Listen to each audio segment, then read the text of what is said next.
I'm Fun Sized, And I'm Davey. and I want to welcome you to ShellCon 2020. We'll pause for applause. Cheering! It's been a challenging year, but we're glad that you're here with us. We couldn't have done this without the amazing community that we've built up over the last 4 years.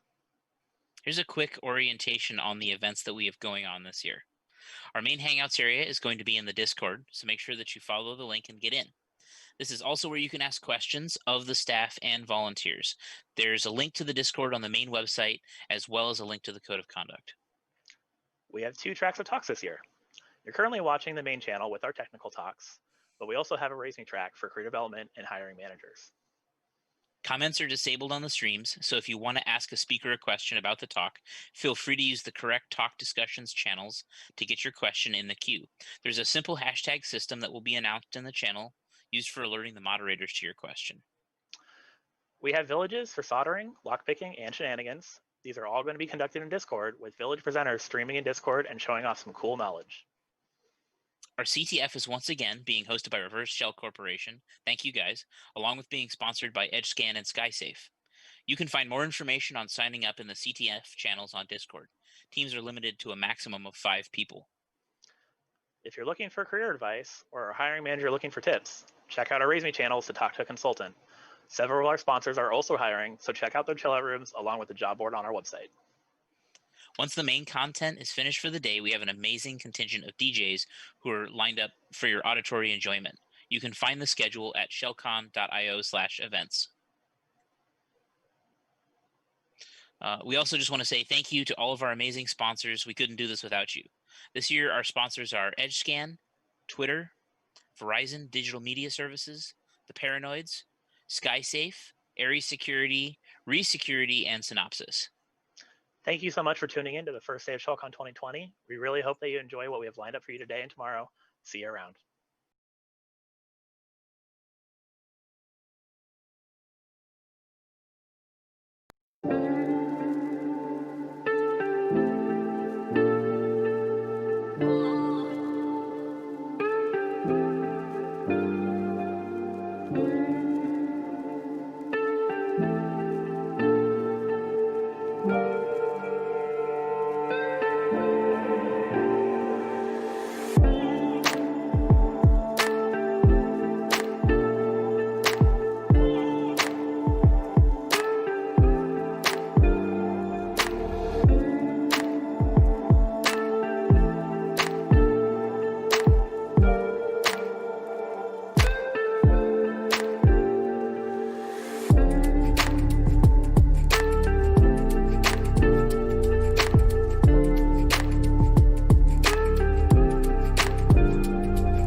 Good morning, ShellCon. This is Mike Burkhart, VMikeB on Twitter. We've got an amazing weekend of content lined up for you. So without further ado, our first speaker of the day is Tara Melton. She's currently a forensic consultant at Magnic Forensics, GIA certified forensic analyst and reverse engineer of malware.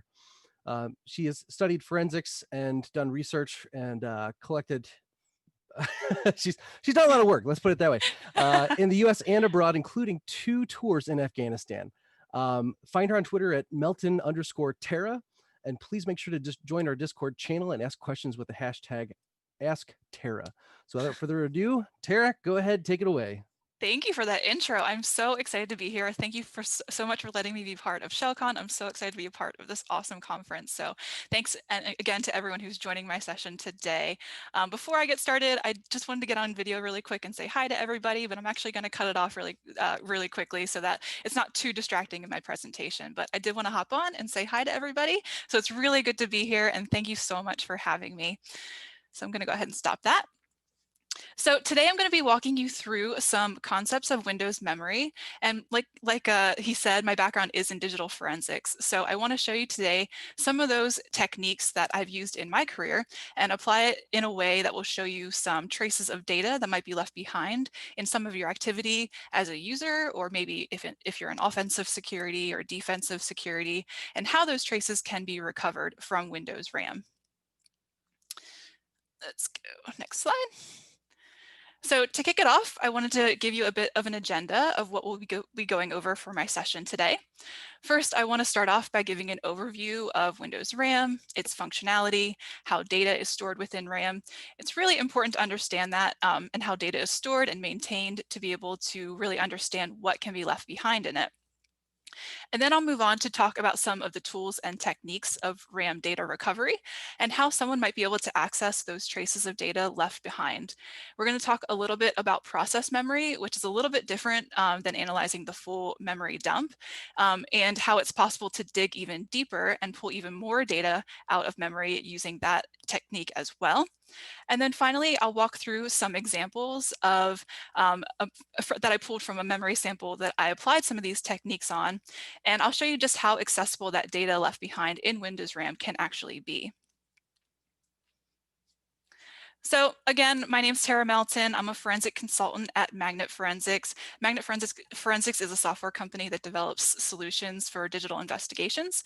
I joined Magnet in early 2019.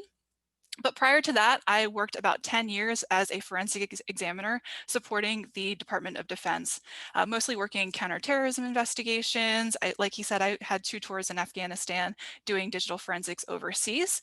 And I also worked in cyber defense and incident response, supporting the DoD as well. Prior to that, I earned a bachelor's degree in digital forensics from a school called Bloomsburg University in Pennsylvania. I know this is a West Coast conference, so you might not be familiar with it, but it's a great program. So if you're ever on the East Coast in PA, I do recommend it. I'm a proud Husky, so I just wanted to promote that program a little bit. All right, so let's go ahead and dig in on some RAM overview. So what is it and why is it important to talk about? So Windows RAM holds data and instructions for processing, and the keyword there being data. There's so much data that can be left behind and then subsequently pulled from RAM, even if that data has been cleaned up elsewhere, like on the endpoint. And you'll hopefully start to see that as I go through this presentation. Keep in mind that RAM is volatile and data on the hard drive is not generally. So if hard drive loses power, it will generally not lose the data. If RAM loses power, then that data can be lost. Now, there's been studies done that show that data can persist for a very minimal period of time after losing power in RAM, but we're talking like seconds or less than a second. So the longer that that RAM is disconnected from power, the more that data degrades. But as long as that RAM maintains that power source, a lot of that information can still be recoverable. And now we're going to talk about the CPU. So the CPU is what puts everything in order in a way that we can understand it as humans. It connects to the motherboard through the Northbridge chip, which has access to the RAM and the video card. And the motherboard also has a Southbridge chip that talks to things like the hard drive or your NIC or USB devices, things like that. So looking at that diagram there, you can see that the CPU has direct access to RAM, but it can't speak directly to the hard drive. So if you have data to interpret and display from the hard drive or from the internet, your NIC or USB device, the processor doesn't have a way to talk to those items. The communication has to happen by that data going through RAM first. It gets thrown into RAM because RAM is what the CPU can actually talk to directly. So what does that mean? If everything that you see and interact with on your Windows computer has to go through RAM, it means that potentially anything, any activity that you do could still be stored in RAM. Virtual memory management. This is important for how the data is read and interpreted from memory. So it's sort of like an index to a book. It tells where that data is physically stored within memory. So to start, RAM is divided into frames, similar to a cluster on a hard drive, if you're familiar. And these frames are available to the data of a running process to be written to memory. And then when a process starts, its data gets loaded into RAM, and the data from each of the processes running is generally segmented all throughout memory in segments called pages. So just to recap, we have the frames that are the segments of the physical memory space of RAM, and then pages, which are the segments of the running processes in RAM that get stored into those frames. So to help interpret the stored data in RAM, what is called page tables are used, and this shows the mapping information of the physical memory space and the virtual memory space. So to the process that's running in its own virtual memory space, this virtual address space can be interpreted linearly with those pages put back in order, even though that data is actually kind of scattered everywhere throughout that physical RAM. Here's just a good visual to give you an idea of what those address spaces may look like for a particular process. So I use volatility a lot in my career. That's what the tool that I'm most familiar with. So that's the output from the volatility plugin called MemMap for a specific process ID from my Windows RAM dump. So much like if you're looking at listings of a phone book, and all the names that you see on the left-hand side are organized as an alphabetical list, and then the associated phone numbers next to each name are fairly random and scattered. It's kind of the same concept when you're looking at this output here. You can see on the left-hand side of the image lists the virtual memory address space of the processes seen in a linear order. And then just beside that to the right of it is the physical address locations of that data in memory, which is scattered physically all throughout memory. So two different processes might have different data stored at what to them is the same virtual offset because of this virtual memory management, but realistically, they won't occupy that same physical memory space. And this becomes important when we look at process memory, which we're going to talk about a little bit later. And virtual memory is useful for many reasons. And next, we're going to talk about paging.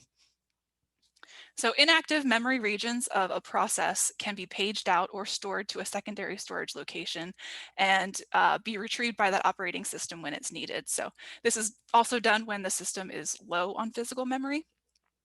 So like I said a couple slides ago, memory is divided into data chunks called pages, and some of these sections will be pageable. That pageable areas are the sections of the memory that can be swapped to that secondary location, like the hard disk.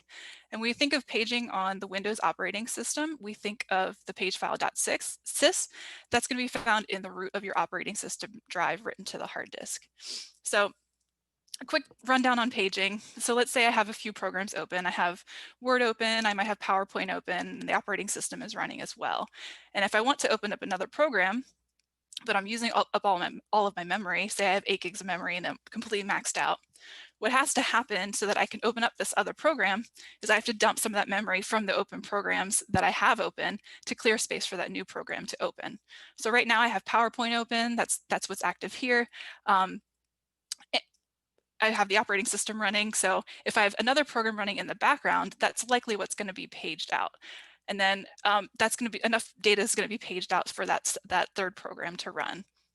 And then if I want to use that program again, all that data has to be reloaded from the page file back into memory before I can use it. So like I said, the CPU can't talk directly to the hard drive, which is where that page file lives. So that continuous offloading and uploading of that paging is going to help contribute to the randomness and the scatteredness of the data stored in RAM.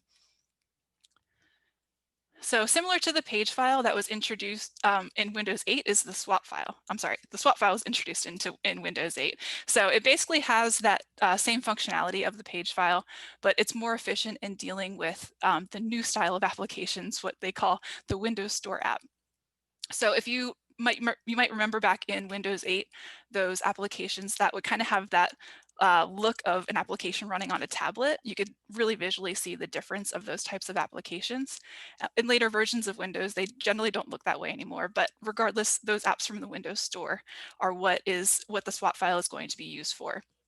So trying to recover traces of data from the page file and swap file is not always super straightforward in my experience. You can attempt to run some recovery techniques on them based on file headers. You might pull some partial files with that technique. Most times you're not going to be able to pull the entire files from that technique. You might also be able to do something like run strings to pull some small types of data from those files, different identifiers like IP addresses or URLs or email addresses, things like that may have been in memory at one point. But with all the back and forth paging between disk and RAM, even though you can pull some of that small data from there, you're not likely going to get quite as much data as you would without a full RAM dump. Some considerations to think about when we're talking about Windows memory. So first is superfetch, and this was introduced in Windows Vista that attempts to help programs and processes run more efficiently. It tries to take into account your usage patterns of programs on your system and preload some of that data into main memory when it thinks that it might be needed. So not only does it take into account how often certain programs are used, but also takes timing into account as well. And it's meant to adapt itself to when you might need or use those programs. So for instance, if you have the same routine every morning, you check your email, you browse the web, you open Slack, if superfetch is enabled, it will preload those items into memory in the morning. And then if your evening routine is different, maybe you play games or you do Zoom calls with your family, Superfetch is meant to adapt and load those into memory instead during the evening. And then the second consideration I have here is memory compression. And this was introduced in Windows 8. And it actually took the community some time to realize that this was actually happening in Windows memory, because honestly, not many people used Windows 8. A lot of people held on to Windows 7 for dear life, but that's just one factor. And honestly, there's not a whole lot of documentation from Microsoft themselves. And by not much, I mean basically none. So luckily there was a team at FireEye that did some amazing research into this, and they were able to build additions for some of our memory analysis tools to recover that data. So that data can still be there and still be recovered. I have a link to part 1 of their research there on the slide if you wanted to go ahead and check out the research. That's just part 1 of a 3-part blog. So if you go to their website and you wanted to continue to read on, you'll find parts 2 and 3 there as well. It's very interesting research. All right, so let's talk about finding data traces in RAM. So I generally don't like having slides with so many words on it, but I wanted to point out some key excerpts from NIST documentation, the National Institute of Standards and Technology, on collecting volatile data. Now, my background as a digital forensics examiner, like I said, and for me, I would need to know, or I would need to collect data from memory first so as not to lose it, because it's very volatile. And of course, NIST highlights the importance of collecting that volatile data, highlighting how important that information can be and that can be accessible from it.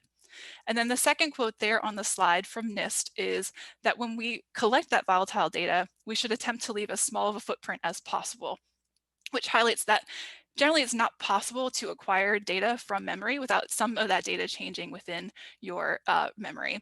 So this could affect what data ends up being left behind after RAM is captured, depending on the tools used and how disrupted it is to the data in RAM.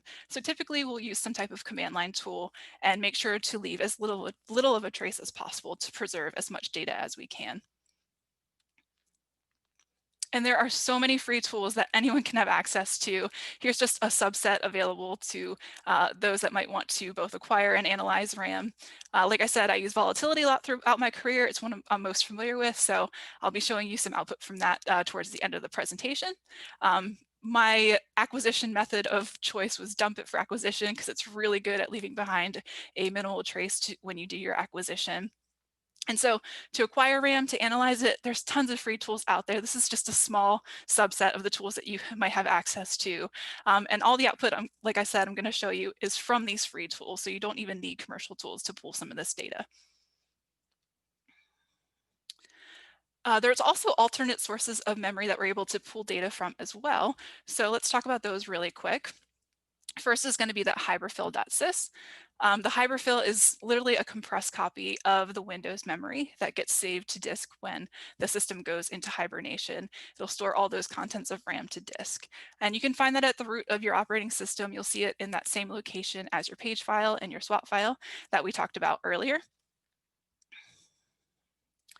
Another alternate source of memory that you can analyze are your memory dumps or crash dumps.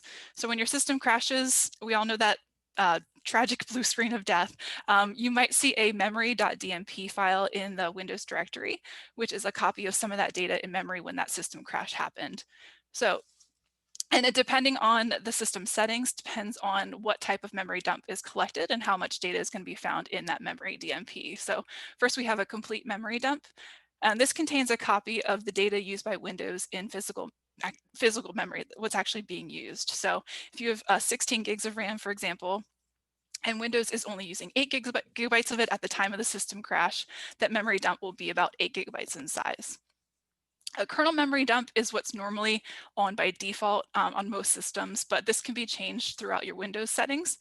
And it will not include things like unallocated memory or memory allocated to user mode applications. And then we have the small memory dump, which is going to contain a very little information. So it might contain some of that crash dump information, maybe a list of loaded drivers, a little bit of process information, but generally it's going to be really, really small.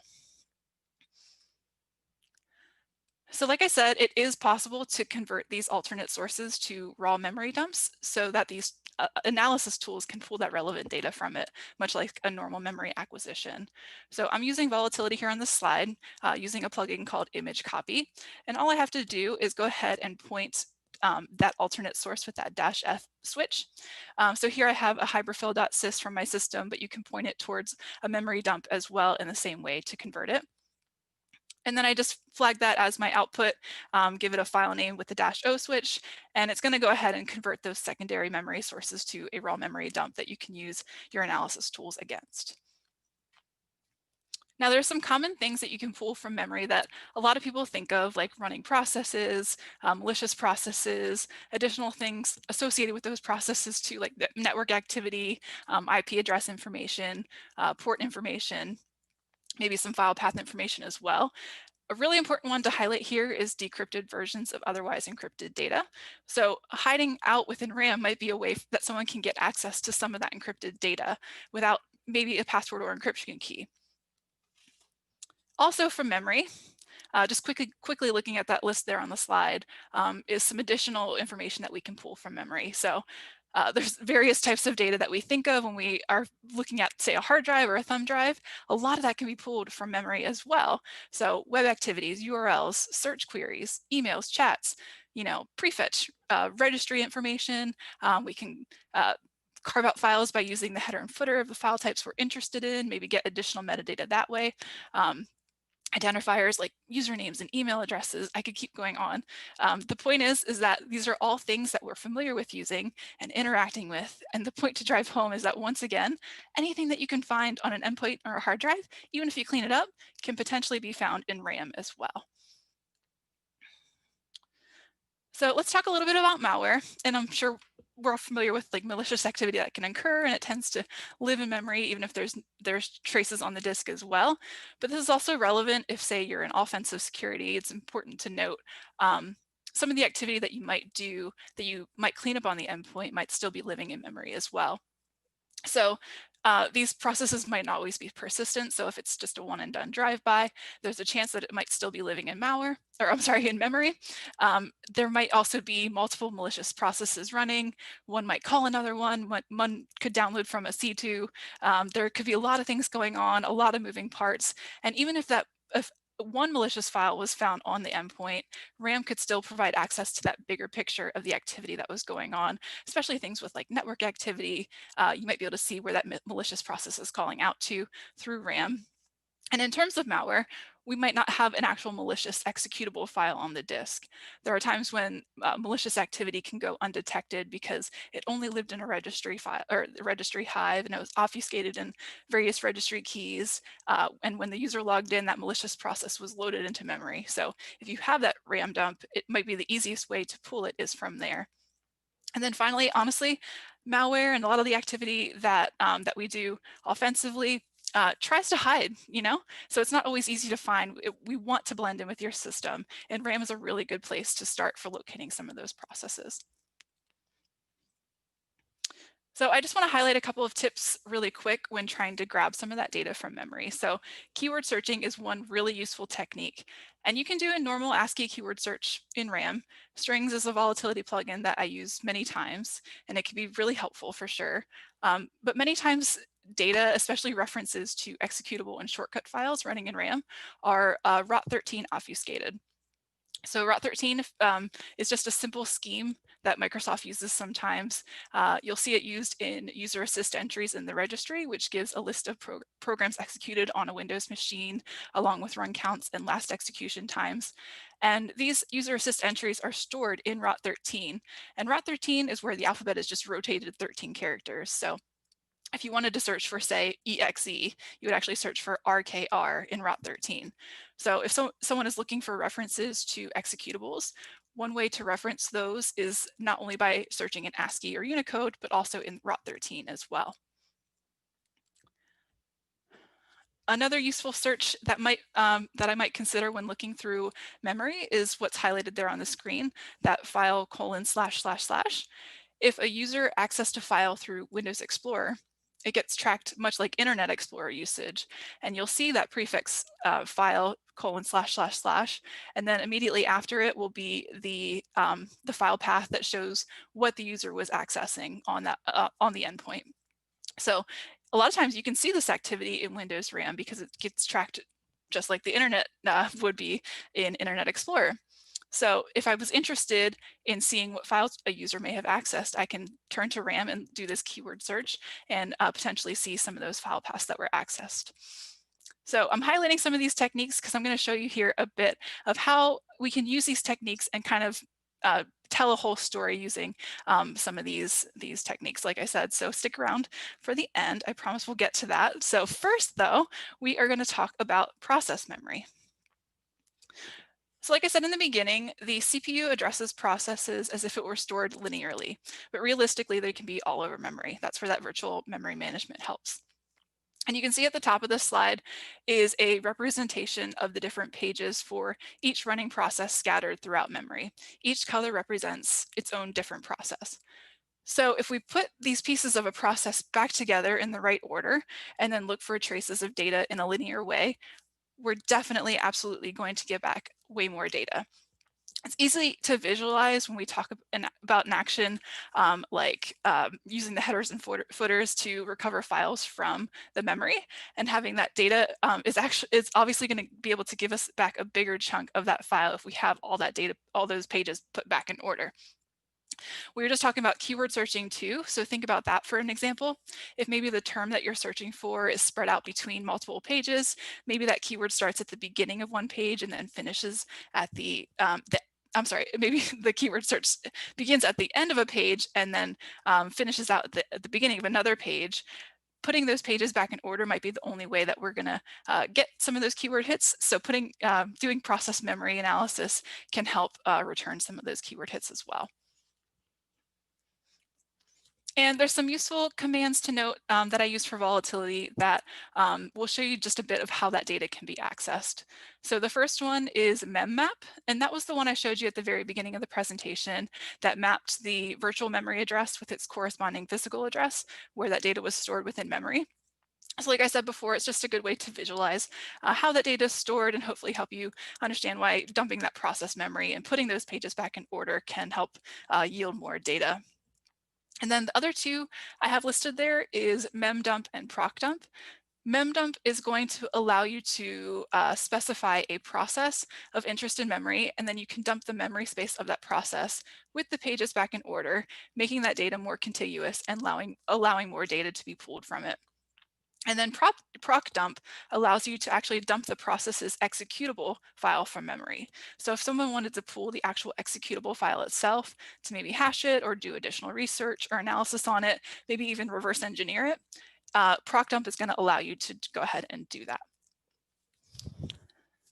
So just to give a quick comparison of the output from a full RAM dump versus a process memory dump, like I said, it's really easy to visualize when we're looking at recovering data with with the associated file headers, and it's easiest to visualize that with photos. So just as an example, here's the output when I'm attempting to recover JPEGs from RAM. So when you normally end up doing this, what you normally end up getting is just a little part of the beginning of that picture, maybe half of it or a quarter of it, depending on how big it is. And the rest of it is grayed out. The reason is because, like I said, the way that data is stored in memory is almost never contiguous. So even though I was able to find the header of that file, because that data is not contiguous, it's only going to pull the very beginning of it because it's fragmented all over the different pages of memory. Now, when I dump out the process memory of a specific process in RAM, we can see that the output is much more complete. Again, it's really easy to visualize with those recovered photos, as you see here. And you can see that when I dump the process memory for Firefox that was running in my memory, now those pages are put back together in order. And when I recovered those photos, we end up getting the full images instead of just the beginning pieces like we saw in the RAM dump in the previous slide. So now I'm going to show you how you can, the different types of data and how you can kind of tell that story, the activity that the user was doing, some of the things that were happening on the system using traces of data that I was able to pull from my Windows memory sample using only free tools.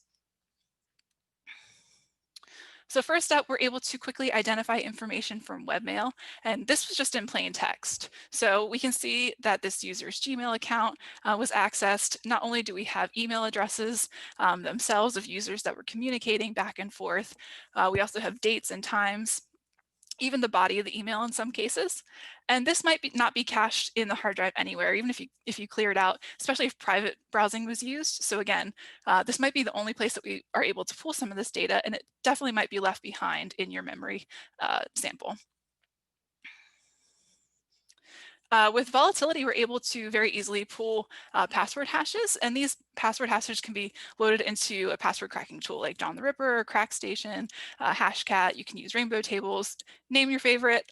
This is something that's definitely very easy to pull from your memory. And using the volatility plugin NetScan, we're also able to see network activity that's occurring on your system too. So you can see we have IP addresses, the associated ports. We can see what's running over SSL, port 443, and whether that connection has been established or closed.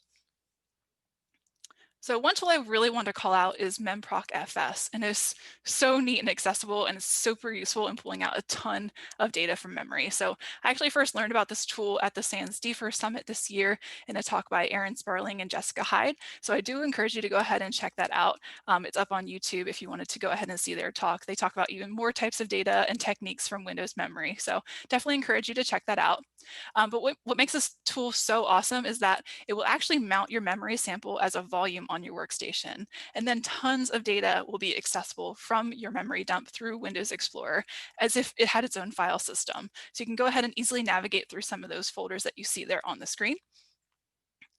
And those are just a few examples here. You can see that we have some system information, that we have the computer name, we have the operating system version that you can pull out.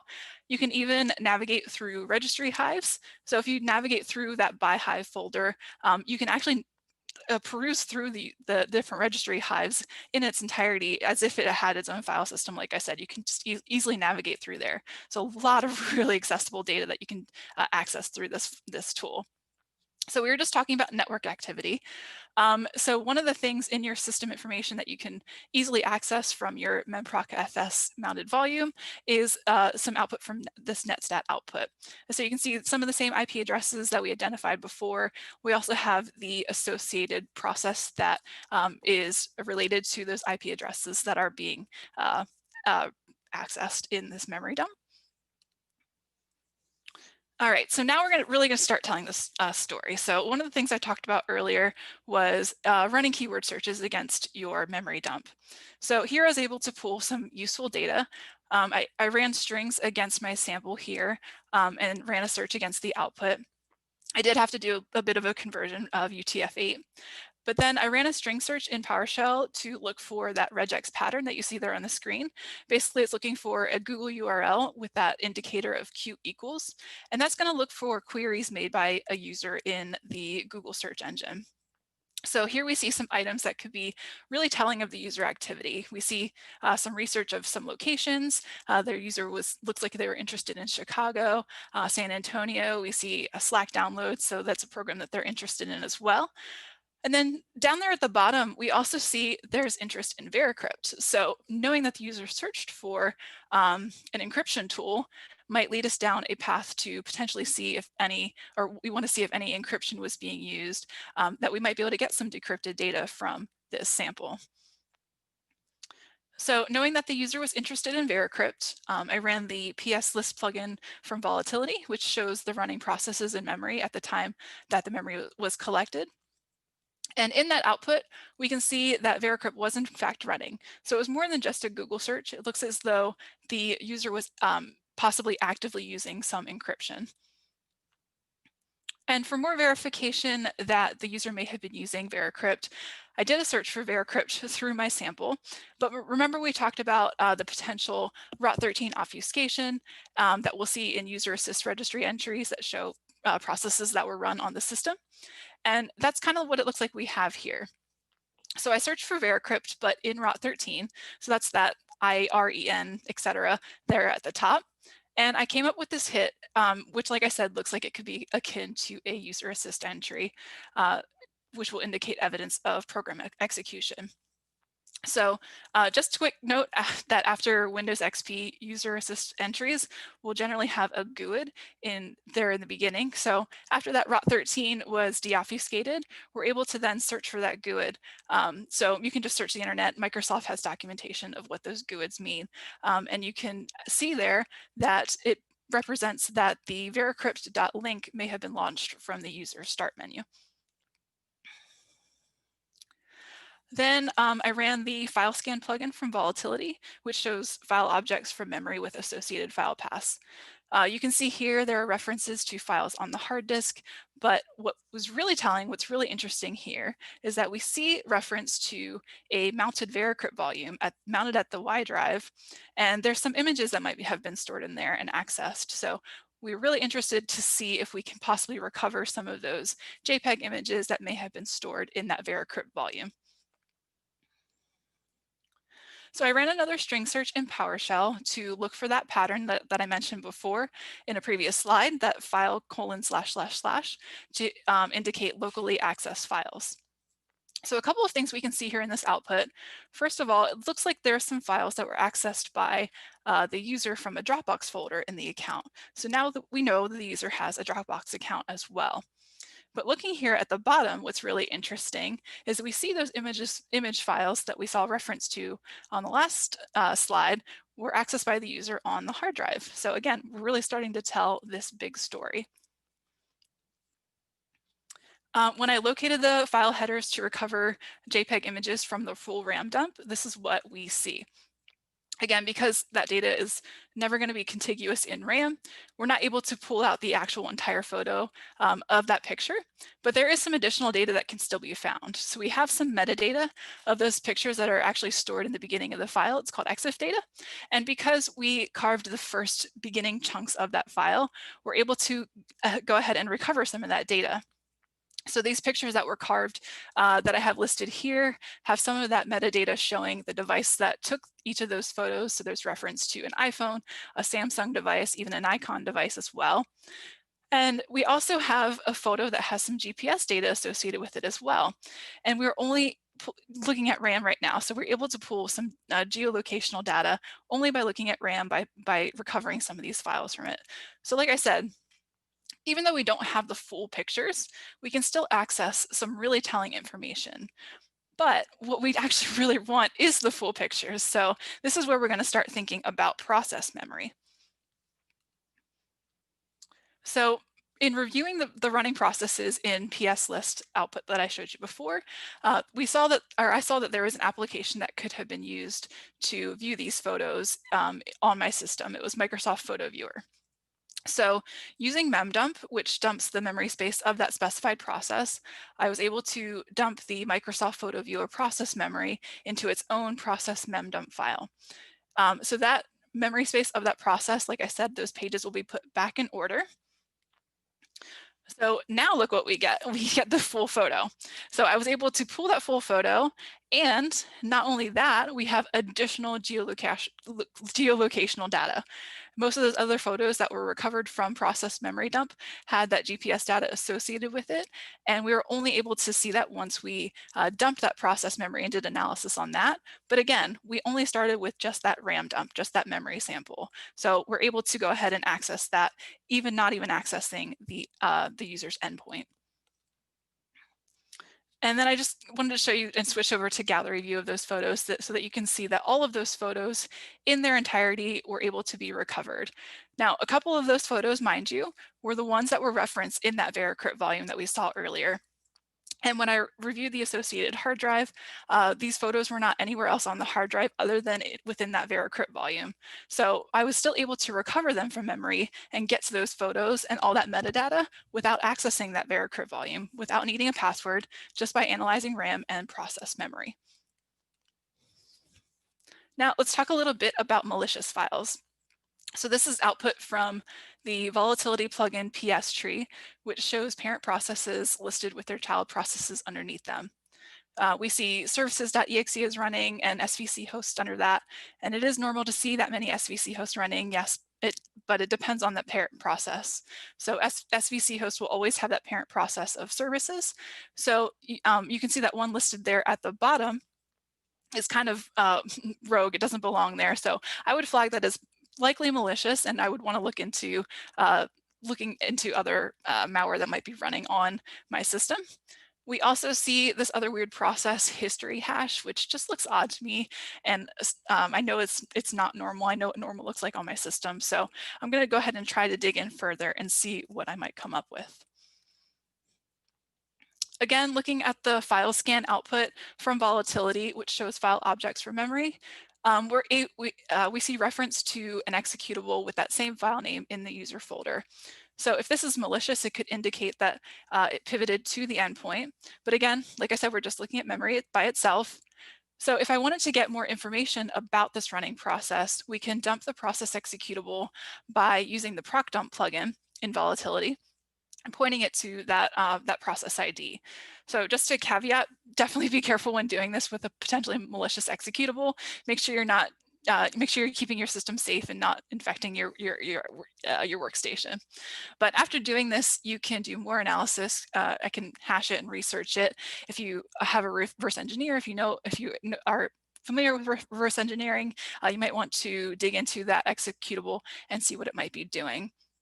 And this tip isn't just good for malware, but also homegrown applications. If you have specialized tools, encryption tools, anything that you might want to do more testing and research with, you can go ahead and dump that executable out of memory.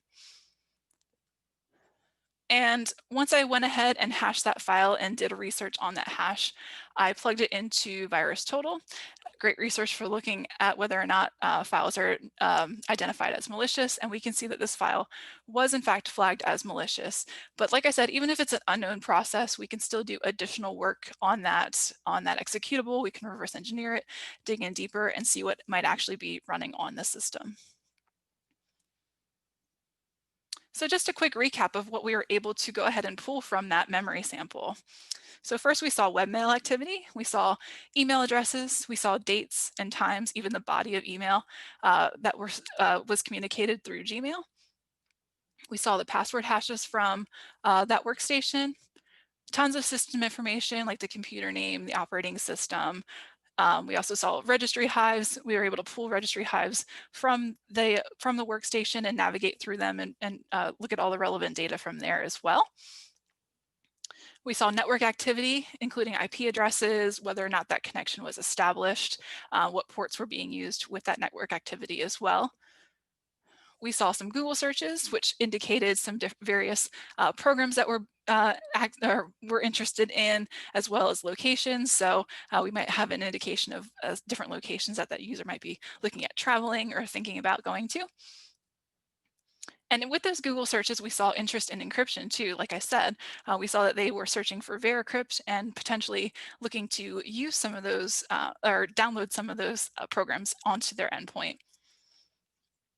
And then that led us to look and see if we could see if there was evidence that they did in fact use encryption. And we were able to see that Veracrypt was a process that was running. We also saw evidence that it was executed using that Route 13 search and looking at user assist entries in the registry.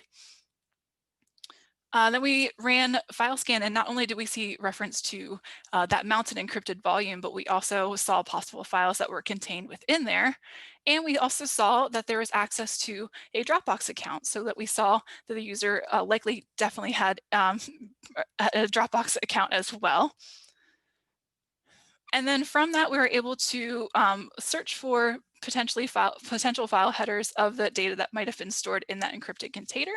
And first, by doing it just on the main RAM dump, even though we weren't able to pull that entire photo, we were able to get some metadata from those pictures, including geolocational data.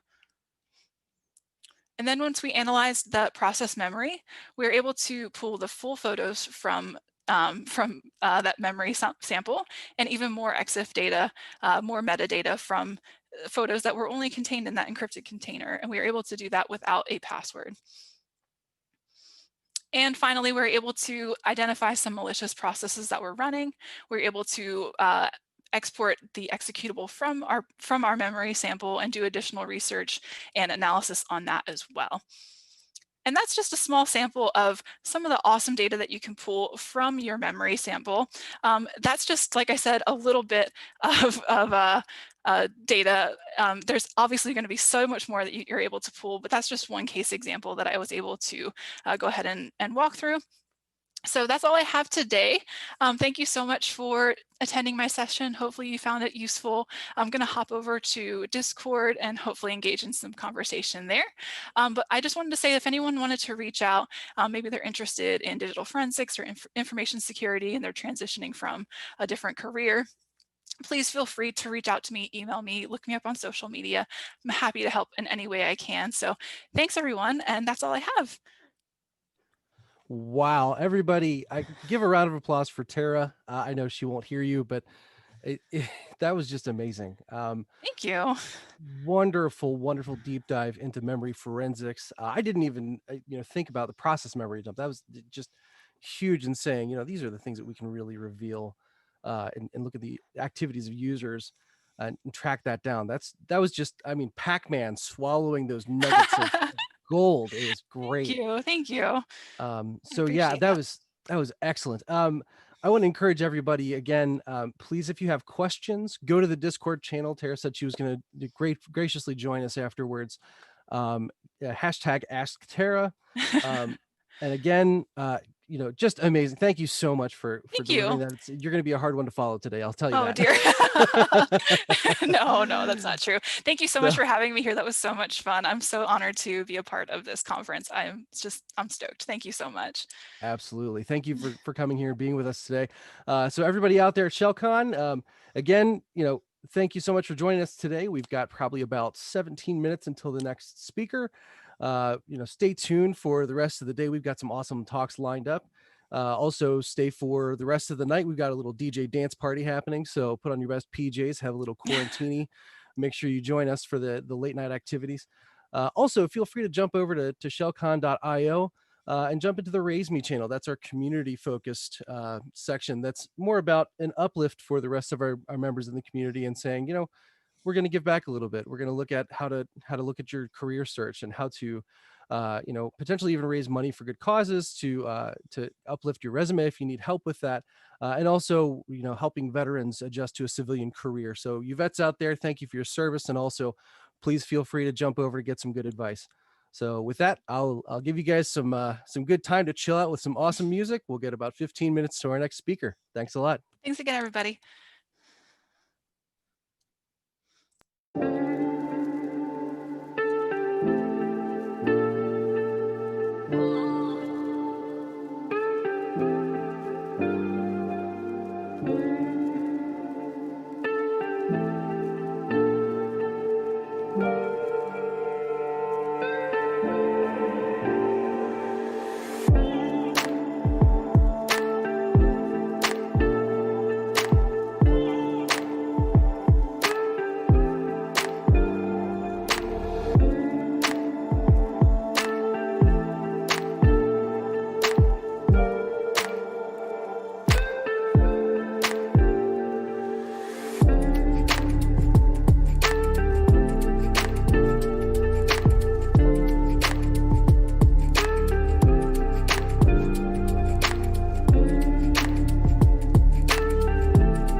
Welcome back, ShellCon 2020.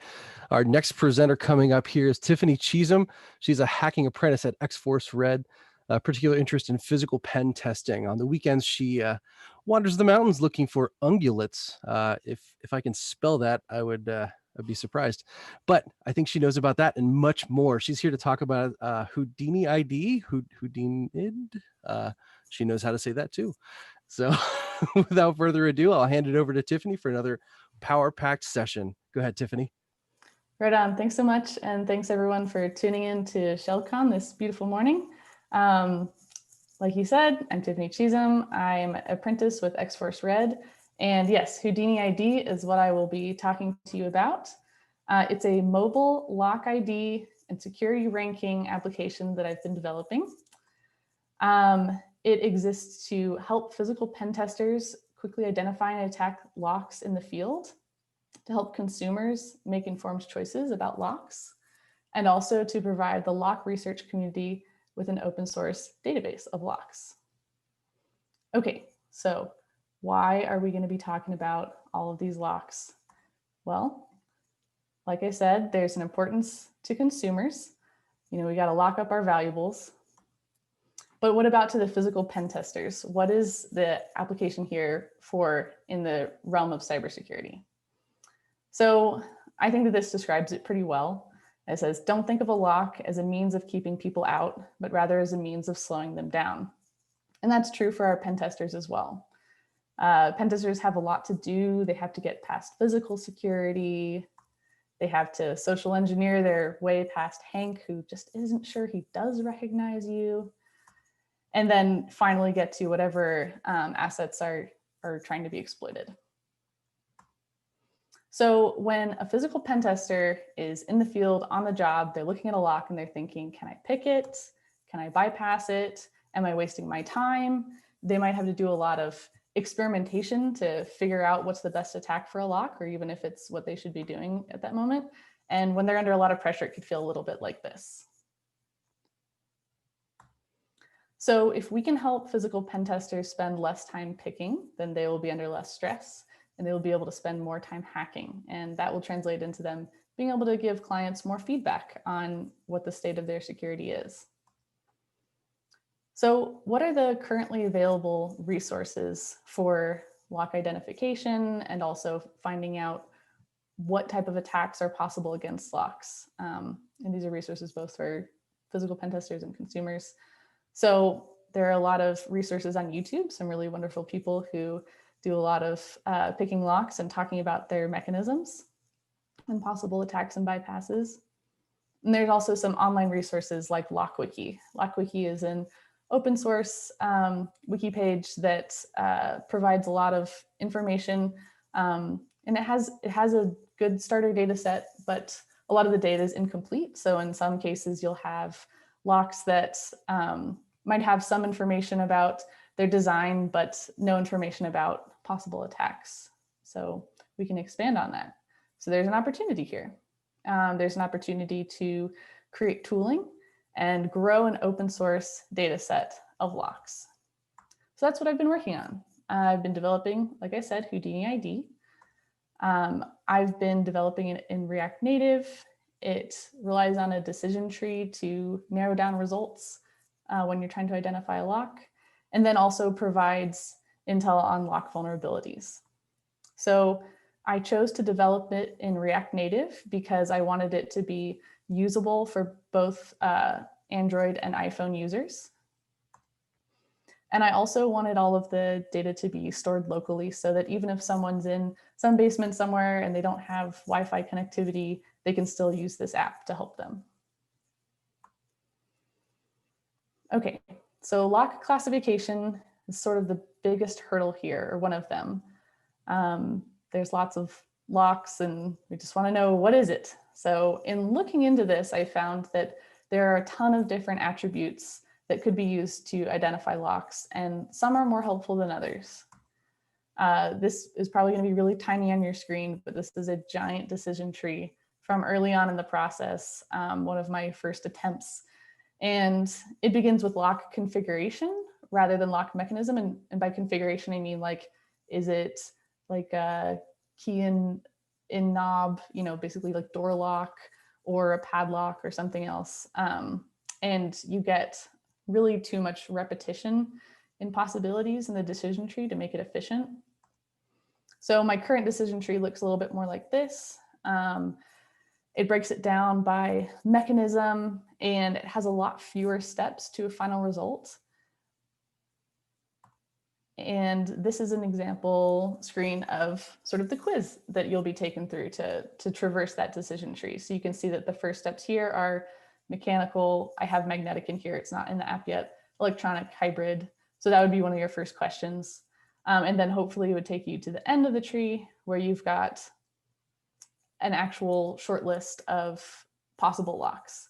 And just to be totally transparent, I absolutely did base this in design off of a birding app because I love birding.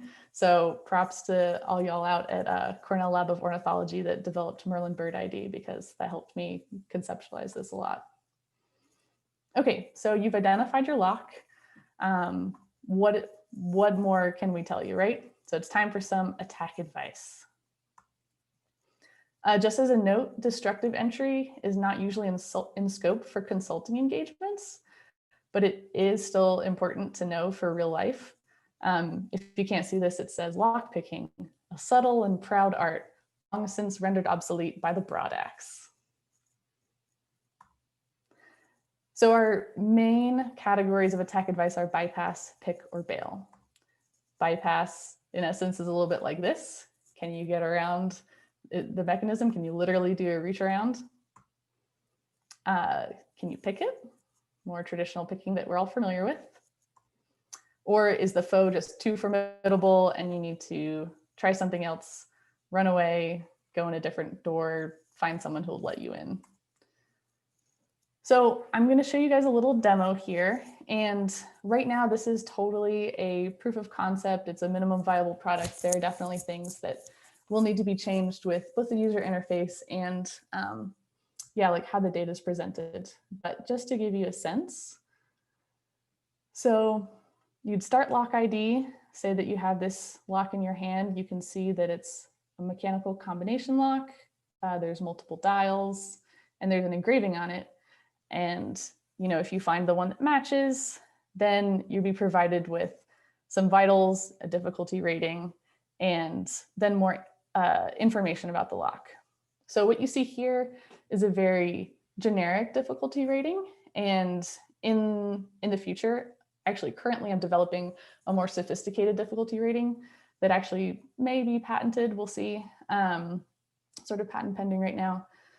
But this still gives you the gist, right? Like if you get a rating that's like, this lock is very, very secure, then you might not want to waste your time picking it. Or from the consumer's standpoint, you might want to totally buy that lock because it'll essentially buy you more time to keep your stuff safe.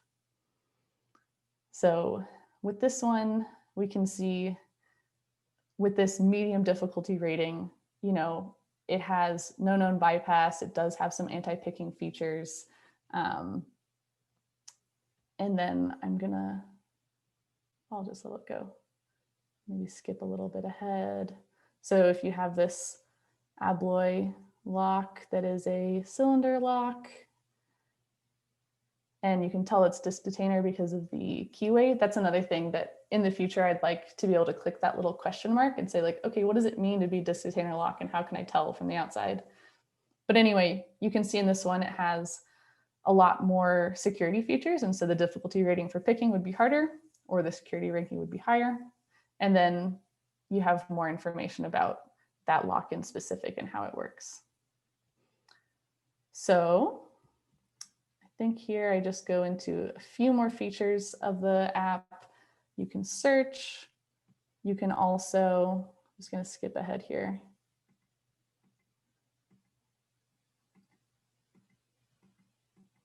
You can also look at bypasses. So this is something that I'm working on right now with Sean Percy, and he is providing me with some videos that can be turned into GIFs that will show you how to use these bypasses. So this will be a nice little reference, because in the field, it's more likely that you'll actually use a bypass than pick a lock. And then there's going to be the possibility of contributing with a Git pull. So I will go into that more in the future in this presentation. Okay, so speaking of the future, we've got some possible improvements and extensions to this project. So right now, we've got this decision tree, we're using open source data, and we have a generalized security ranking. Phase 2 I see is starting basically today, inviting community contributions via GitHub, and making a more robust ranking algorithm, which I'm working on. And then the third phase would be automated integration of user data contributions and also adding QA image recognition. So lock security rankings is something that we will talk about now. So the importance to consumers and clients is, people want to buy a lock that's actually going to keep their stuff safe. They need reliable information, and frankly, manufacturers don't always provide that. You don't want to think that you're getting this and actually be getting this. So there are some rankings already out there. UL 437 is probably the most applicable one from Underwriters Laboratories. So that standard is based on an attack performed within a certain time frame, meaning that they will attack a lock and say like, okay, if it can withstand, sawing or something for 10 minutes, then, it passes that part of the ranking. But they don't consider a lot of things. So for instance, they are tested for resistance to picking, impressioning, and forced entry of different types. But they don't talk about mechanical bypass techniques or RF or things like that. Yeah, just an example. Does it have resistance to pulling? Not this one.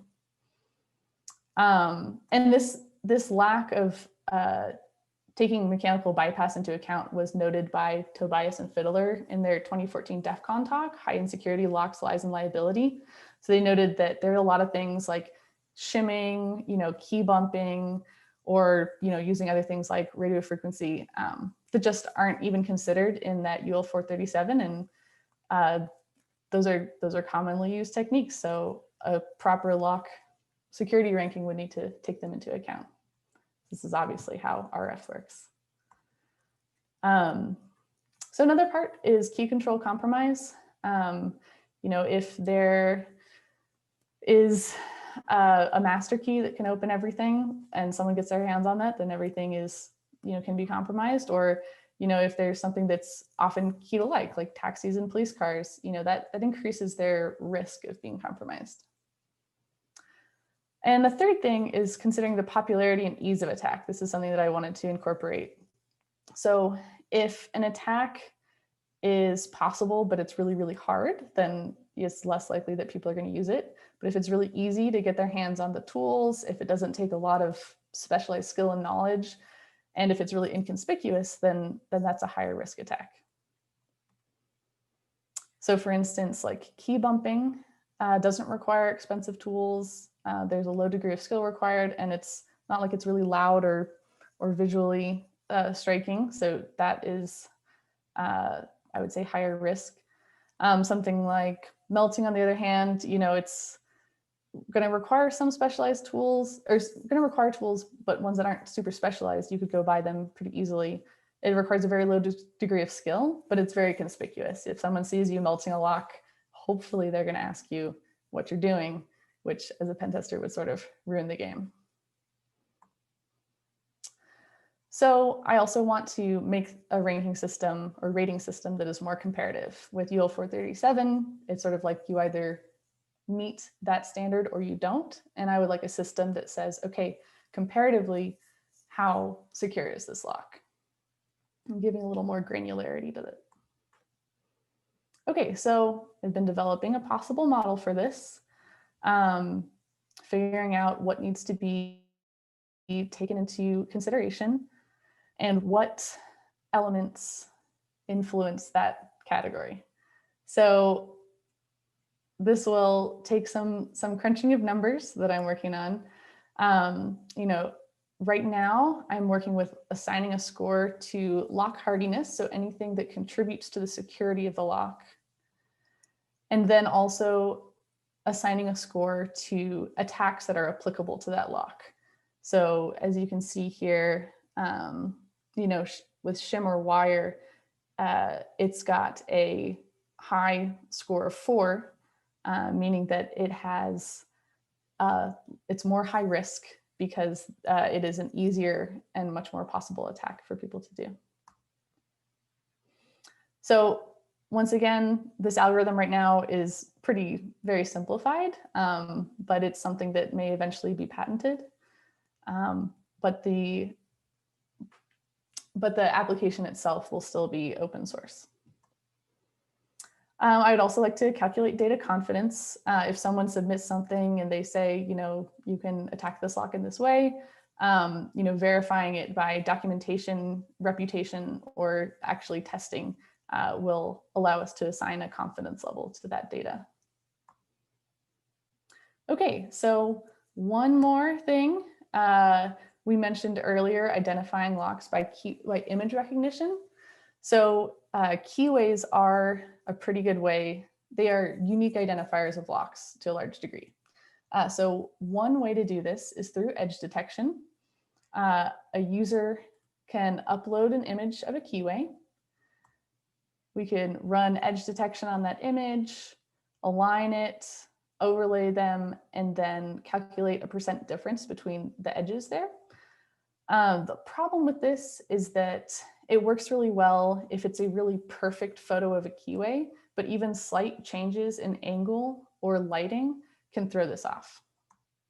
So AI would be a pretty good solution to this. The thing that would need to happen for this to be possible is to obtain a large labeled data set. We would need lots and lots of images of keyways that are also labeled, which, as far as I know, that there's not an openly available one of those at the moment. And so that brings me to probably my most important point, is that this is meant to be a community project. This is something that I think could really benefit the whole community of lock researchers and pen testers and consumers. And so we're calling for contributions. You can contribute code, making a Git pull request at this link.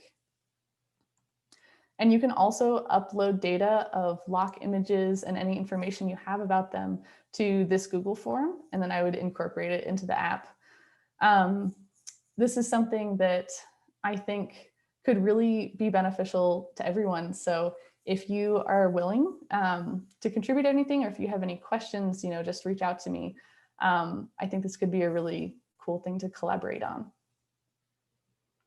So I just want to give some special thanks to hackers Dan Crowley, Wolf, Chicken Man, Sean Percy, Snow, and Ray Sims, and also potentially you. And thank you very much. I wish you all successful lockpicking in one try. Wow, that was another amazing knowledge drop session. Tiffany, thank you so much. We had some really good buzz generated by the Merlin Bird ID basis in the Discord chat. It was really interesting to see, there's a lot of diagonals drawn from observation in nature and application in text. So, and also I just, super curious about the keyway recognition. As soon as I saw that in your talk, I was like, wow, that's got to be an AI image recognition sort of proposition. And what a great use for it. What a perfect use case to say, yeah, we're gonna have tons of locks in the field, and for penetration testing, let's cut out the middleman and all the guesswork and say, this kind of lock, this is how you do it, or don't bother. Right. And because if you sit there for 5 minutes, you're gonna get asked a question. So, so yeah, that's exactly. Yeah, so that's genius. So again, I can't thank you enough for that talk. Again, everybody out there in the ShellCon digital world, please, hands in the air, round of applause. Tiffany, we're gonna accept this virtually. We're gonna feel energetically our applause coming radiating towards us. Back to you. And please ask any questions you have on our Discord channel. Hashtag Ask Tiffany. We'll be here all day. And again, any questions you have for her about physical penetration testing, lockpicking, about Houdini ID, please join in on the GitHub page, subscribe, like, etc. Thank you again, Tiffany. Stick around, people. We're going to have a lot more really great, robust talks coming up today.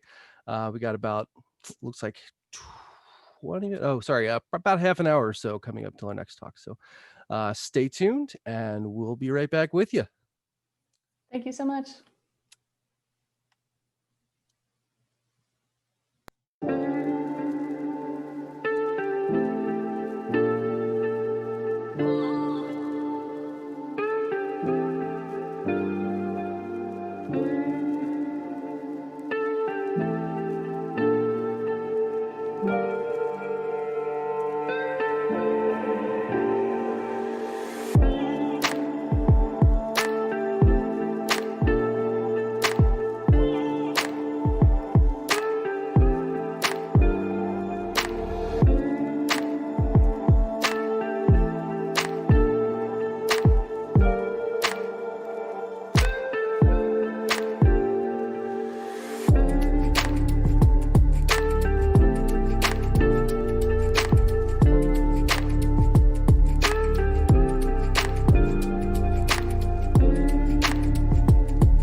Hello, ShellCon. How's it going, everybody?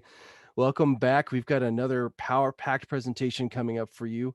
Our next presenters are going to be Silas Shen, Jimmy Lee, and Louis Hernandez, all undergraduate students with skills in pen testing, DFIR, running Capture the Flag, and Blue-Red Team contests for local organizations.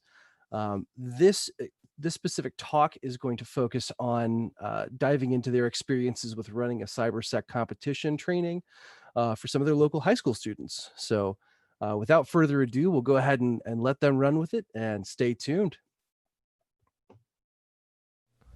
Hello everyone, Thank you all for tuning in to our talk today about the Bikini Bottom Cyber Range. This is going to be our very first time speaking at a conference, and we're very excited to walk everyone through our experiences in setting up a red versus blue team training environment. We hope by the end of this, you'll also be able to set up your own. Going over the agenda for today, we'll be starting off with a quick introduction of ourselves, exactly it is that we do and why we do it. Then we'll be moving on to the technical concepts and how you'd be able to recreate the environment on your own. And finally, we'll finish off with sharing our experiences and talk about what we've planned in the future. So a little bit about myself. My name is Silas Shen. I am currently a third year attending at Cal Poly Pomona. I have been involved in the cybersecurity realm for about 6 or 7 years. I would say I'm definitely an adrenaline junkie. I love seeking out cybersecurity competitions. After graduation, I'll be working in digital forensics and incident response. And as a little fun fact, I'd say about 50% of the time I'm able to bluff successfully in poker. Yep. So hello, everyone. My name is Louis Hernandez. I am in my final year at Cal Poly Pomona studying computer information systems. I've been into cybersecurity about 2 years. Basically, as soon as I transferred into Cal Poly, I got into the CCDC team. So a couple things I'm into are digital forensics and incident response. I'm also a big advocate of Linux and open source software. A fun fact about me is I listen to music from all around the world in different languages. I'm really into that. Okay, cool. Yeah, hi everyone. My name is Jimmy. I'm currently a first year at UC Berkeley. I'm intending to major in computer science. Like Silas, I really enjoy cybersecurity competitions. I've been doing them for the past 4 or 5 years. More pertaining to sort of security research, I really like web technologies. That's been my main focus. And then from that, you can sort of guess that I enjoy bug bounties, right? So looking at websites, seeing how we can break them, and going from there. So yeah, thank you. So starting with the high-level overview, we are a group of college cybersecurity students that have we kind of share a collective passion in hands-on learning. More specifically, what we do is we host a virtual competition environment and we fill it all with vulnerable Windows and Linux systems. On the receiving end, there are high school students that act as blue team members and they're actively defending against the environment while we're trying to essentially wreak havoc. This is hosted in a lab on Cal Poly Pomona campus, and we generally host these training sessions about twice a year, once in the spring and once in the summer. So there are a few reasons why we do this. For the college students, there is definitely a lot of learning that happens, a few of which include understanding how to use ESXi and how to build out the entire infrastructure, as well as knowing how to create vulnerabilities in these systems for both Linux and Windows systems. And, as a result, by knowing how vulnerability can be created, it also teaches us red team tactics as well as how they function with one another. And finally, and possibly the most boring point, is that we are forced to take documentation throughout this process. Some of us are actually on the receiving end a few years ago, so this is a way for us to give back to the community and also help to get Cal Poly's name out there. Most importantly, and the main reason why I do this is because it's a lot of fun to host. Some feedback that we received from high school students was that there's plenty of technical security concepts that can be learned from this training environment. For example, some students were taught how to keep services up and running.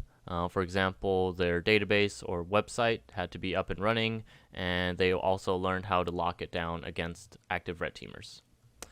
For students, I'd say the most important aspect was that it was able to prepare them for bigger cybersecurity competitions that they were involved in, one of which was the National Cyber Patriot Competition, which I believe is hosted by the Air Force Association. Now, besides technical concepts or skills, I'd say that students are also able to develop some of their soft skills out of this, including how to work under a stressful environment and also learning about professionalism. So for the third section, I'm going to be going over the hardware and networking setup. So in our lab, we have some servers that have been handed down to us via Swift. Swift is a cybersecurity club on campus at Cal Poly Pomona, which Silas and I are currently the co-presidents of. So Swift, in their arsenal, we have a Dell R610 for our main pfSense firewall. And then we have 3 Dell R710s that serve as our ESXi host, plus another Dell R720. So they are pretty powerful, but they are definitely showing their age. They're between 10 and 8 years old. So they are kind of coming up on their expected life. So software is kind of falling off as far as compatibility, which I'm going to go into. So if you were to build this out yourself, there's some things you need to keep in mind. So I think if you are coming from, building your own PC kind of mindset, everyone kind of knows that it's much more, you'll get much more performance per dollar by building your own versus buying a pre-built from, Best Buy or something. But in the server realm, it's much better to buy a pre-built server from a big name company like Dell or HP. So this is for a number of reasons. One of them is you'll get much better performance per dollar. And this is specifically for older ones. If you buy a brand new one, the current generation, you're going to spend thousands of dollars, even at the bare minimum. So what we recommend is buying an older one, because you will get much better performance per dollar than if you were to build your own hardware using just consumer parts, gaming parts, or whatever. Another reason to use a actual server rather than building your own thing is you'll get much better compatibility with ESXi. So this is mainly like a driver's issue. ESXi, VMware, they work with the server vendors to certify certain hardware that it'll work. Your RAID card, your anything you put in your system, your Ethernet NICs, you're going to have much better compatibility using a server branded version rather than a consumer version. One downside to using these older servers is that they use a lot of power, but for the most part, this shouldn't be an issue for you, because unless you're running it 24/7, if you're just running it a few weeks out of the year, it's not likely to put a huge dent in your power bill, but it's definitely something to keep in mind. So there's a really good website out there called LabGopher, and what they do is they search for eBay listings for these older servers, and they will rate them based on their performance and the features they include, like the amount of RAM, the number of CPUs that they include. So this is a very good website for you to go and find these older servers that we're talking about. So for your needs, it's going to be, this is going to vary, a lot based on how many people that you have on your systems and, how much power you're willing to use. But generally, you want more CPU cores and more RAM. If you don't have, too many people competing, you could lessen it a lot more, but that's just a general rule.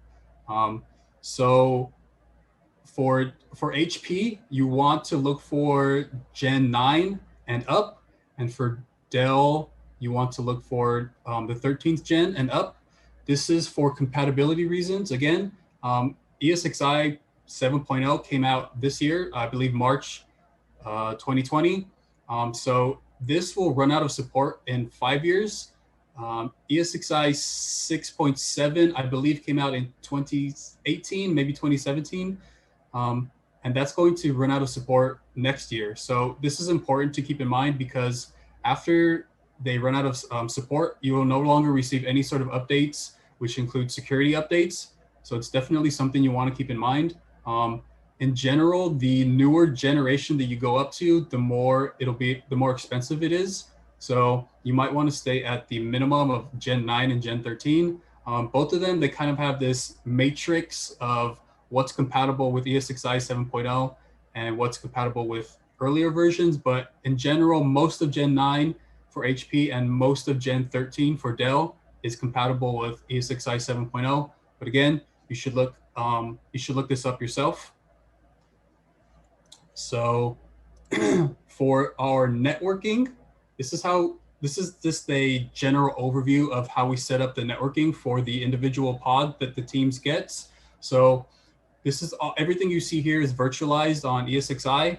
So we have a main core router that handles the networking for each individual pods. But under that, each team gets their own pfSense, virtualized pfSense instance. So it's one-to-one NATed from the core router to the pod router.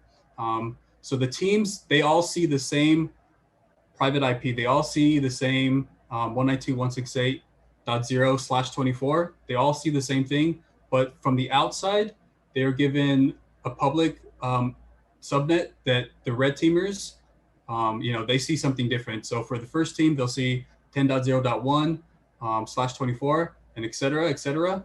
So we do this for a couple reasons. One is so that each team gets their own pfSense instance to mess around with.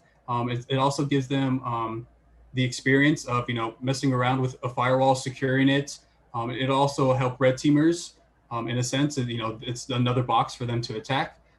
Another reason why we do this is to keep our core pfSense so that at the end of the tournament, we could just wipe all of these virtualized pfSense boxes, and we don't touch our main pfSense at all. So it'll help keep your network clean by virtualizing everything rather than setting up firewall rules and VLANs all in your main production system.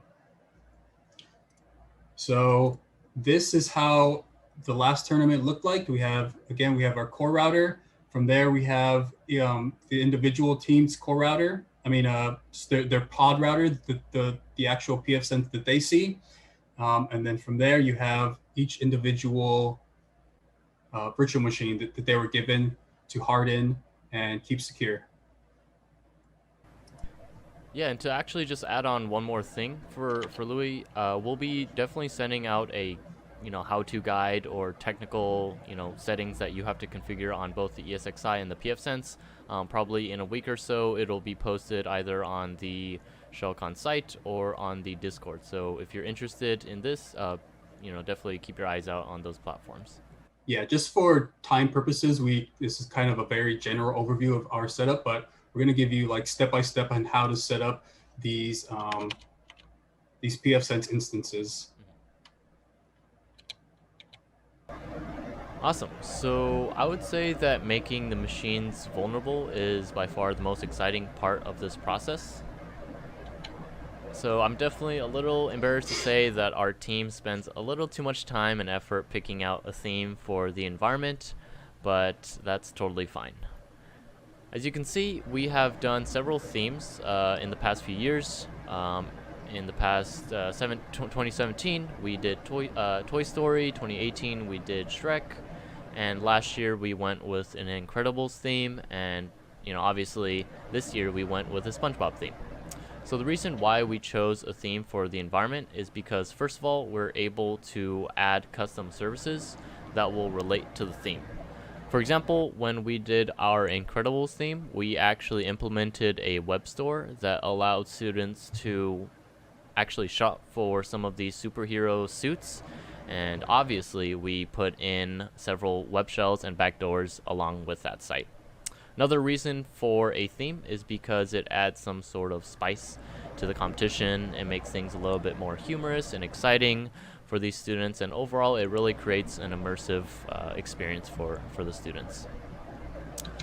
So now we'll be diving into more of the technical details of how we come up with ideas for making these systems more vulnerable. One of the main reasons why we run these trainings is so that these students are able to feel some sort of red teaming presence. So obviously when we're making these systems vulnerable, we want to be thinking from a mindset of a red teamer. The graphic below essentially details one particular methodology, specifically the cyber kill chain, and this is a methodology that red teamers will follow when attacking an environment. So first, when we're making an environment, we want to make sure that the red team is actually able to establish some sort of foothold onto the environment and onto the systems itself. So the bullets listed down below are just a few examples of vulnerabilities that we have added in throughout the years and implemented into our systems. And these are definitely some that you can implement into yours as well. So I'll be just going over a few of the more interesting ones. One vulnerability that we almost always put into our older Windows Server machines is Eternal Blue. This is a vulnerability that has been out since 2017, I believe, around April, and this essentially relies on a vulnerable SMB server, like an outdated one. And by running this exploit, it essentially gives us system level access onto a host within minutes. The top right screenshot is, as you can see, it says PHP shell. So this is a web shell that we installed into one of the web servers that the students were tasked to, maintain. And their objective would obviously be to locate this web shell and remove it, because as you can see, we were able to execute shell commands as a user on the system. The bottom right screenshot is another pretty fun one that we implemented. So essentially it is replacing utilman, which is a kind of feature, accessibility feature that shows up before you even log in. It's usually towards the bottom right of a computer, but we replaced the utilman binary with a command prompt. So without even needing to log in, we were able to click on the accessibility option and be presented with a command prompt. Now moving on to privilege escalation. So once we are able to establish some sort of foothold onto the environment, we obviously need to escalate our privileges and see what sort of other information we can pull from the environment. One example is that we can misconfigure Windows service binaries. So we have in the past created some Windows services that were running as high privilege users, and the folder permissions would be misconfigured where a default user, a standard user, would be able to essentially change the service binary and substitute it with their own malicious commands, and they would be able to privilege escalate from there. The screenshot is actually a Portainer vulnerability that Louis here was actually able to utilize for privilege escalation. Yep. So Portainer is just a simple web UI for Docker. There's nothing too special about it in that sense. So if you were to gain access to this Portainer web UI, you essentially have the equivalent of shell access on a system with a user that's able to run Docker commands without using sudo. So again, since Docker daemon is running as root, if you have access to the Docker system, you have basically root access to the system. So what we were able to do there was, mount the root file system with like a bash container, and we have root access essentially at that point. So once we're on a system, red teamers need to establish some persistence, because if the competitors, the blue teamers, are able to boot us out from our initial ways that we got in, we need to be able to get back in. So our point of persistence needs to survive reboots and software restarts. So a couple ways that we do this is by adding some new users, adding some cron jobs for the Windows side, creating new services, services in the startup folder. So one example that I created here on the right, the screenshot, I created a systemd unit file that was going to start up this service as soon as the system started up. So what it is here is I copied and renamed a netcat listener, and I renamed it into something simple called cleaner. This was supposed to be fairly obvious if you see that there's like typos and grammatical errors in the description of the service. The blue teamers, they should have solved this immediately. A lot of them did not. This was kind of a low-hanging fruit that I put in there, but it ended up being pretty useful. So what I had this doing is just it's listening it's a netcat listener on some random port that I created, and if red teamers were able to scan, they would have had bash access with a root on the root user. So that one was pretty funny to both create and see actually exploited. So moving on to kind of the final stage of what the red teamers would want to do, and this is obviously something that we as students on the infrastructure side have to set up, is we have to create some sort of action on objectives. So in other words, when we are making the environment, we will add in a few things that are relating to the theme. So for example, on the bottom right, you can see that we added in a file that was top secret, and the students were tasked with protecting the, I believe it's the Krabby Patty secret formula, and this is just another fun way to create an immersive environment. A few other things that we will do after we've done our due diligence and set up persistence is that we will start to really make our presence known. This will include things such as dropping databases, so our website, their website changes, we will change credentials so that they're unable to log in, and really it's just making our presence more known. And finally, we are going to be having a lot of fun with the environment. As you can see, the screenshot on the left, this is another system that we really had a lot of fun with. We installed this Goose application plugin, which allowed a goose to follow your mouse around. It would open up random applications on the desktop, and if you can look at the web server or the site in the back, this was actually a custom application that we created where a user would be able to upload their driver's license, but obviously a red teamer was able to upload a PHP shell and gain access from there. And then the screenshot on the right is a picture of a blog that actually got compromised. As you can see, there's some Squidward ASCII art that we were able to put onto the system. So overall, it's a lot of fun to make these systems vulnerable, and once we are able to think from the mindset of a red teamer, it makes our process a little bit easier to follow a set of plan of action. And obviously we do have to do the boring part, which is documenting everything we do. One reason for this is because the students will generally have a debriefing session with us after the competition, and we will basically say like, hey, do you guys notice us? Did you find any particular things that we were able to abuse? And if they were able to find certain things, then we say, good job, but did you also find this? So by having a list of documentation, we are able to essentially teach students a few of the things that they missed out on, and overall it's a really good learning environment for both parties.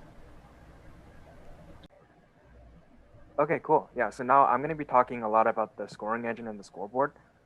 This is going to be a little bit technical because I think there's a lot of value in the whole process of creating the scoring engine, and also because the scoring engine, like the other parts of the experience, are really important and valuable, but the scoring engine really brings it all together for both the red team and the blue team. So yeah, it's a really cool sort of thing that we were able to build, and I hope you guys are able to share some of that. Okay, so the first and most important question is why build a scoring engine in the first place? Well, when you look at the competition, there's really three groups of people that are even involved in the competition, right? Obviously, you have the first group, which is the competitors or the blue teamers, right? And the main reason why the scoreboard is useful to them during the competition is that it helps direct their focus, right? So let's say the red team was able to attack your device and it was able to take down one service, right? Well, first of all, just knowing that that service is down rather than you having to check it yourself and realizing oh, wow, my web server is down, right? Let's go bring it back up. And instead you have a scoreboard that says, okay, web server's down, right? And then you direct your whole team's focus to bring that service back up, right? That's very important. And it really brings the team's attention to something instead of oh yeah, just dilly-dallying, securing the system and doing whatever, right? Yeah, the next component is understanding whether it's a personal problem or a red team sort of action, right?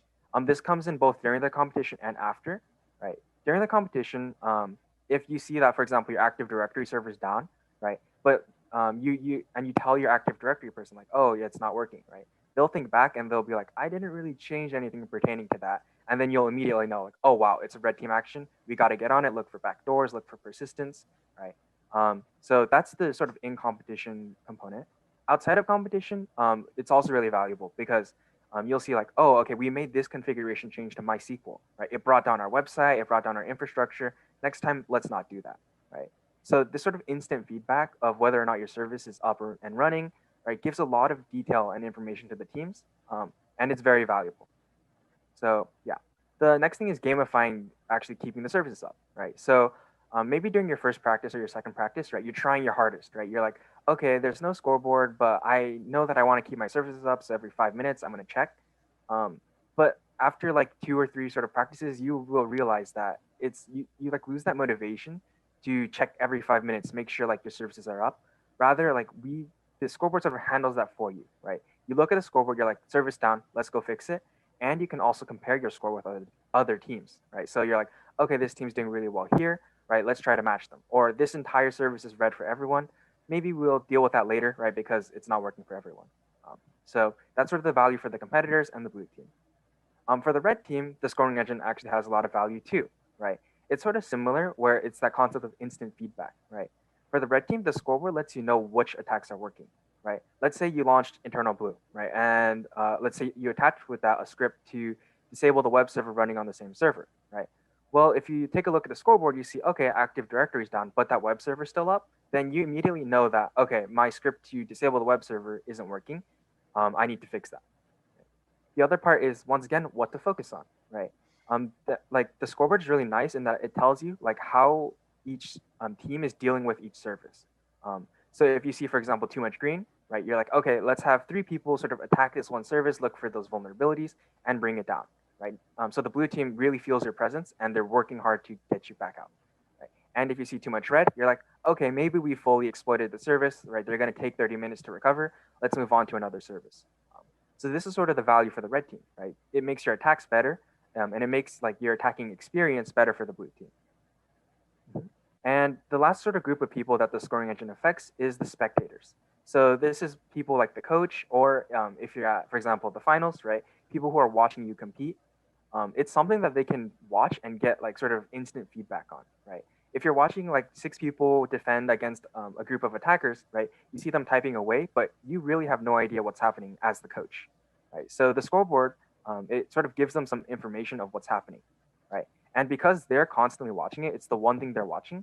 They really know what's happening, right? So let's say one team's MySQL server, once again, goes down, but every other team's server stays up, and then it stays down for 20 minutes, right? The coach can say, hey, maybe some configuration change you're making with SQL isn't working, right? Take a look at that and fix it and improve it for next time.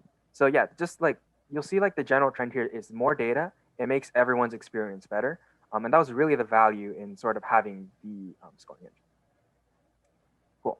So now moving into how we actually create and deploy a scoreboard. Just like any sort of service, we need 2 components, right? The backend component and the front end component. In this case, you'll see shortly that in our first iteration, we really combined these due to like making it simpler, right? But a general overview of what the backend component needs is, first of all, it needs to pull every team's services, right? That's like fundamental. You need to check if that service is up or down. And then another sort of side benefit you can have is keeping track of that uptime or downtime, right?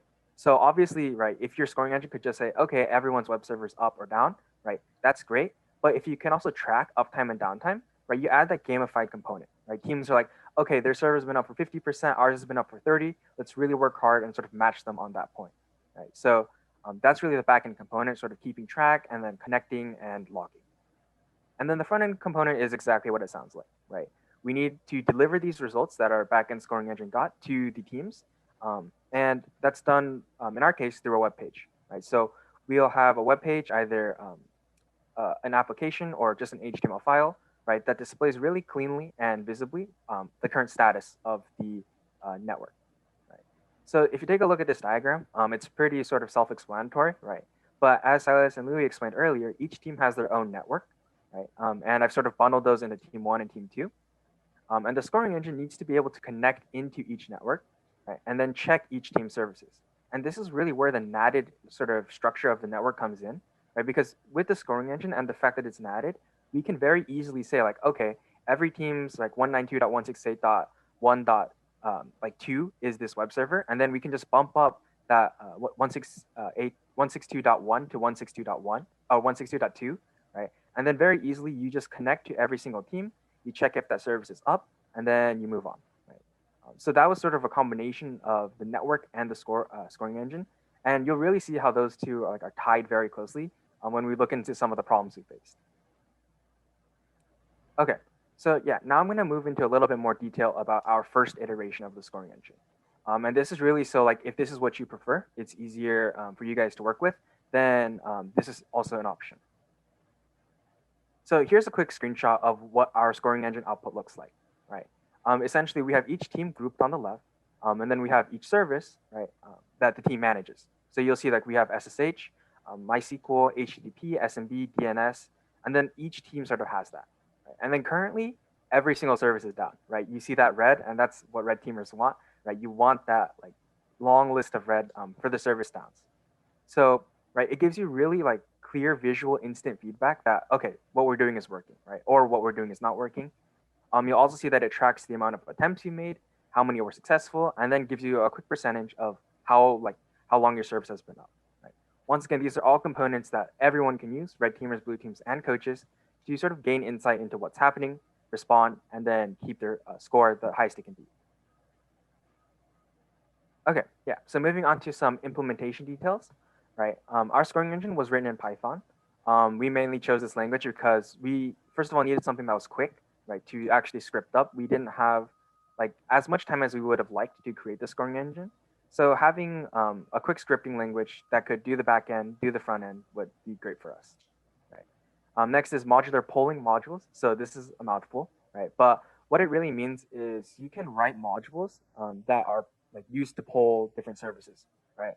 So originally we started with one module that was polling the ports to see if the port was available, right? But we slowly expanded into like HTTP poll, right? Which means like, okay, download the web page, then check its MD5 hash. Then if its hash matches, then we know like, okay, it's good to go, right? And then moving from there. So it adds this sort of customizability that is really important, and it makes it easy too. So yeah. Moving into like how we actually kept track of score, right? In our first implementation, we used an in-memory score tracker, right? What this means is we basically had one big Python dictionary that kept track of all the teams, all their services, how many checks were up, how many checks were down, and if the previous check was up. As you can take a look in the right sort of screenshot, that's sort of an example configuration, right? So you'll see like, okay, we have the type of check we're doing. So we're doing a port check, the IP, what we're calling it, and then the three pieces of information: checks up, attempts, and previous status. Right. The reasoning for this was it simplified our deployment. Right? We have one script that does everything for us. We run it, and we get a scoreboard. So it's sort of really nice in that way. And specifically because we knew that we were targeting 10 teams, right? Let's say, for example, each team had 5 devices. That's only 50 sort of pieces of information we need to keep track of, and Python handles that really well. 50 pieces of information is almost nothing. So this sort of solution with in-memory score tracking worked really well for us. In terms of how we displayed this information, we generated a single HTML file, like you saw previously, and that was just displayed via Apache or served via Apache, right? So you can see how it's all bundled together. This one script pulls each team, right, gets the status, updates its internal dictionary, then generates an HTML file for that output. Right? So it was really, I wouldn't say simple, but really efficient in terms of how it did it. But you can easily see we cut many, many corners, right? Keeping track of score in memory, there's so many problems with that, and we'll address that in a little bit. And now finally, this last component that was really sort of hacked on, but really interesting, was how we could allow users to define usernames and passwords, right? You may have like, and what this means is like, let's say the user changes the SSH password, right? We wanted it so like they have to give us the password, and then we check if we can log in with SSH. And then if we could, then we count the score up, right? But if they change the password, how do we get that update? This is how, like, I'll shortly explain how we deal with that, right? But one pitfall you'll see is we had no database and we had no API, right? How do they update this information and send it to us? Right? We weren't going to build out this entire infrastructure in like one day. So we thought of a different solution, right? And our solution was actually Google Sheets, right? So you may have like thought about this before, like, okay, Google Sheets can store data, it's collaborative, and we can edit it. Could we ever use it as a database, right? Well, in our case, yes, we did. So it's a pretty hacky solution, but it actually worked out really well in our case, right? So to quickly summarize Google Sheets, it's basically collaborative spreadsheeting. You'll create a spreadsheet online that anyone can access, and then they can update that Google Sheet with information. And then conveniently, right, we can also access this with an API. Now that's the intended use. What we used it for was a combined front-end and database solution. We use it to take input from users, and we also use it at the same time to store that information, right? And the technical details of this is really like very simple, right? There's a lot of APIs that you can use to directly query these Google Sheets. If you want to look at the source code of the engine, it's pretty clear how we deal with it. But there are some downfalls, right? Like if Google Sheets was this perfect solution, why isn't anyone using it? First of all, is scaling, but that didn't matter for us because we have 10 teams. The main problem was that teams could change the usernames and passwords for their teams, but they could also change it for other teams, right? So immediately you see like if you have an actual competition where teams are going against each other, right? This sort of becomes a problem where like, oh, I'll just change their password real quick and then their scoring check will be down, right? So this is a problem, but fortunately for us, right, we were in a practice environment. Everyone is trying to practice by themselves within their own team and improve themselves, right? So we didn't face this challenge, but this is definitely something to think about when going in scale. And the main detail why we chose this was once again due to like how easy it was to use. Right, Google Sheets is well documented. Its API works really well, and we don't need our own database. We don't need our own SQL database. Right, we just use Google Sheets itself as this sort of self-contained database, and it works out really well. But obviously there are a ton of problems. Just in our case, right, this was a solution that we thought of, and it worked out how we would like it to. So yeah. Right, now jumping into more detail in some problems we faced. Like I mentioned earlier, we used in-memory storage, right, for all of our scores and all of our data. Fortunately, the configuration itself is outside, but still, like all of that juicy sort of information of how many checks up it was, that's all in memory. The problem we faced was like if the engine crashed, we risked losing scoring data. And this happens a lot more often than you'd think because, for example, if a module was implemented without a try-catch, the engine would crash, right? If like some team did something weird and unexpected, the module would crash. So to mitigate this, we sort of implemented constant backups, right? What that means is each time the scoring engine loop finishes, we create a backup of the current score. So when the engine crashed, we could easily plug that backup in. But there are still problems with this. Like for example, if the engine crashed in the middle, right, there's a chance that the backup itself is corrupted. So yeah, just not the best idea, but it worked for us in our case. The next sort of difficulty, and this meshes sort of with the network, is difficulty accessing the scoreboard, right? Like we saw, the scoreboard itself needs to be able to access every single service, and it also needs to be able to be accessed, right? So this was sort of a problem where in our network, right, obviously each team is natted, but we were having difficulty, like, or like it was just a painful process to make sure all of our networking was set up correctly, right? Making sure each team could access the scoreboard, making sure the scoreboard could access each team, right? It would be a lot better if we could just say, okay, the scoreboard can access every team, and it's guaranteed no matter how the network is set up, that teams can access the scoreboard. And both of these problems we will address in our current iteration. Okay, so we've made a lot of improvements to the scoring engine, and we've given it a new name, right? We've called it the Pulse engine, and this is because, right, it's sort of like what we think is the best iteration of what we have, and we would like to make it public so everyone can use it. Right, it's built with like vastly different technologies, right? So the previous one was one big Python script, generated the file, kept track of scores and everything. But now we've sort of split it off, right? We have an actual backend REST API, and we have a front end built in React. So these are sort of the modern technologies that we make web applications with. And the fact that it has a separate sort of API gives us a lot more flexibility, right, to add features.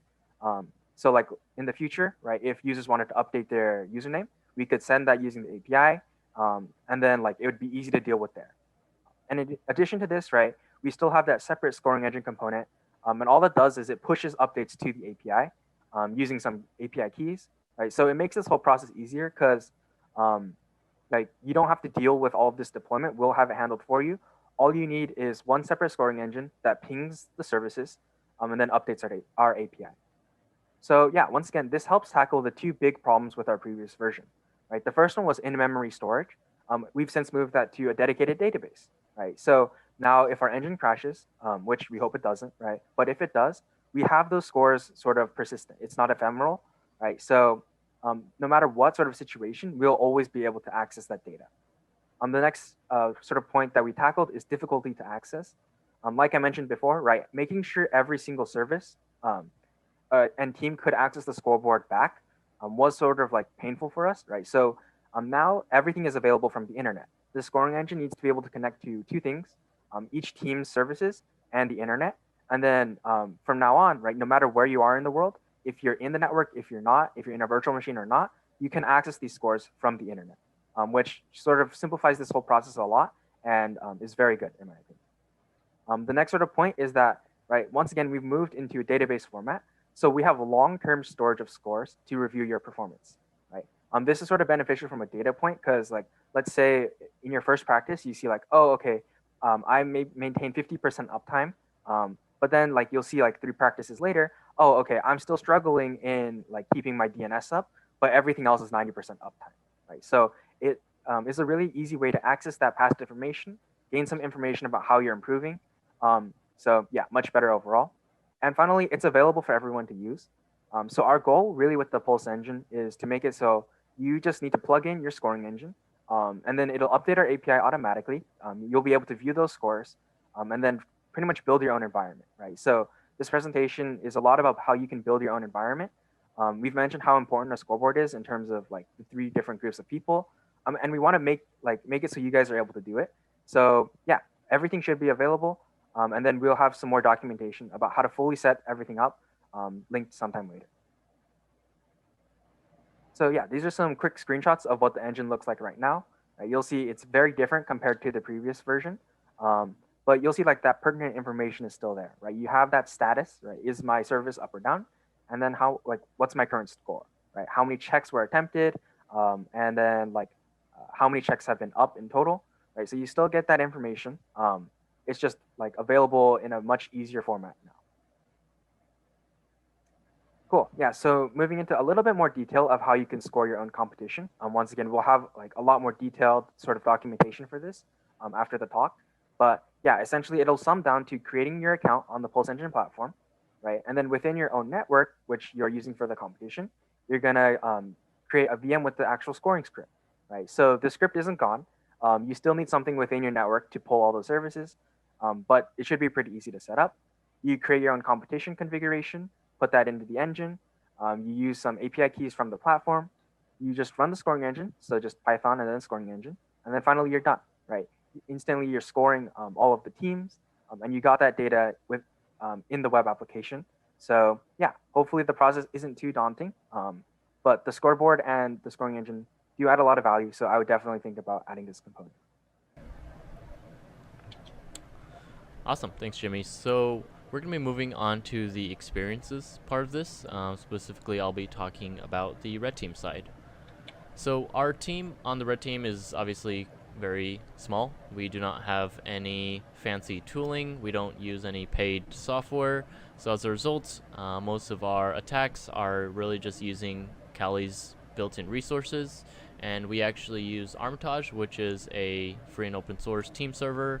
And this essentially helps us to coordinate some of the attacks, and we can import our hosts into the graphical user interface, and it makes pen testing a little bit easier with a team environment. So essentially what we are running on the students are what we call timed attacks. So in other words, we are making it, we're trying to make it as fair as a competition as we can. So in other words, we will give students essentially a 15-minute buffer from the start time to when we run our first attack.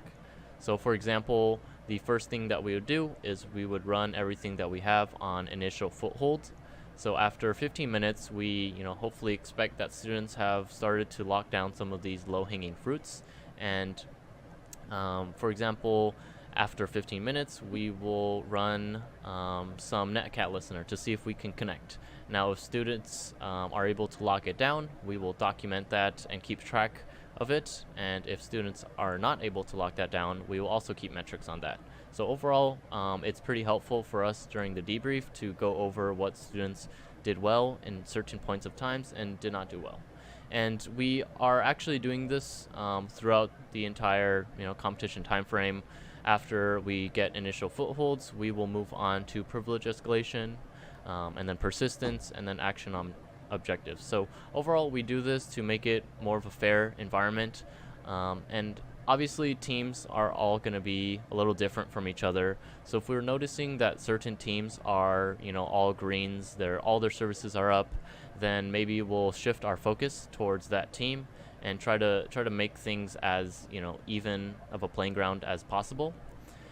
And in these screenshots, you can see these are just examples of what our documentation looks like for the red team. So we would just run each of these commands, and overall, it's really helpful for us to kind of keep metrics and figure out what sort of attacks we want to do at a certain time to make things, like I mentioned, as fair as possible. Cool. So yeah, I'll be talking about the struggles of the blue teamers. One really important distinction I want to make is I was actually a part of the blue team. So even though I did sort of contribute to the scoreboard, keeping all of that up, like I was one of the members who got attacked by the red team during this experience. I'm gonna have to say it was very valuable. So first thing is that there were lots of valuable and good lessons learned. One of those was actually the order in which to secure the system. From Cyber Patriot and other competitions, you learn like what is important, but this really teaches you like what to do first. It also like tells us like what is not possible with our plan, what we need to change, and how to deal with critical situations, right? If a server goes down, we have to deal with it in the moment. There's no script for that. And also speaking with the red team after the competition, and like Silas describes, that documentation really helps us improve like what we need to do. Like there are times where we thought we did something really perfectly, and then they tell us they had a shell in us in our system the whole time, right? So it's very valuable. We learn that there's always improvement, right? Like nothing is perfect, and I have to say, the entire experience is like invaluable, especially for competitors competing in high school like Cyber Patriot finals, right? Going into that completely blind without experience is, I have to say, extremely difficult. So this entire experience like sort of prepares you for that. And finally, and I think most important, is it's lots of fun. It brings back that sort of original enjoyment you get of cybersecurity, right? In films, you may have seen like war games, right? You're like doing battle with this red team. And I have to say, this entire like blue team experience, you really experience that. Everyone's working their hardest to sort of kick out the red team and secure the image. Right, so now on to the lessons learned. So at first, what went right was very little. We did fix it in the end, but in the beginning, it was basically non-functional. So the main problem that we had was that the virtual machines were stored over the network on an NFS share.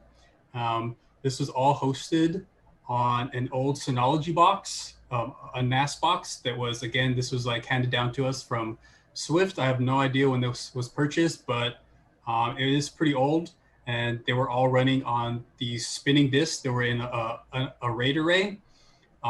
So the connections from each server to the NAS were all limited by the NAS's 1 gigabit connection.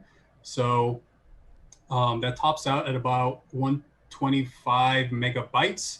So if you know anything about like SSDs, they would top out at around 500. So it was a pretty big bottleneck in that sense. We did have local storage on the machines, but we at first were not using them. So in order to like improve, that's how we did that. We moved all of the machines that were on the remote share onto the local data stores, and basically everything was good from there. Another problem that we had was that every single function that went over the network was on the same connection from the servers. So if we wanted to clone one server from one machine to another machine, it would choke everything. So we had the VPN stored on our ESXi host. So when we cloned one machine, it would choke the VPN, it would choke the internet for the boxes. Everything just started breaking if we were to do that. Another thing that caused us a lot of pain was the cloning function just in general. So even when we fixed it to use the local data stores, all of there was still a problem of that the cloning function still used the same pipe, you could say, as every other connection. So it was bottlenecking and making everything really poor performance. So that was a major problem for us. So some ways that we improved since then, things that we have learned. For one thing, we had some new SSDs donated to us by the teams that participated. We also purchased some with some Swift funds. So now everything is really fast. So what else we've done is reinstalled ESXi and vSphere onto these new SSDs. So a benefit of that is that we have the newer features. It's going to have a newer interface that's not too much different, but it is definitely better and noticeable, a lot more usable. And the fact that ESXi is installed on these SSDs rather than what they were installed on was some spinning disks. The ESXi instance itself is super fast, not only just the virtual machines, but ESXi in the interface is really fast now. What I also did was create a DRS cluster, which DRS is a vSphere function that allows for automatic load balancing between the different servers. We don't have it 100% automated as of right now because you need some sort of networked storage that all these servers are able to access. We don't have that as of right now, but that is another improvement where we could improve in the future, and that would allow for automatic load balancing. So if one server, if you had 10 VMs on one server and they were all taking up, 100%, they would suddenly, like 3 would go to another server, another 3 would go to another server, and they would have automatic load balancing. As of right now, we have to kind of do it manually, but it's still a lot better than before. So what else we've improved in? Like I said earlier, the cloning function before used to rely on the same internet connection as everything else. What we've done now is we moved the cloning function to use its own NIC on every single server. So now the cloning function, we actually use 2 different NICs solely for the cloning function. So we're able to basically clone and transfer stuff at twice the amount of speed. Not only that, but it doesn't harm the other functions that's going on. The VPN doesn't start to stutter. The internet doesn't start to stutter. So that's been like a really big thing for us, and that's super awesome. In the future, this would be nice to have. But again, all this relies on funding, which we don't have unlimited amount of, but things we've been thinking about was getting newer servers. Again, our servers are pretty old, so they're coming up on their end of life. Another thing would be some 10 gig switches, which would help with not only the cloning function, but if we were to get a network attached storage, that would be super beneficial. And just in general, more storage would be better. We have about 2 terabytes on each server of SSD storage. So any more would be really beneficial for us. All right, well, that about wraps up the presentation. We want to thank everyone for tuning in. Special thank you to the ShellCon organizers for giving us this platform to speak and share our experiences. And we hope that we've inspired some of you to go out and make your own cybersecurity competitions. So if there are any questions that you have, we're more than happy to answer them via Twitter DMs or on Discord. Thank you, everyone.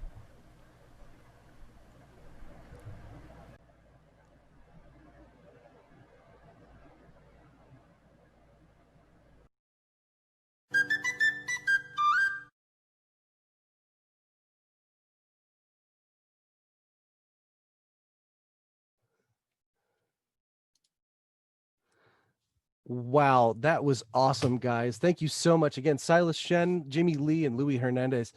Again, I find that we have a lot of a lot of great mind share around software and, blue team, red team, TTPs, et cetera. But often, we sidestep the hardware angle and in setting up configurations like this and giving back to communities, bringing people up to speed, and then just how much effort, what type of work goes into that. And having talks like this, we can learn how to not recreate the wheel, and that was just amazing. That's really great rundown, deep dive into setting up those type of events and how to get the wheels under the bus. So thank you guys so much for that.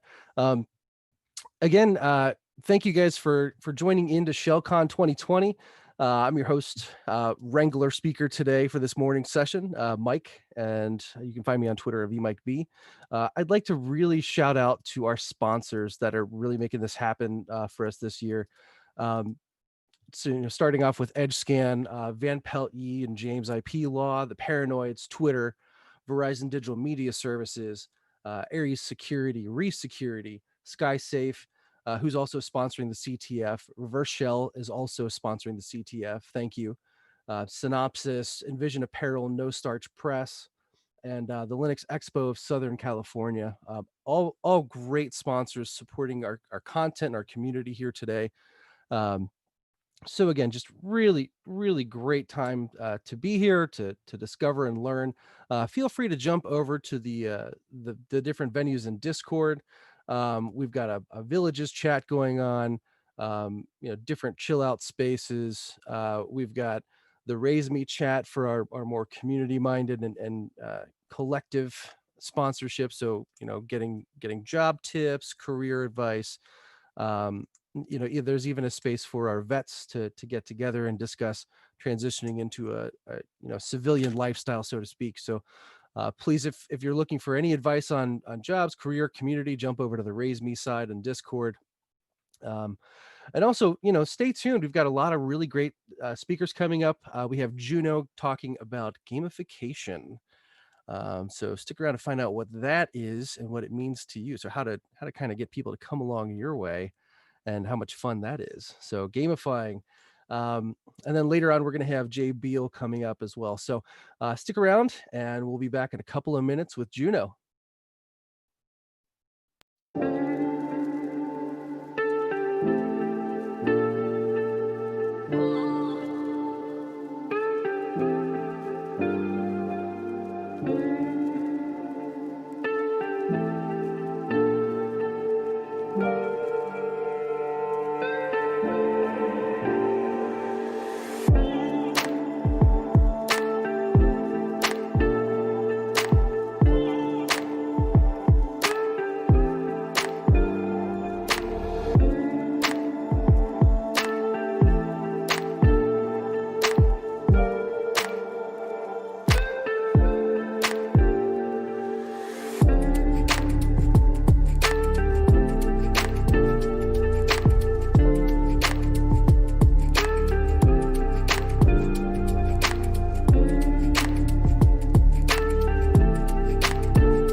All right, ShellCon, welcome back.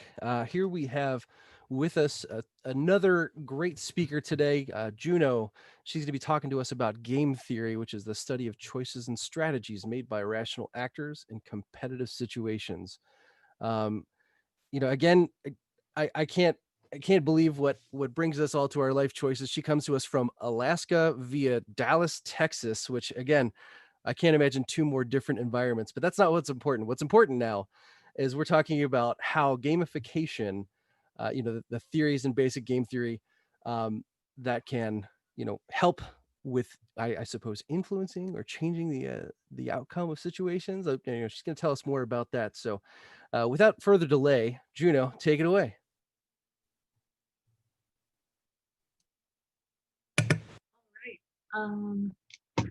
Please let me know if you can't see my presentation. And then this talk is always very, very discussion and audience participation based. Usually when this is done in person, I drag people up on stage with me. But this time, please head over to the main talk questions channel in Discord and ask your questions, comments, snide remarks over there, as well as answer some of my questions and play some of my little games. Anyways, so a little bit about me. My name is Juno. You can find me at Twitter under that handle there.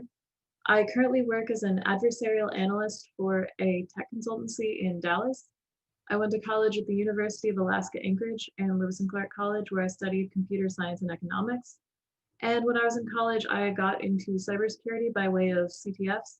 And my other fun college hobby was fire breathing, which I still try and continue to this day. And I moved to Dallas from Alaska in August of 2018. And quickly my social life became the Dallas Hackers Association.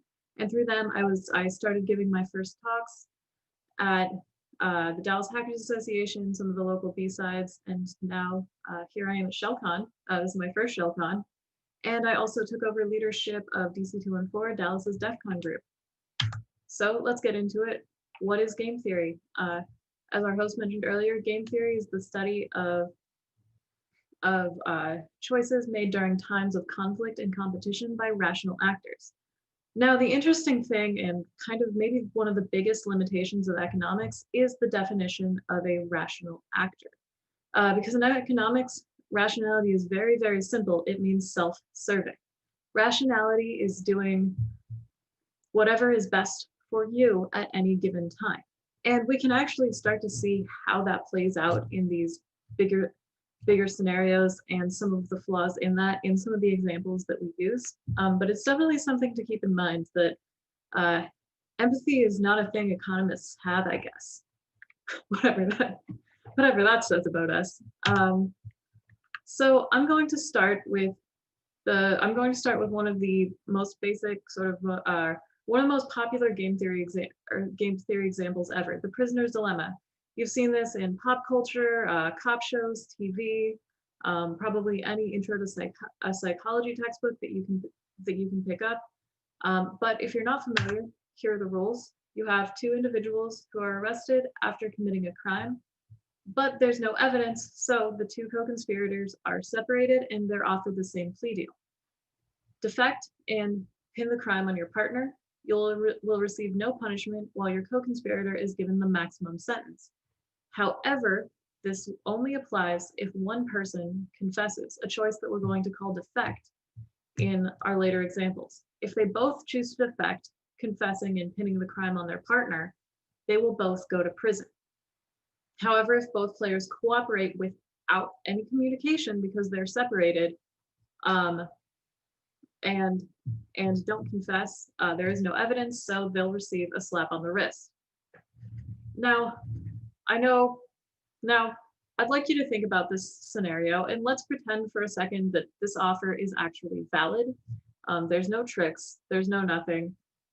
What would your choice be? So I'd like to point you over the Discord because I will be reading your answers aloud. But what do you think a rational person would do in this situation? And then we're going to see if you're right.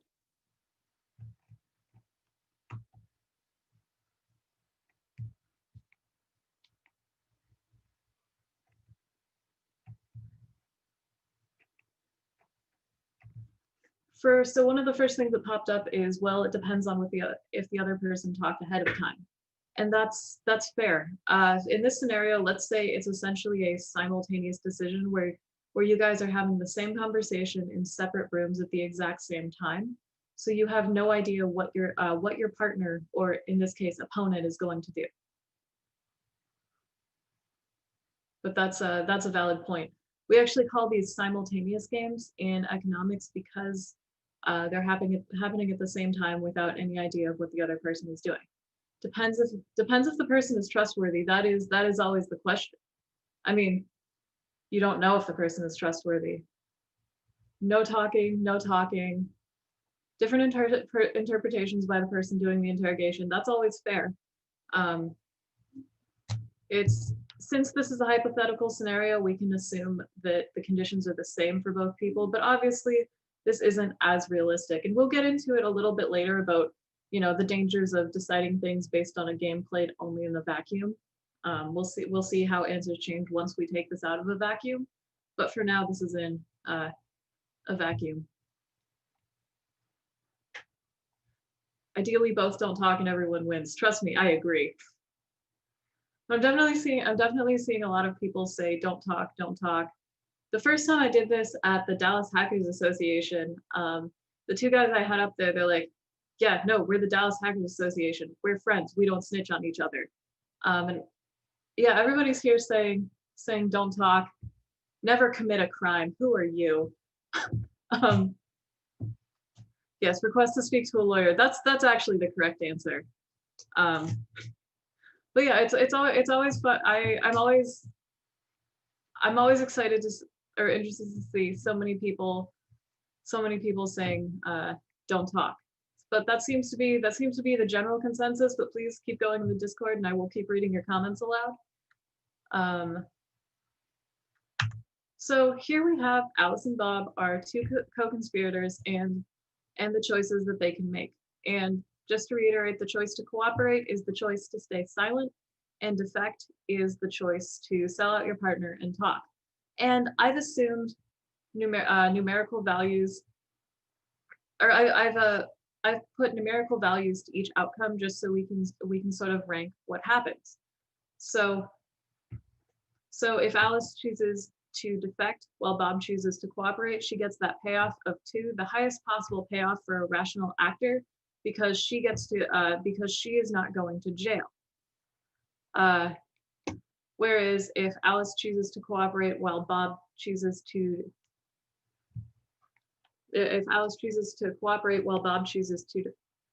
defect, she gets that payoff of -1 up here, because she's going to jail for the maximum sentence. That's the worst possible outcome for her, so therefore the lowest number. And so because this is a simultaneous game and they don't have the option to communicate, they have to base their choices off of what they think their opponent will do. So if Alice believes that Bob will choose to cooperate, her choice is between the payoff of 1, cooperating along with him and getting a little bit of jail time, or payoff of 2, getting no jail time and sending Bob to prison. Now, obviously, this does not cover the social or emotional ramifications of sending someone else to prison, because this is a hypothetical scenario in a vacuum. So in this scenario where Alice is economically rational, she will choose to defect and send Bob to prison so that she gets a shorter sentence for herself. Likewise, if she believes Bob is going to defect, she will defect as well and send him to prison alongside her. So in both scenarios, Alice would choose to defect. And because Bob has the same payoffs, if he believes Alice will choose to cooperate, he'll defect for that lower sentence or that higher payoff. And if he believes that she'll defect, he'll defect along with her. And this is what we call a Nash equilibrium. This is the logical outcome of the game by 2 rational actors, where they both defect. Now, what's interesting is this is vastly different than what actual people say that they would do. As you can see from the chat, pretty much everyone said that they choose to cooperate and stay silent. And as you can see, a scenario where both defect is not the best possible outcome. the best possible outcome, or what we'll call a Pareto optimal outcome, is an outcome that is better for both players. And that's when they both choose to cooperate and get a shorter sentence together. Even though that's not the rational outcome, it's the best one. So what does that look? Like? Now, one thing that this individual game did not take into account was any sort of relationship between Alice and Bob. Do they? Some of the questions people have been asking: do they trust each other? Do they trust each other? Are they going to have to deal with each other later? You know, what are some of the outcomes? And I think, and so we can start to model that by having a repeated game. And what a repeated game is Alice and Bob go out, commit a crime, they get caught, and they're faced with that choice. Then they do it again, and again, and again. Definition of insanity, I suppose, is doing the same thing over and over and over and hoping for a different outcome, but they do. So I'm going to put the rules for the prisoner's dilemma back up on the screen. And I'd like anybody in the Discord to tell me, would their outcome change if they were going to continue to do crimes with the same person, and continue to potentially be in the same situation later again.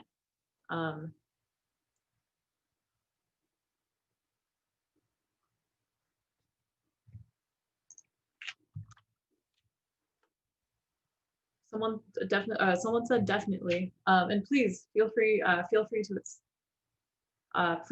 to expand on why, and then we'll get into some more math behind that in just a sec.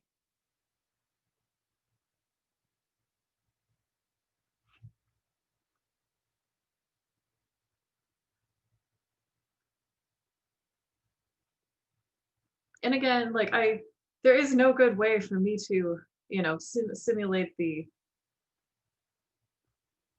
like actual real life stress of this situation. So unfortunately, we do have to still look at this as sort of a scenario in a vacuum. They definitely agree to some basic scenarios of cooperation ahead of time. That could definitely be true, but are you going to trust them in the moment? Because they may have talked about it beforehand, but it still may change.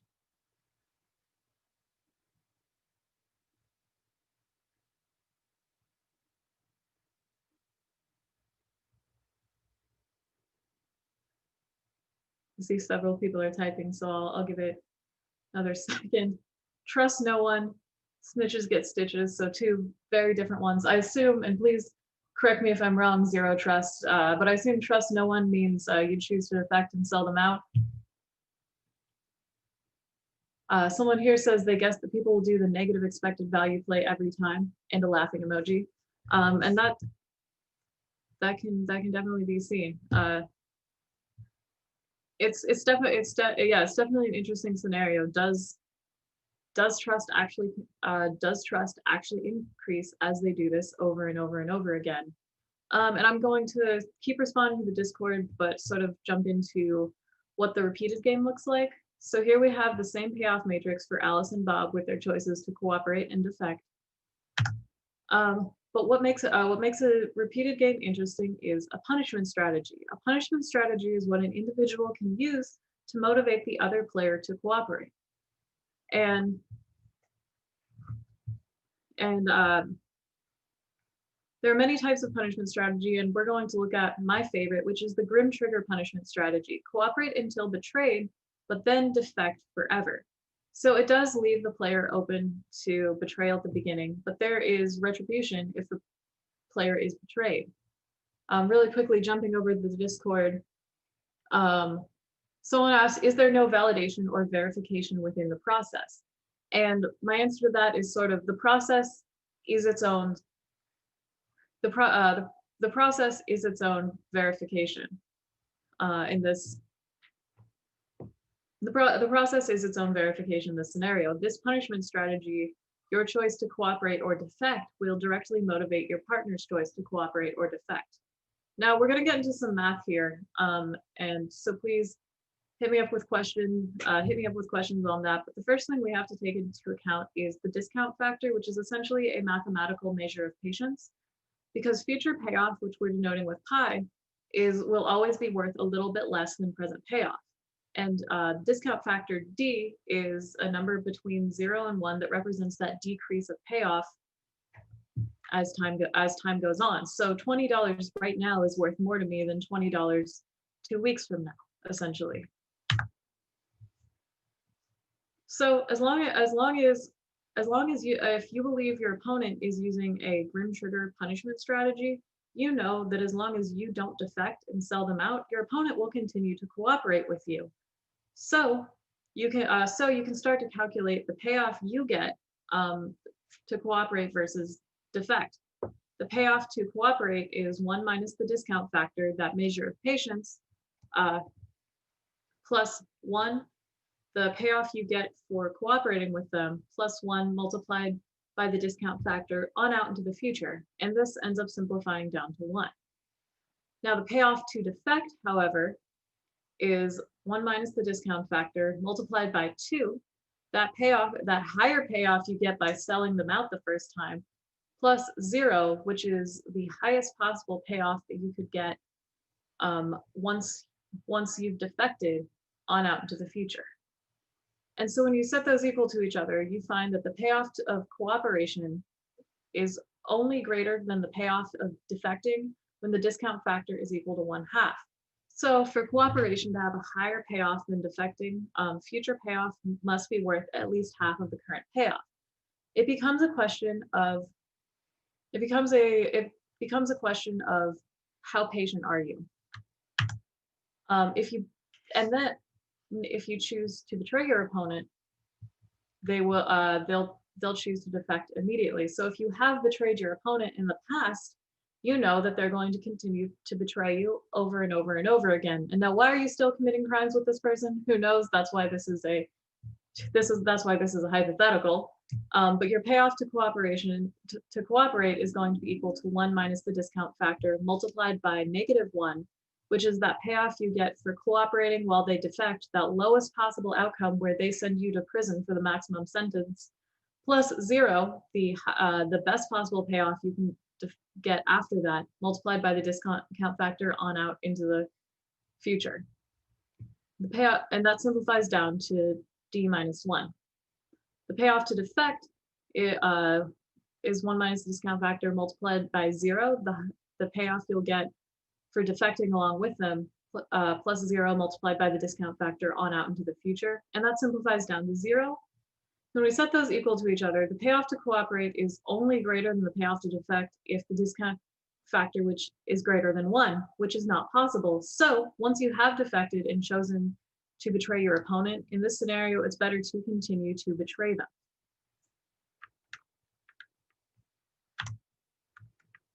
So what essentially what this means is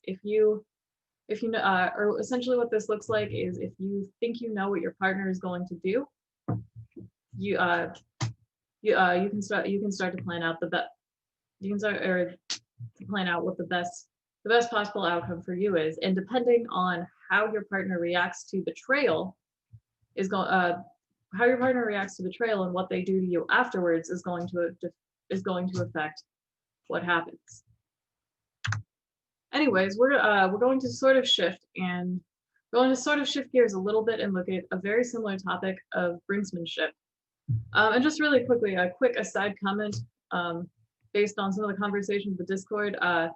This is more about the statistical modeling, and this talk is more about the statistic models. None of this is legal advice. I am not a lawyer. Please do not take legal advice from me. I just like to model the choices that people make. I'm certainly not telling you which ones to make. So we're going to get into brinksmanship, and we're going to start with a simple game of chicken between Alice and Bob. Alice and Bob are in their cars driving at each other, and they both have the choice to swerve or stay. And here I've marked their choices. Someone said the feed was lost. Is everyone else still good? I'm going to keep talking until then. Alice and Bob, awesome, still working. Alice and Bob have the choice to swerve their car off to the side and avoid a collision, or stay. And so if they both swerve, they both tie. If one of them swerves while the other one continues straight, that one loses the game while the one who continued straight won. Or however they both stay on the road, they will crash into each other, and just the worst possible outcome, they've basically both lost because they've crashed their cars. So I've changed these outcomes to numeric values, so we can start to plot out what Alice and Bob might do in this scenario. So, and so like we did last time, we can go and determine what they'll do. If Alice believes Bob is going to choose to swerve, she'll choose to stay the course and win the game. However, if she chooses to stay, or if she believes Bob will choose to stay, she'll want to swerve to avoid that crash. And Bob will make similar choices, choosing to stay if he believes she'll swerve, and choosing to swerve if he believes she'll stay. So the two rational outcomes, or the rational outcomes of this game, is one person stays on the road and the other person swerves. Now, what if this is a game between two equal people who end up having the same outcomes? But what if it's Alice versus a stuntman in a stunt car who's going to have a lot less who's going to have no issues if he stays on the road, assuming he's okay with hurting another person. The guy from Death Proof, I suppose. So in this scenario, Alice's choices still remain the same. If she believes the stuntman will swerve, she's going to stay on the road. If she believes that he's going to stay on the road, she's still going to swerve. However, for our stuntman, if he believes he's going to swerve, she's going to stay. And if he believes she's going to stay, he's going to stay as well, because he still gets a different payoff than she would. So in this scenario, the Nash equilibrium, the logical outcome of the game, is Alice swerving while the stuntman chooses to stay on the road. And if Alice realizes she's playing chicken against the stuntman, she's probably not going to do so in the first place. And this is sort of where brinksmanship comes in. If we're looking at Alice knows that if she can prove to Bob that she is not going to swerve, then if she can prove to Bob that she's not going to swerve, Bob will choose to swerve. This, unlike our previous game, is now no longer a simultaneous game. So let's say before the game of chicken, Alice cuts her brakes, or cuts her steering line rather, and is unable to swerve off the road. If she tells Bob this, all of a sudden this entire half of the decision tree is eliminated. And so if Alice is staying, Bob's only choice, Bob knows this, and his choice is to stay and get hit or swerve away from her, in which case he will choose to swerve every single time. Brinksmanship is essentially the idea of cutting off one of your choices in order to force your opponent to do something else. So now we're going to move into a very, very, very simple attack defense scenario. So this is a simple model because I need to be able to get through it in relatively quick time. This is not at all a real world scenario. This is a simple model to prove how we can start to model attack defense behavior.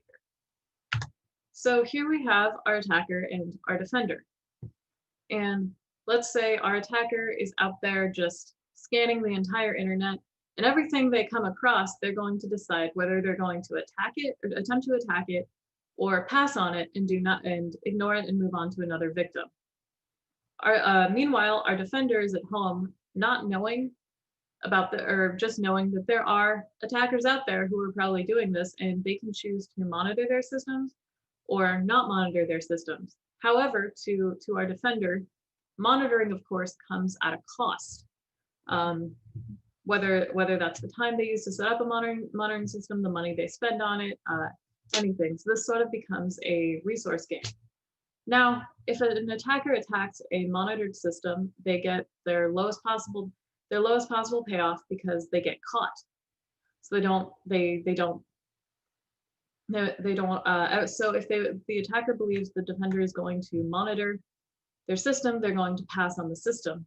However, if they come across a system that they believe is not monitored, they'll choose to attack it because the highest payoff is to attack a system that's not monitored. They get that payoff of 10 versus the payoff of 0 for doing absolutely nothing. Meanwhile, the defender, if they believe their systems are going to be attacked, they're going to choose to monitor them. But then if they believe that that's not very likely, they're going to choose to not waste the time or not spend the time and effort, and they're going to choose to not monitor their systems. Now, unlike the previous games that I've showed you, this one does not have a simple equilibrium where we land on a logical outcome. So what we have to look at is in their choices is the likelihood that their choices are based on the likelihood of things happening. So we're going to start by looking at the attacker's choices, and the attacker's choices will be based off of the value p, the likelihood that the systems are going to be monitored. So the expected value of attacking the system is equal to p, the likelihood that the system is monitored, multiplied by the payoff of attacking a monitored system, which is -10, plus 1 minus p, the likelihood that the system is not monitored, multiplied by the payoff of attacking an unmonitored system, that value of 10. So the expected value of attacking in any system, not knowing what it is -10p plus 10 multiplied by 1 minus p. The expected value of passing to an attacker will always be 0 because nothing happens, they just move on. So when we set those equal to each other, we get p is equal to 1/2. So if it's 50-50 whether the defender will choose to monitor their systems, the attacker is indifferent about whether or not they attack. And here's a graph that sort of that demonstrates that as it gets more and more likely that a system is being monitored, that expected value of attacking drops until it's below the expected value of passing. So how can we use this? The graph I had up there shows that that the defender, if they can find a way to, or shows that the defender can force the attacker into an indifference by making it seem likely that their system is being monitored. And that brings us to our signaling game. What happens when one player can lie, and lie credibly? So we're still going to look at this very simple attack defense scenario for our signaling game. We're going to have two types of defenders, high quality and low quality defenders. A high quality defender is monitoring their systems, a low quality defender is not. And so this is just what's out in the wild on the internet. A defender can signal, however, that they are high quality and that their systems are secure, but this comes at a cost. And it's a higher cost to signal for low quality defenders whose systems are not actually secured. So, and the question always comes up, well, what is a credible signal? And that's especially important in this realm, because if someone says, hey, we're unhackable, we'll be able to watch them go down in about, I don't know, 2 hours on Twitter. So there's always a question of the credibility of a signal, but we'll get into that a little bit more later. All the information the attacker has to go off of is the signal that has been given. They have no idea what capabilities the defender has, which means this is a game with incomplete information. So here we have a decision tree here, and the first choice in the middle here is the move by end, the move by nature.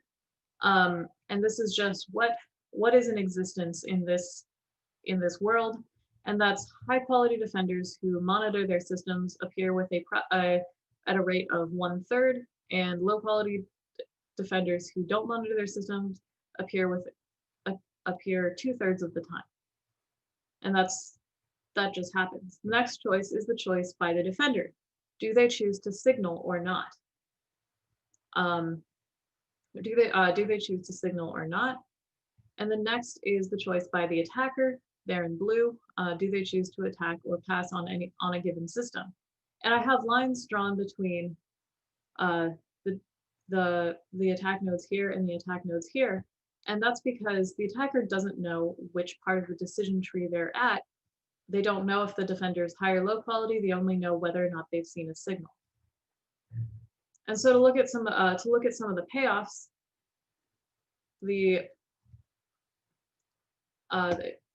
so if the cost of signaling is factored into the payoffs for the defenders. So for a high quality defender, the payoffs for signaling, 7 if they get attacked and 9 if they get passed on, are less than the payoffs if they don't signal, because the signal comes at a cost, and that cost is significantly higher for low quality defenders. So we're going to start to find this the equilibrium. We're going to make an assumption. We're just going to make an assumption and see if it works. We're going to assume that high quality defenders will signal and low quality defenders will not signal. And so this means if an attacker sees that signal, they know that that's a high quality defender, they'll pass on it. If there's no signal, they'll choose to attack. Now, this isn't going to work out for low quality defenders because they're going to be attacked 100% of the time. So they'll start to signal. So okay, that last one didn't work. So let's look at a pooling equilibrium where all defenders signal. High quality defenders signal, low quality defenders signal. Attackers are going to attack a certain percentage X of the time based on the probability that the signal is coming from a high or low quality defender. Signals coming from a high quality defender 1/3 of the time and a low quality defender 2/3 of the time, based on just how often they exist in the nature of this world I've created here for math reasons. So if attackers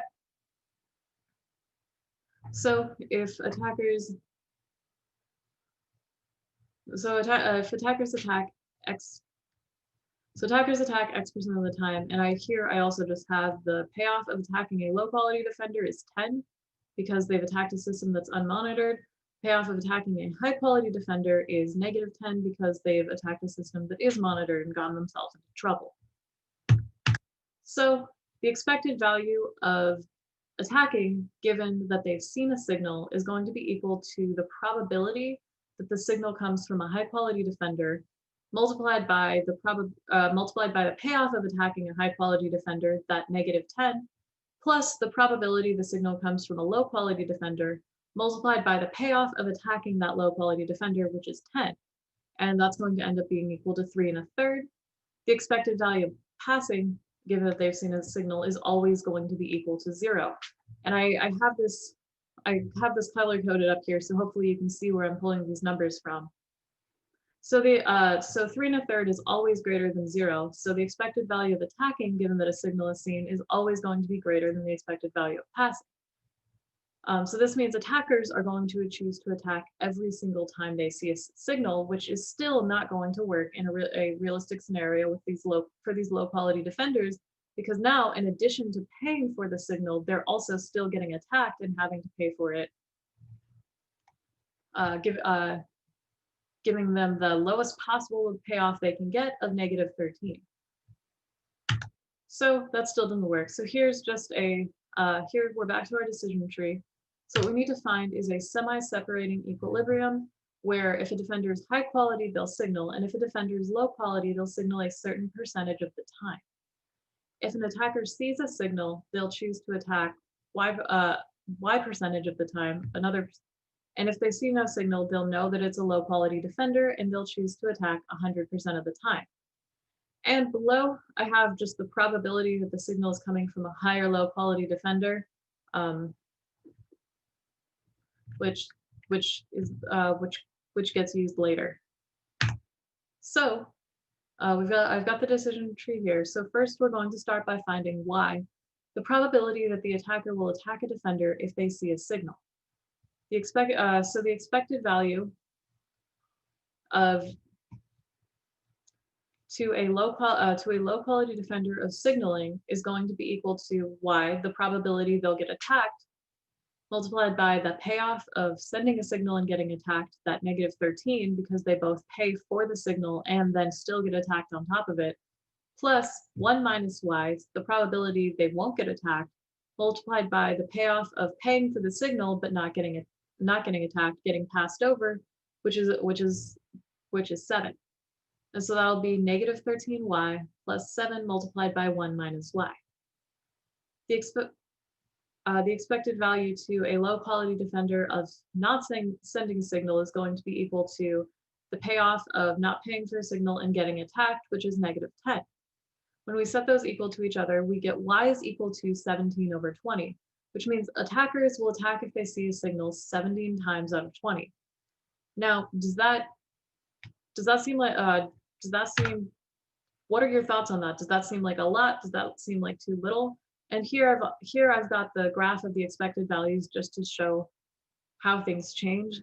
As it gets more and more likely that they're going to be attacked, it gets the payoff of signaling for a low quality defender who doesn't monitor their systems decreases drastically, until the point where if they're getting attacked 17 times out of 20, it is they're indifferent and it's no longer worth it to signal.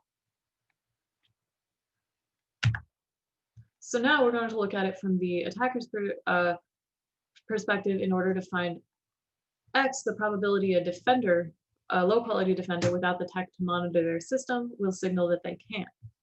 So, and to do this, we're going to look at the expected value of attacking is equal to the probability the signal is coming from a high quality defender multiplied by the payoff of attacking a high quality defender plus the probability the signal is coming from a low quality defender multiplied by the payoff of attacking a low quality defender. And the expected value of passing is always going to be equal to 0 because they're not doing anything, they're not getting any sort of payoff for it either. So we're going to set those equal and solve for X, which you're just gonna have to trust me on this one. It's equal to 1/4, which means a quarter of low quality defenders will signal that they can monitor their system. And just to show that in graph form again, as it gets more and more likely, as X gets closer and closer to 1, as it gets more and more likely that low quality defenders are signaling, the expected value of attacking if there's a signal increases as well. And at X equals 1/4, if they're indifferent, it's the expected value of attacking and passing are equal. So that's how we got that. Quick shout out to Wolfram Alpha for doing most of the intense calculations for me on that part. So that's where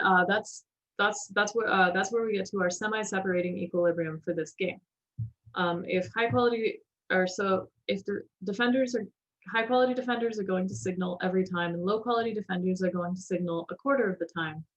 If there is a signal, attackers are going to attack 17 times out of 20. If no signal is seen, they're going to choose to attack.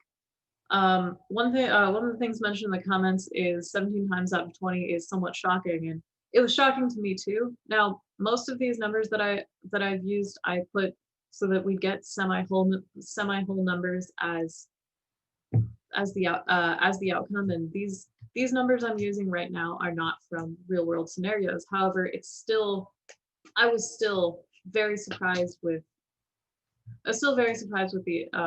the outcome of this, because even though low quality defenders are getting attacked the vast majority of the time, it's still worth it for a good portion of them to signal, which I think is really interesting. What I think about is really interesting about this style of game is we can actually start to track how changes in inequality of information affect the outcomes of different scenarios. So where do we go from here? That's sort of the intense math portion of the evening. Because the biggest challenge in applying game theory to actual real world scenarios is coming up with some of those payoff values. As I mentioned earlier, I picked my own payoff values for these outcomes based on what would make the math come out the easiest to do. But you can't really do that in a real world scenario, and that's what happened. And that's one of the biggest things about modeling human behavior is trying to figure out what the payoff is. There are a lot of limitations to modeling human behavior, and what starts to get even more intense is some of the more realistic models. For example, in this scenario, we had only one type of attacker, just script kiddies who are out there scanning the entire internet and still managing to credibly attack pretty much anything they come across, which is not exactly, as what we would call realistic.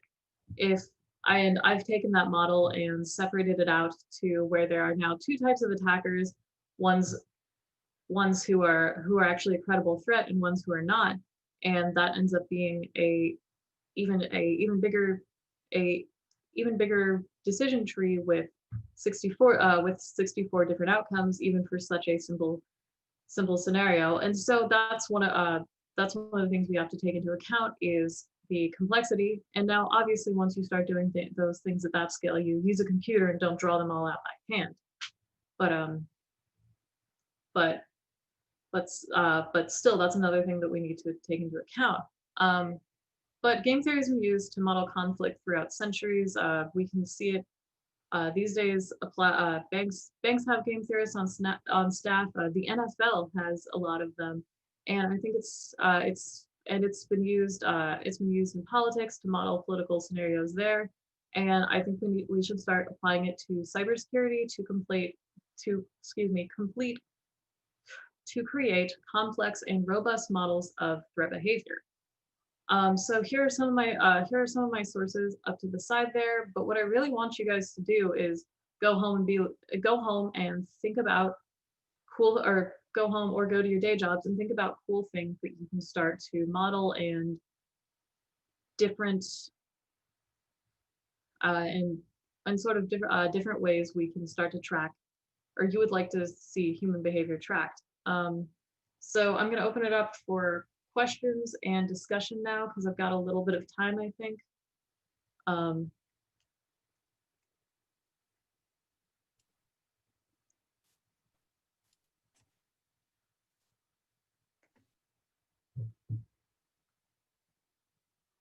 Awesome. Thank you so much, Juno. That is, wow. That was a wonderful session. And like she said, we've still got a little bit of time left over. So if you guys want to throw your questions into Discord, sorry, guys and gals, everybody. And again, I had a couple of conversations on the side and in the channel, and there were a couple of feedback. I didn't know there was going to be math. I'm like, yeah, but she did the math for us. It's beautiful. Sorry, I should start putting that in my CFPs just at the top in big red letters, warning, math. Trigger warning, math. How do you get someone to do what you want? Like pressuring them to give you their password. That is actually a good scenario to that is actually a fun scenario to look at, because I mean there's the social you can list a bunch of social engineering ideas, but that's actually a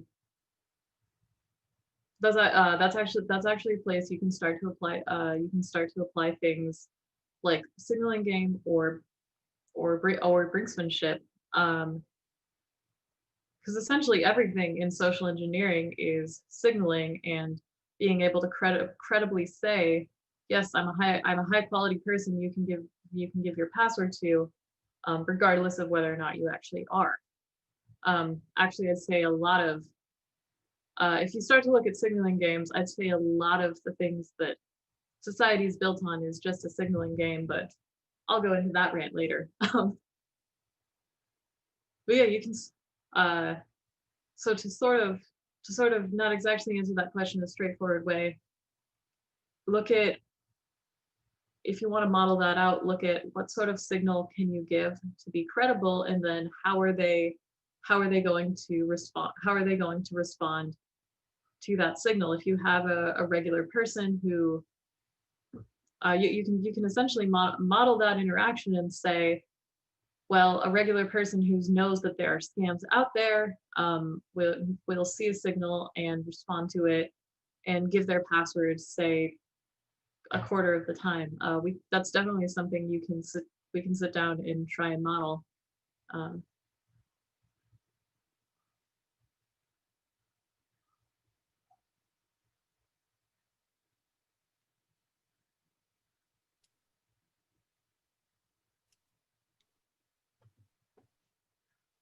While we're waiting for other questions in the channel, I did have one on the side myself. So what other kind of scenarios, hypothetically speaking, can you model, or can you just model any scenario utilizing this type of approach?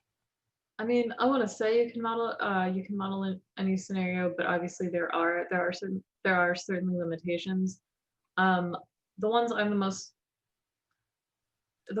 that I'm the most fascinated by are anything that sort of resembles. Sorry, I'm trying to figure out how to word this. But essentially, yes, you can model more or less any scenario where there's conflict. But I see a lot of use, and especially if you have a situation where, wow, sorry, especially if you have a situation where you have to use X amount of, let's say you have you have a certain amount of resources that you can't use to cover every single thing that you have. Well, where's the best place to allocate those resources based on the payoff that can come from attacking those resources? That's a good place to start. And you can also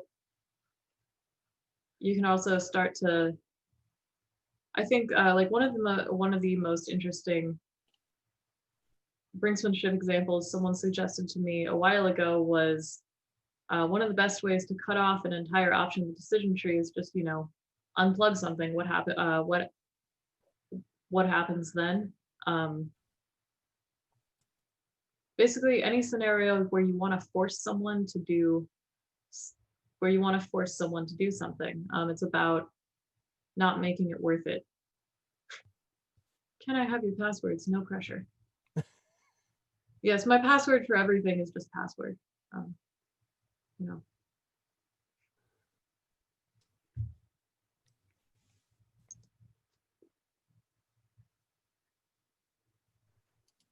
yeah, thank you so much for having me at my first ShellCon. I'm definitely excited to come check it out in the future, in person, hopefully. But I am beyond thrilled to be here. Thank you so much. Thank you again, Juno. This has been a mind-blowing presentation. And again, if I know you may be exiting pretty soon, but if you have time, I'm sure if you're able to answer some questions in chat as well, if anybody has anything lingering around.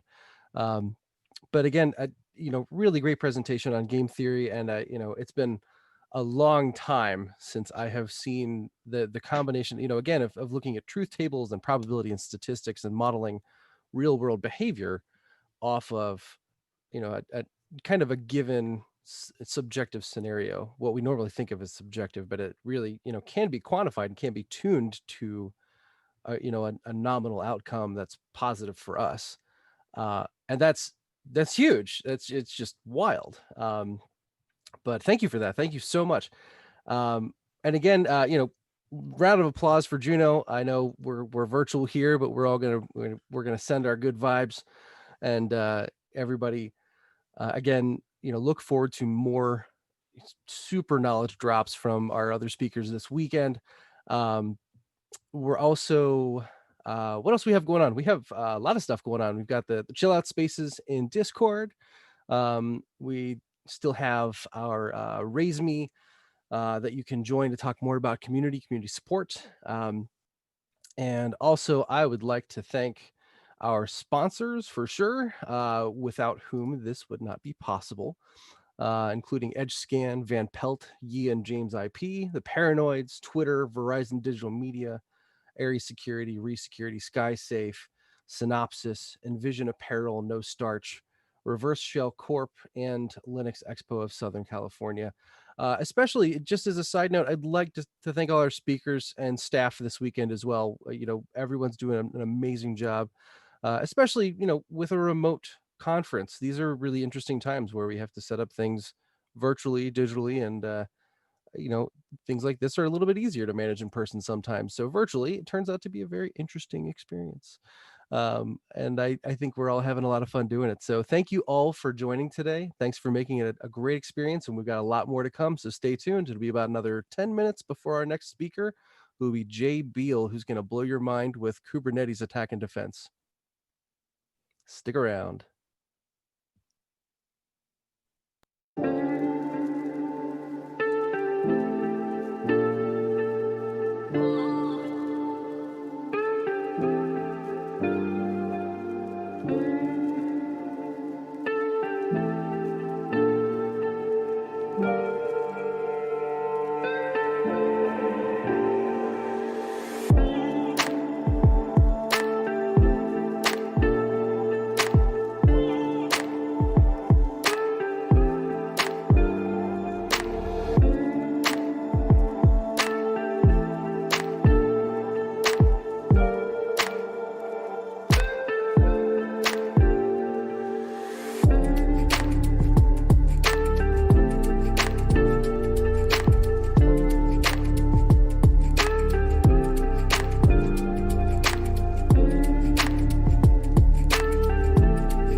Welcome back, ShellCon 2020.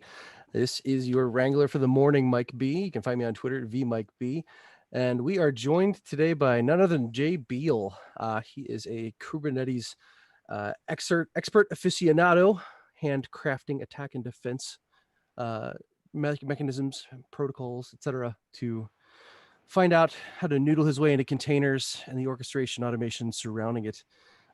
Today, he's going to walk us through an Inception style attack and defense demo. So, and all of the cool things that go along with it. I'm going to have to say, I really look forward to this one as well.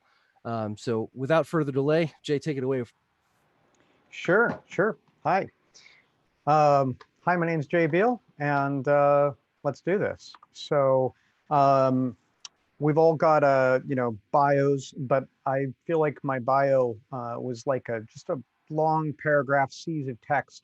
And so I decided to make my bio graphical, and I hope this catches on. So this is kind of stuff I do or I'm interested in or what have you. Let's see, let's get right into it. So what I want to do first is basically give you a little bit of prerequisites. Some of you who are watching don't really have any familiarity yet with Kubernetes. Most people in InfoSec will say, like, I've used Docker and I've used Docker containers, and that's about, and Kubernetes is on my list of things to eventually pick up. At the same time, if you've been doing a whole lot with Kubernetes and done some stuff with Kubernetes security, you're going to find quite a bit in this talk that's new to you, hopefully. So cool, let's hit it. So first, I just want to talk about where Kubernetes came from, and there are kind of two ways of looking at it. So first, I'm going to talk about how Kubernetes was birthed at Google. So Google basically does everything they do. Every production workload they do with containers. And Google's not massively open source about its internals, but they've shared a couple things, and then they shared Kubernetes. This is kind of what we learned in the 2014 presentation they gave, where they talked about how they do containers at scale, or how they basically do their data centers at scale. So here's what we learned. We learned back in 2014 that they were launching 2 billion containers per week. That means they were launching 3,300 containers per second. And by container, let's just say they were, each container is some program that's got to run for some amount of time and be dependable. So 3,300 times per second, somebody at Google said, I want to run a program. Now, why does this require automation? Well, they had, if you think about Google data centers, we don't know exactly how many computers Google has, but we know that they released a number in 2016, and that was 2.5 million servers. So they had 2.5 million servers, and onto those 2.5 million servers, 3,300 times a second, they're trying to figure out, I have this program I want to launch, which piece of hardware do I put it on? There's another thing that's really useful to me to think about, and that is hard drives. So hard drives, as much as our laptops have basically all moved on to SSDs, servers and data centers still are using quite a bit of spinning platters. So hard drives had a failure rate of about 2% back in 2016. And what that means is, if you think about Google doing things at scale, running 2.5 million servers, running starting 3,300 new programs every second, at that scale, if they had one drive in every server, that means that they were going to suffer 133 drive failures a day, or every 9 minutes, one of the drives was going to fail in one of the servers they were running. Why is that important to me? Well, it's what that comes down to is, I have some program, and I say, I'm a developer, I have some program I want to start. I want to start it in production. I start it, and well, every 9 minutes, somebody's program is going to be on a server that had a drive failure. And then, of course, you have other kind of server failures too. And heck, you may even have just program failures. So if you're going to do things at scale, you start thinking about, how do you make things redundant? How do you automate handling failure, and so on? So I'm going to talk about the Kubernetes features that come out of that. What you end up doing is what Google did first with a program they created called the Borg, and the Borg runs Google's data centers this way. And then they created an open source program called Kubernetes that has a ton of the Borg's functionality. So what do you want? Well, this is kind of your feature set. You've got horizontal scaling, and what that means is, for a few reasons, every time you run a program, you're going to try to run it on at least 2 computers, just to have some resilience. But beyond that, what if it turns out, what if it turns out your program is a service, whether it's Gmail or what have you, that gets really, really popular during certain times of day? Well, if you set things up the way Borg and Kubernetes work, they intend to give you horizontal scaling to basically say, okay, I tell you what, you tell me what you want. What you want is you want your program to run. It needs this much. It needs to run on a machine where it can be allocated this much RAM and this much CPU. Cool. And how many copies you want? You want at least 3 running at all times. Cool, I can do that. And then I'm going to scale it. If things get really, really busy, I might go up to 20 copies, where by 20 copies, I mean like 20 different computers running your program. And then when things get less busy, maybe only 15 will run your program. And then when things get really, really less busy, maybe we'll get back down to your minimum of 3. So that's kind of scaling horizontally. And then we have this next thing called bin packing. And that's basically where the Borg or Kubernetes figures out, like you tell it, I need this to run on a computer that has at least these kinds of specs or what have you. And it says, okay, I'll find one, and finds a machine that's got enough, that has enough open capacity. You also get something called self-healing, and that comes in a few ways. The one is you say, I want 3 copies running at all times. And if your program, and if one of the machines that's running your program, if that program crashes on that machine, Kubernetes will just restart it. And if that machine itself crashes, that hard drive failure or whatever, Kubernetes will say, okay, I'll go find another machine to put your program on. So you've told me to have 3 copies. I will make sure there are always 3 copies. If there end up being 2 for a little while, well, I'll get that, I'll get us back up to 3. So there are a few more features you get out of this, and these features basically describe why you'd want this in the first place. And I've got one more slide to talk about why you'd want this, and then we'll start to get into the how it works. So you also get automated rollouts and rollbacks, like, hey, you've got a new, you have version 1 of a program, you want to roll out version 2, you don't want any downtime. Also, if version 2 turns out to crash, you want to be able to get back to version 1 really quickly. And so what you'll end up doing, if you can watch my hands, is you'll say, okay, I've got 10 copies of version 1 of this program running, and now I've got version 2 ready. Well, here's what I'm going to do. I'm going to stand up 2 copies of version 2. If those don't crash, I'll go down to 8 on version 1, and then I'll start to move it, and eventually I'll be at 10 copies of version 2 and 0 copies of version 1. But if you say, wait, everybody hates the new version, well, I have it all staged, so it's just easy for me to, just by tweaking some numbers, to move back to everybody's getting version 2 again. Getting version 1 again.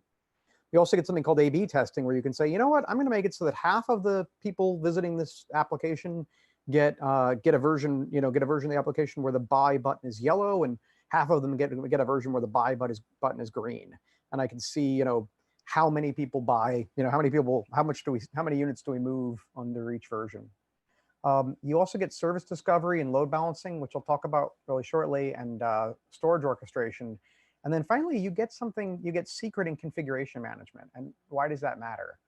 Well, the thing there are a couple key things to understand about Kubernetes, and we're about to get into attacking it real shortly. But a couple things that are really key to understand is the goal is to have as much as possible, everything be ephemeral. This is the kind of cattle, not pets idea with your servers, except this is even, except even more so. This idea that you're going to say, I'm going to package my program into a container image. I'm going to stick it onto a container registry, and I'm going to tell Kubernetes, go pull that down, configure it this given way, and run it. And I keep the configuration out of that image, and I also am really ready for there to be no state really retained in the image itself. And so I push configuration in from outside. And I do the same thing with secrets, which would be passwords and API keys and TLS secret keys and so on. So I'm going to go into one more reason why you'd find this useful, because one of your thoughts might be like, well, I don't have 2.5 million physical servers, Jay, and I'm not starting up 3,300 workloads per second. So, why do I want this? Why is, or more to the point, why do so many people want it? Why, as a security professional, do I need to learn about this? And that's this. There's been a move in the last, I just want to call it like 10 years or so, towards microservices. And this is where I break a program up into pieces. And so what I've got here, I'm just going to trace through. This is kind of a simple version, but I have a browser and it hits a storefront app. And that storefront app might query an account service to log the user in, find that if the user's got a password and so on, if they're getting it right. It might query an inventory service to see what the user might be able to buy. And it might query a shipping service to ask to say, okay, I've processed an order and I'd like you to make sure it gets shipped out. And each of these services will have their own database. And for a long time, all of these cube things here would have been one program. But we're starting to break them up into separate programs for a couple of reasons. One is this mobile app here that's also going to access these. I'm going to leave that alone for a second. And I'm just going to focus on why would I break up break up a program into these 4 programs. Well, this one came down to, Fred Brooks. There's a famous book, Fred Brooks's Mythical Man Month. And what it said was software development doesn't proceed twice as fast when you double the number of developers. In fact, when you double the number of developers, it usually slows down just for a week or a month or whatever, while the old developers have to kind of stop what they're doing to fill the new developers in. And then your communications overhead and your coordination overhead, really eats in. And there have been lots of books on this, but it turns out that let's just imagine we have 40 developers. Instead of 40 developers working on one application, we have 10 on each of these pieces, and 10 developers have a whole lot less overhead, the coordination communication, than 40, and so they all move faster. And then you get a whole bunch more power out of that too, because you'll notice these each say REST API on them. And this is the microservices model, is this idea that okay, you've got one program, and that one program is going to interact with others only via a very well documented and versioned API. And so this is this whole idea that okay, we're gonna break up our program into pieces and they're all gonna communicate with REST APIs. Well, now all the things have to find each other, which means you'll need service discovery in your data center. And you'd say, well, that's fine. I have DNS. I can keep my DNS records up. Well, remember, the idea is we also want that horizontal scalability. So what if, sure, the account service isn't getting too busy, but once people are logged in, they spend just a ton of time trying to figure out what they can buy. Maybe we need a lot more copies of the inventory service. We need an inventory service running on a lot more machines than the other two. Cool. This lets us actually scale the part of that original monolithic program that had that kind of greatest need. And then, this is where if you talk to me at a bar or what have you, I'll start talking to you about the Jeff Bezos, revolution that started AWS, where you say, hey, if I take all of the different pieces, all the different programs that I'm using internally, and if I give them all a REST API that's well documented and versioned, and I say the only way you ever interact with this service is via that REST API, well, then I can start actually taking things that I meant only for internal use and making them available directly externally.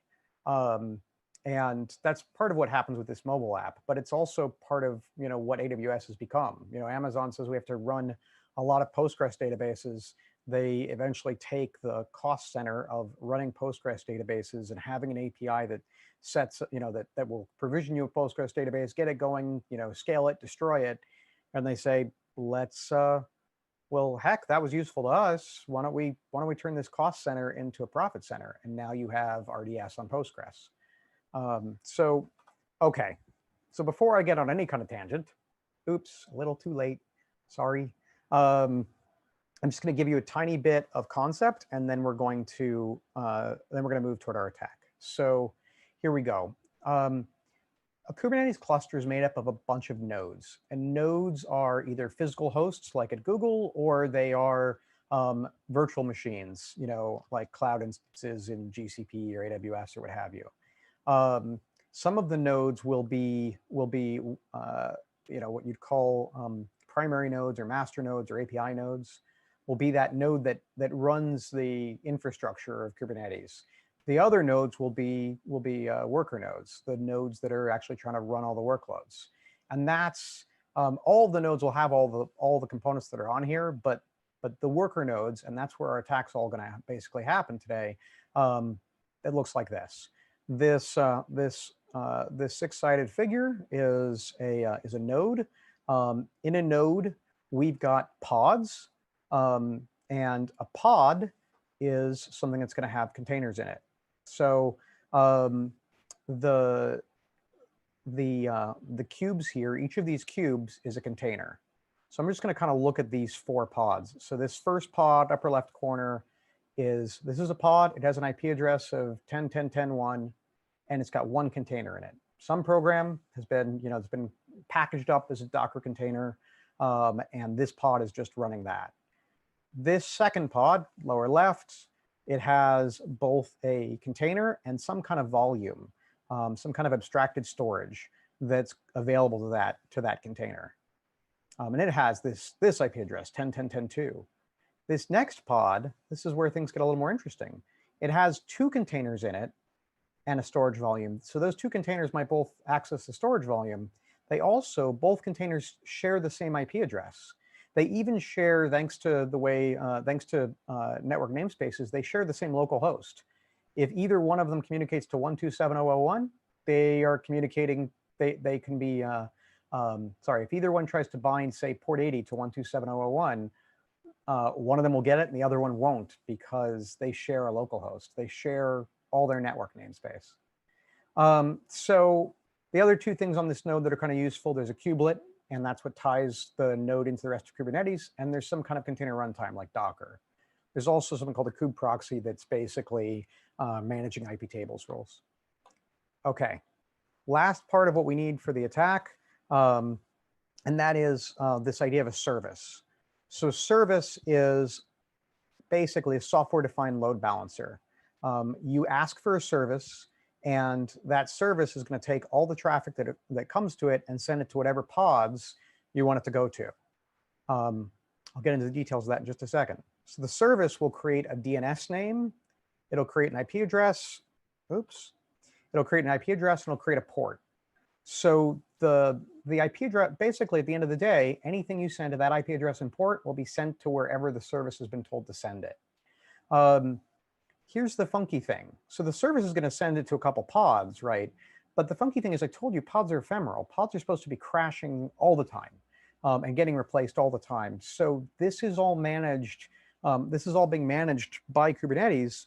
And so what it's going to work, the way it's going to work, and this is vital to the attack, is you create a service by supplying some YAML or JSON, and we're just going to say YAML for now. And that YAML will say, hey, here's the name of the service I'd like to make, and I'd like it to send traffic to to this given port, and on any pods that have these labels. And so basically in Kubernetes, you use labels a ton to say these are the pods I'm talking about or whatever. You basically end up having labels and label selectors, and we'll see that in action in the demo, which is next. So I'm going to do a demo now, and this is an attack scenario that I'm adding to my Bust-a-Kube free Kubernetes cluster you can download. So let me just switch over to VLC, and we'll go through our demo. So so here we are, and I know this. You're like, wait, this is a web page. So I'm gonna speak to the first stage. So there are a whole lot of well-known people who've been moving their security work to software supply chain, and it might sound boring or esoteric, but I want to make it really specific. There are lots of times where there are lots of times where developers who are writing code are linking or are using libraries or modules that end up being owned by bad actors. And there are a couple ways that happens. One of them, which is honestly a lot less common than you'd think, is someone, you know, is a bad actor, steals a GitHub account or steals a Docker Hub account or a PyPy account or what have you, and basically introduces bad code into a good library. And that certainly does happen. But one of the ones that happens even more easily is typo squatting. And there was what gave me this idea for you know, basically making this the way that an attacker starts off inside a Kubernetes cluster is there was a news article. I think it was November. Yeah, it was roughly November last year, and what it was there were a couple Python libraries where someone had registered things that were similar names to the ones that developers would be trying to link against. And so, you know, the really easy to understand example would be if you're using Python libraries, everyone's made a switch from Python 2 to Python 3, not everybody, right? But when you do it, you're like, okay, now I got to find the Python 3 version of that. And we're always doing that with packages. So someone basically created Python 3-dateutil to try to squat on people who are going for the dateutil library. And someone else did something similar with Jellyfish, where they changed the L to an I in Jellyfish. And then, you know, developers who had their packages building against, or had their images building against those libraries, they ended up potentially with hostile code in their container image. So just to make things a little bit easier, I'm going to ask you to stipulate that that's what's happened here. So basically, doing this typo squatting isn't all that complex. You basically go on PyPy and you register a package, and you publish that package. And if your package ends up being a name that people ask for, there's no signing. There's no signing happening. So this isn't a man in the middle attack, or this is just simply that your package ends up getting inserted. So what I'm going to do is basically take, if you've seen the movie Inception, I do these scenarios a bit where if you look online for a Kubernetes attack in my name, you'll find that I like to show attacks by linking them with movies. I've done one with Scott Pilgrim and one with the Avengers, with the last Avengers movie with Endgame. This one's against the movie Inception. And the thing, if you haven't seen Inception, the short version is we have a dream within a dream within a dream within a dream. We're tricking Leonardo DiCaprio, the guy in back, is tricking the gentleman in front into going into deeper stages of dreaming, into a dream within a dream, so that he can plant an idea in this guy's head.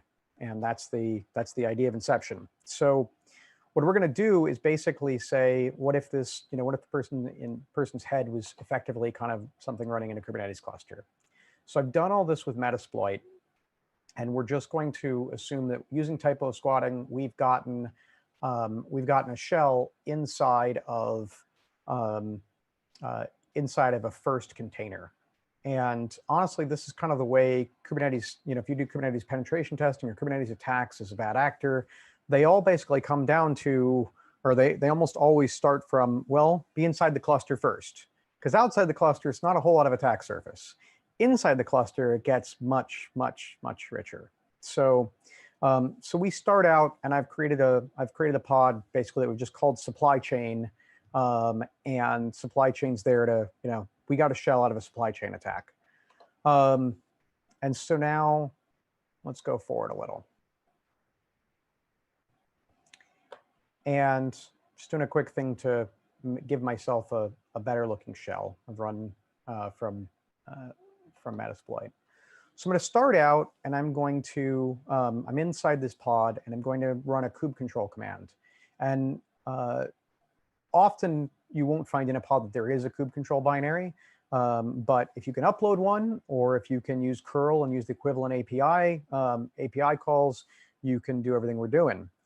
So with kube control, I'm running kube control and I've had to give it a configuration. I've told it, hey, let's grab the server. Let's point server to the Kubernetes service. Kubernetes, makes a service available on DNS. So the Kubernetes service will always point to the API server. I have to give it a service count token. I have to authenticate in some way. So I'm going to authenticate with whatever service count token is mounted into this pod. And by default, all the pods in Kubernetes will get a service count token matching their service count. So this one's going to end up having a specific service count, and we're going to see if we can escalate privilege. Then we've got the certificate authority, where we had to say where to find where the CA cert could be found. So I'm going to do a get pods. And I get a list of the pods that are running in my current namespace. These are all the pods in Kubernetes. Kubernetes kind of splits everything up by into namespaces for ease and for a certain amount of separation. So we're just using the default namespace, and we find there are 3 pods in here. So we have a supply chain pod, the one we're in right now. We have that Robert Fisher pod, and we have a position checker pod. So I'm setting up an alias so I don't have to keep copy and pasting that kube control server, certificate authority, and so on. So I've set up an alias so that I can just type kube control and I'll have those. So just to check where, check whether everything works, I'll ask for a list of services. And when I ask for services, I get cluster IPs. So these IP addresses that are inside the cluster, they're not going to be available externally. And they'll have ports. So if you talk to that IP address on that port, you will find something. You'll be redirected to the pods in Kubernetes that are mapped to that. So I'm gonna ask for a list of secrets, and I see 3 secrets, and I see 3 secrets that are service count tokens. The other one is a flag. I like to build these as capture the flag. So this gets us to the next spot in the movie where they've gotten Robert Fisher, the mark. He went into a dream, and now he's in that dream with all these other people, and they are now tricking him, and they're going into another level of dream. So it's kind of to say we're at that next stage. So the flag says, go get Robert Fisher to trust you. So we saw a service called Robert Fisher, so that works. We do that. And so what I'm going to do is I'm just going to run curl against that Robert Fisher service on port 80. And it says, this microservice answers the endpoint, trust me, with a parameter passed in, last name equals name. Okay, so remember, we're playing Leonardo DiCaprio in here. We need Robert Fisher to trust us. So that sounds like a good fit. So let's hit this again. And I'll just type a little faster. So trust me, last name is Cobb. Cobb is Leonardo DiCaprio's, character's name. And when we fire off against the Robert Fisher service, Robert Fisher comes back and says, you're not my head of security, are you? I checked my check position service. It's never heard of you. Okay, check position.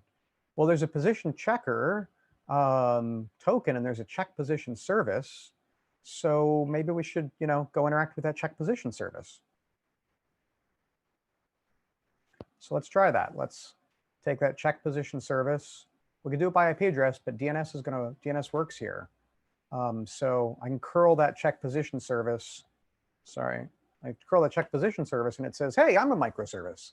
And I answer the API endpoint position, where you put in person, and person's supposed to be a last name.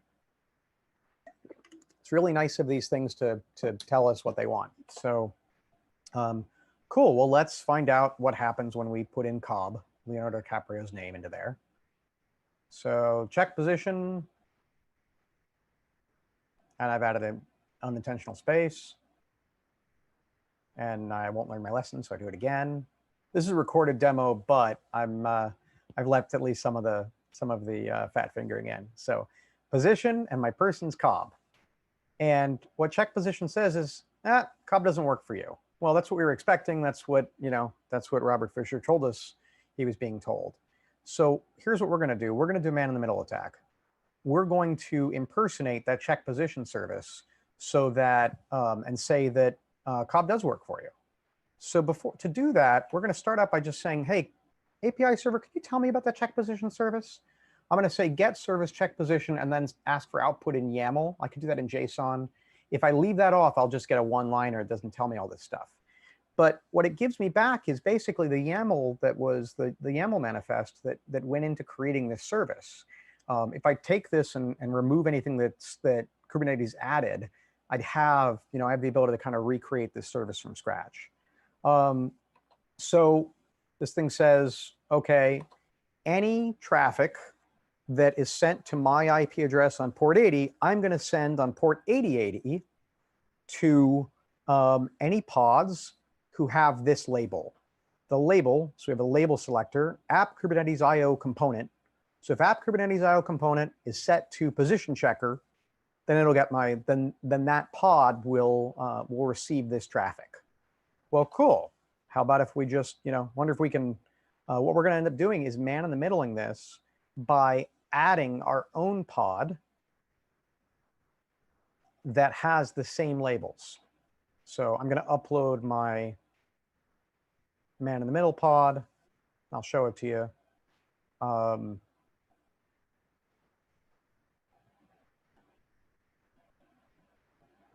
Type faster, Jay. I'm going to upload some JavaScript, man in the middle service check. And I'll interact with that thing again. So let's look at what I uploaded. I uploaded that deployment man in the middle, and I uploaded this JavaScript. So this JavaScript is just some simple Node.js, and it does this. It looks a whole lot like the other one, like what the real one must look like. If you send a / or help, it says, hey, I'm a microservice, I answer position. But whatever you send, it doesn't even look at the argument. It just says security head. This is your head of security. And so we're going to deploy this as a pod into the cluster if our service account permits it. And it turns out it will. So the trick is that we have that, remember that position checker, remember that position checker selector? We're going to make sure that that's that our component label is set to position checker, and that component, that label is just convention. It doesn't mean anything, but it is what causes traffic to get staged to us. So I've asked for a deployment of my man in the middle pod. I just asked for one to be stood up. We see this container creating. Man in the middle has been given a couple random strings. And if you ask me about it later on in Discord, I'll tell you where those come from.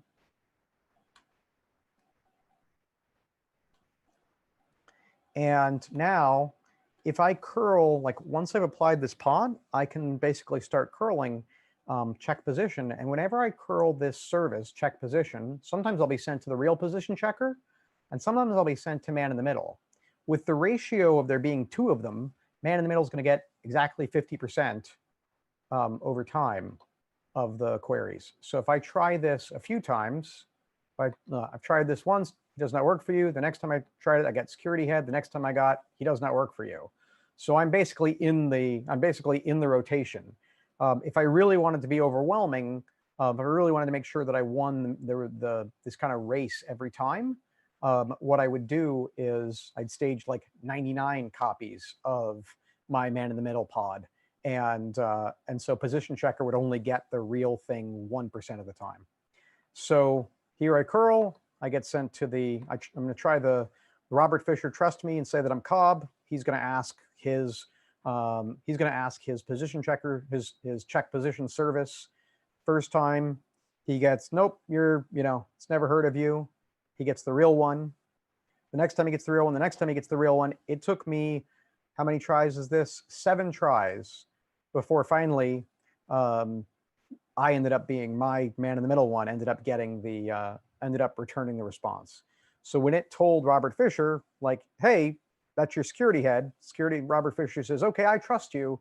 Next stage in the plot of the movie, we need to invade my uncle's dream. So we're going to go to another level of dreaming. And in this metaphor, the next level of dreaming means getting root on one of the Kubernetes cluster's nodes. So Robert Fisher says, here's my service account token. This is kind of our flag, but it's a flag we can use for, it's basically another account. So we're going to go after Uncle's Dream, kind of, and pop up another thing, because this is basically where the mark now trusts Leonardo DiCaprio and says, let's go get my uncle.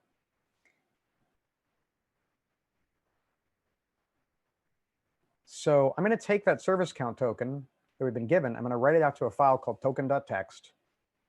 And now I'm going to set up a new alias for kubectl. And this alias says kubectl server, same API server, but now the token is, instead of the token that was auto-mounted into the container, into the pod, I'm going to use this one we just got that's in token.txt.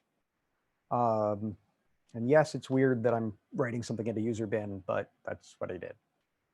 So now I'm going to just test it out. Get pods is basically what I do every time when I just want to know, is my configuration, is my service account token working at all? Because I'll often be allowed to do that. So now I want to upload what I call an attack pod. And my attack pod, I'll show you in a second, is basically a pod that will mount the host file system of a node if it's permitted. So let's try this out. I'm going to fast forward a little bit. So we're going to try applying our attack pod, and we get this error message back.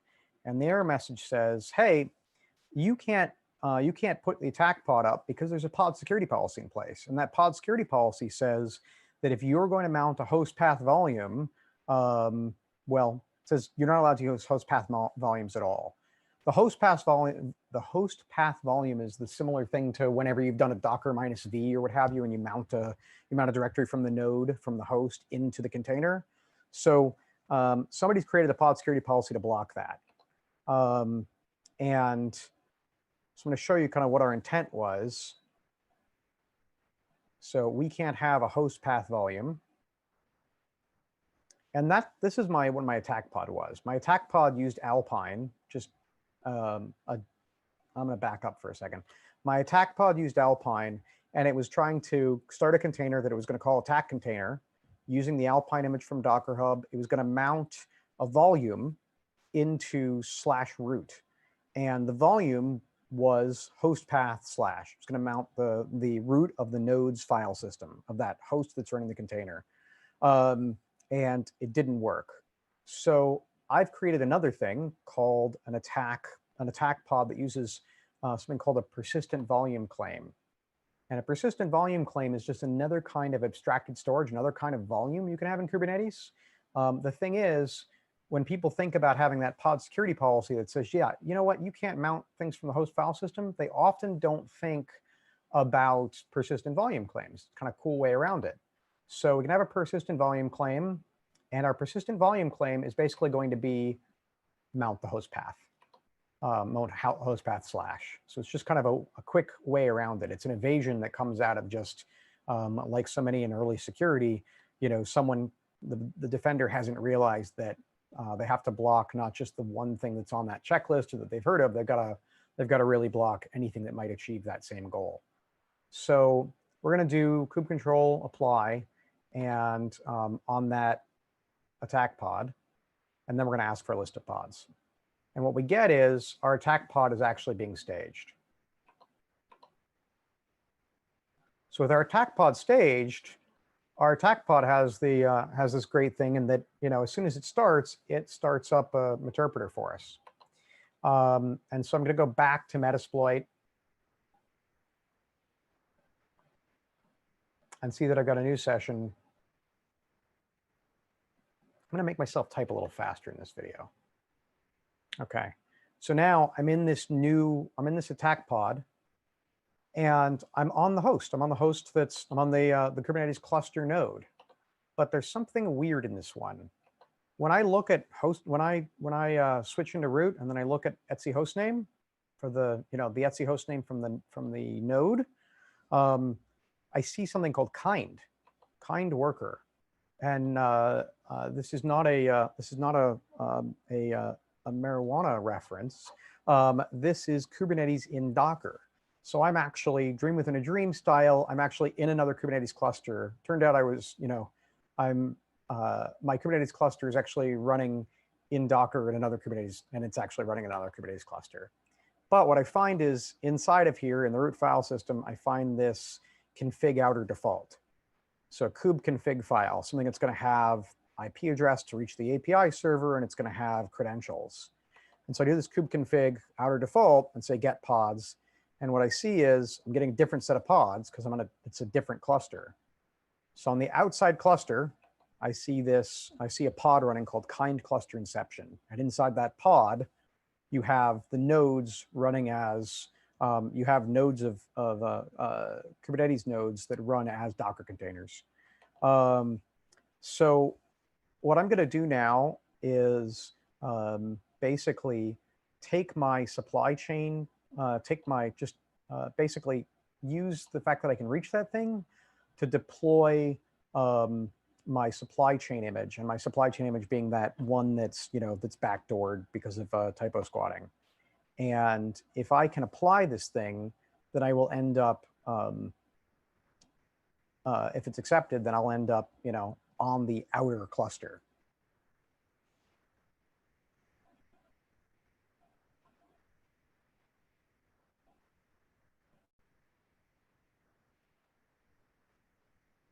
And now let's interact with the pod I'm going to find myself in now. So now I'm in a pod called supply chain, but it has a different set of numbers, different pair of random strings. So this is, I'm making a little note, we're on a new pod in the outer cluster. We're not on the inner cluster anymore. And so now we're a little further in the movie. Robert Fisher's in his final level of dream within dream, I think, or second to last. And he's meeting his father. And now I'm going to run a tool that a few of us at Guardians created called Parates. Kubernetes is Greek for helmsman, and Parates is Greek for pirates. So we're going to run Parates, and Parates is an attack tool for pen testing. If you like what you see here, if you either know Go or want to learn some Go to work on something, we'd love the help because Parates can likely do a ton more than it does right now. We have lots of ideas for what it could do. We just need people to help and code. So we have Parates, and Parates basically will start up in a container. If the service count token's been mounted in already, it will just use that service count token. And same thing with an API server. But otherwise, we're going to have to tell it where to find things. So we tell it, hey, go and talk to the API server. So here's Parates. And Parates has a bunch of things. It says, here are all the things you can do. So I'm just going to change the text on the screen. We've got our nice ASCII art because what's a hacking tool without ASCII art? And then we've got kind of things we can do. So this says right now your current host name, which turns out to be the pod you're in, is called supply chain this. Your namespace is default. And these are things you can do. So I have specific things I want to do. The big one that I'm going to try, the big thing that Parates is about, though, is basically trying to pick up more and more service accounts. Basically, the escalating privilege by way of sometimes moving laterally or sometimes using other tricks to gain service accounts that service account tokens that aren't ours to start with. So I can list secrets in the namespace. I can list S3 buckets or GCP, and so on. And get a reverse root shell on a node by launching one of those host path mounting pods. I can run token dumping commands, kind of whatever we've thought to add, we've got. So one of the things that's in here is something that works in when the Kubernetes cluster has been created with the kops installer on Google Cloud. And that is the kops installer will stand up a Kubernetes cluster, and the nodes will have an account that is allowed. The nodes will be given an account, a GCP account, not a Kubernetes account. And that GCP account will be allowed to read the contents of every bucket in the cluster. Of every bucket in the account. So it's not what Amazon does, but GCP's default is that all the accounts are allowed to read all the buckets. What could go wrong? So we've scripted is the wrong word, but we've programmatically added an attack on this to Parates. So I'm going to use that attack kops GCS1. I'm going to say, hey, go get all these tokens out of the Parades data store, out of the COPS bucket that COPS uses as its state store, and stick them into Parades set of tokens. So I run that, and what happens is two things.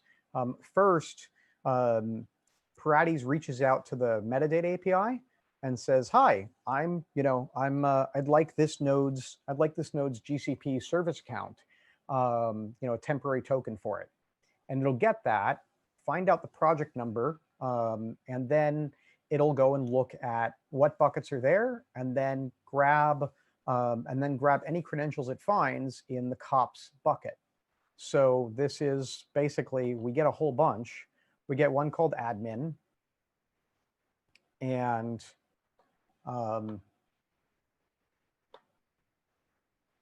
let's see.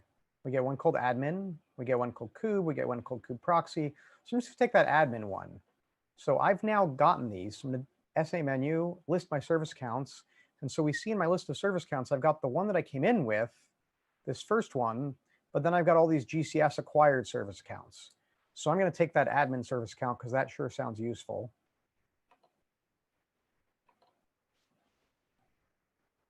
And I'm gonna switch to it. Say, okay, I'd like to switch over the admin account.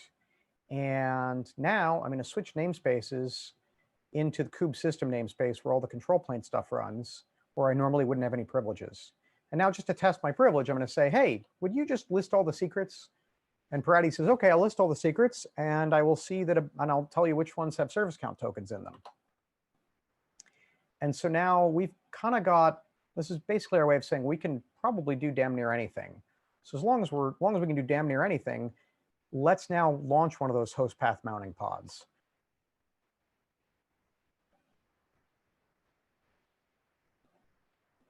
Oh, we can also run anything.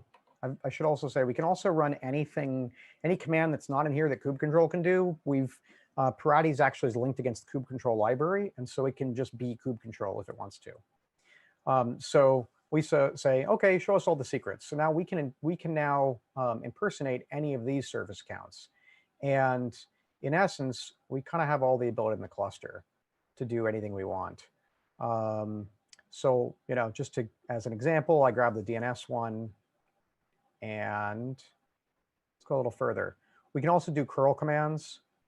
And so like I can do that curl command against in this case, what I want to do is I need to know my IP address that's on the system I'm running on right now, or on the container that I'm running in right now.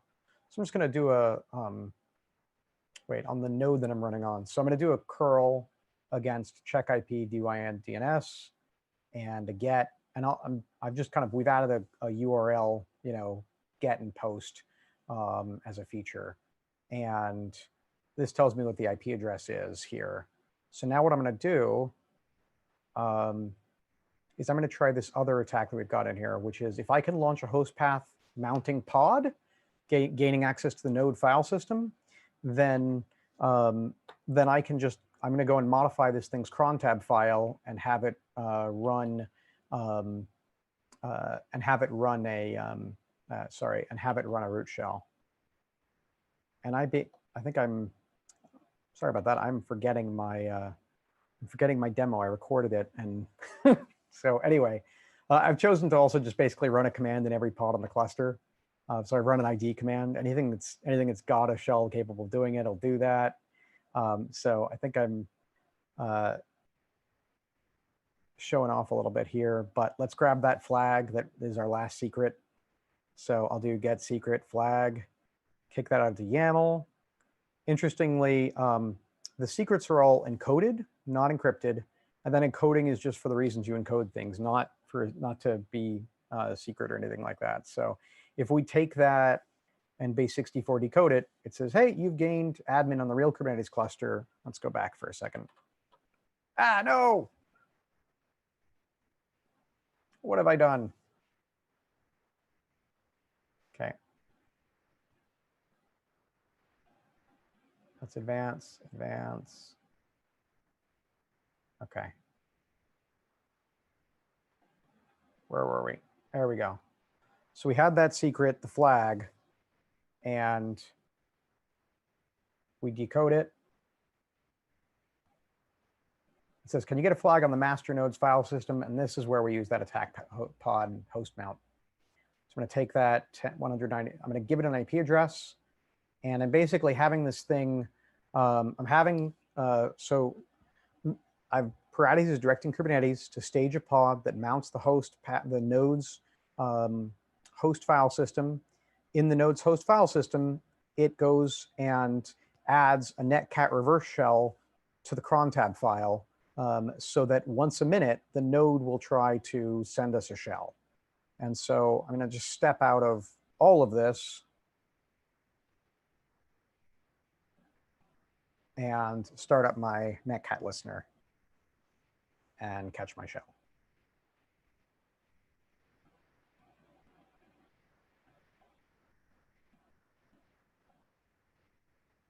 And there we go. There's my shell. And I, at this point, hit the end, and I'm on the actual, and now I'm on the actual outer clusters node. And I can see a system that, that is, staged on GCP. And I've got, users, and I can do whatever I want at this point. So let me grab that last flag. And in the movie, the way it ends is you escape limbo. So I'm going to switch over now back to slides for a second and just talk about a defense, except I realize I'm running over. So I'm going to, could someone give me the hook if it's time for me to get the hook? Absolutely. You got about 8 minutes to go, and keep on going. Sweet. Thank you very much. So let's talk about how we defend. So this is kind of what our attack was. We start out with that remote code execution that happens via supply chain. And we just stipulated that rather than demoing it. And we have a monkey in the middle attack where we had, where there was a service and we staged a pod that used the same labels as that service. We had that public cloud API attack where we, queried the metadata API, which is this thing, if you're in any system that's in a cloud provider, even if that system is like serverless, is function as a service or what have you, if you can reach 169.254, 169.254, you'll get some kind of service account for the cloud provider. So we asked for this, we were in a container, and inside the container, we asked for the node's service account, the node's GCP service account from the metadata API, and it gave it to us. And that service account couldn't have staged new machines. It couldn't have done all these other things, but by default, it could read every bucket in the project. And so we read the bucket that actually has the state of the Kubernetes cluster. And so in reading that, we got admin on our cluster. Another thing we did was we evaded a pod security policy by using a different way of mounting the host file system. So each of these steps I can defend against by using proactive hardening that that you do if you didn't know that this attack was coming. And there are a few things we can do, and I'm going to show you a very specific one in OPA Gatekeeper, but I'll speak real quick to a few things we can do. So on that supply chain issue where we're trying to catch typo squatting, we can say that we want all of the, we can do things on image provenance, and we can set up policies for the cluster. I'm going to talk about OPA Gatekeeper, which has some ways of doing this. We can set up policies for the cluster that say that any images have to be staged from a certain, from only a certain repo. That those images have to be ones that have been scanned with Claire, with the Claire or another vulnerability scanning engine that that looks for what software is installed. And compares it against known bad lists. For the monkey in the middle attack, the issue was that our account was allowed to, the service account that we had in that first, the service account that we had on the first pod we landed in was allowed to deploy pods, which honestly almost nothing in your cluster will ever need to do unless it's basically part of the CI/CD system. And not only were we allowed to deploy pods, but we were allowed to deploy pods in the default namespace. And if we had only been allowed to deploy pods in some other namespace, then we wouldn't have been able to clobber that service. There's more to it than that, though. Kubernetes by default doesn't have a lot of great network protection. You have to turn it on. So we could use network policies and do a few things with that. But one of the other things we can do, so network policies will block our next attack, the public cloud API attack. We can say, let's make it so the pods actually aren't allowed to egress, aren't allowed to reach out to these cloud APIs if they're not supposed to use them. But there's, we can also map the service accounts in the pods to specific cloud service accounts. But I want to talk about that egress. So I have a network policies, but the network policies wouldn't save me from the monkey in the middle attack.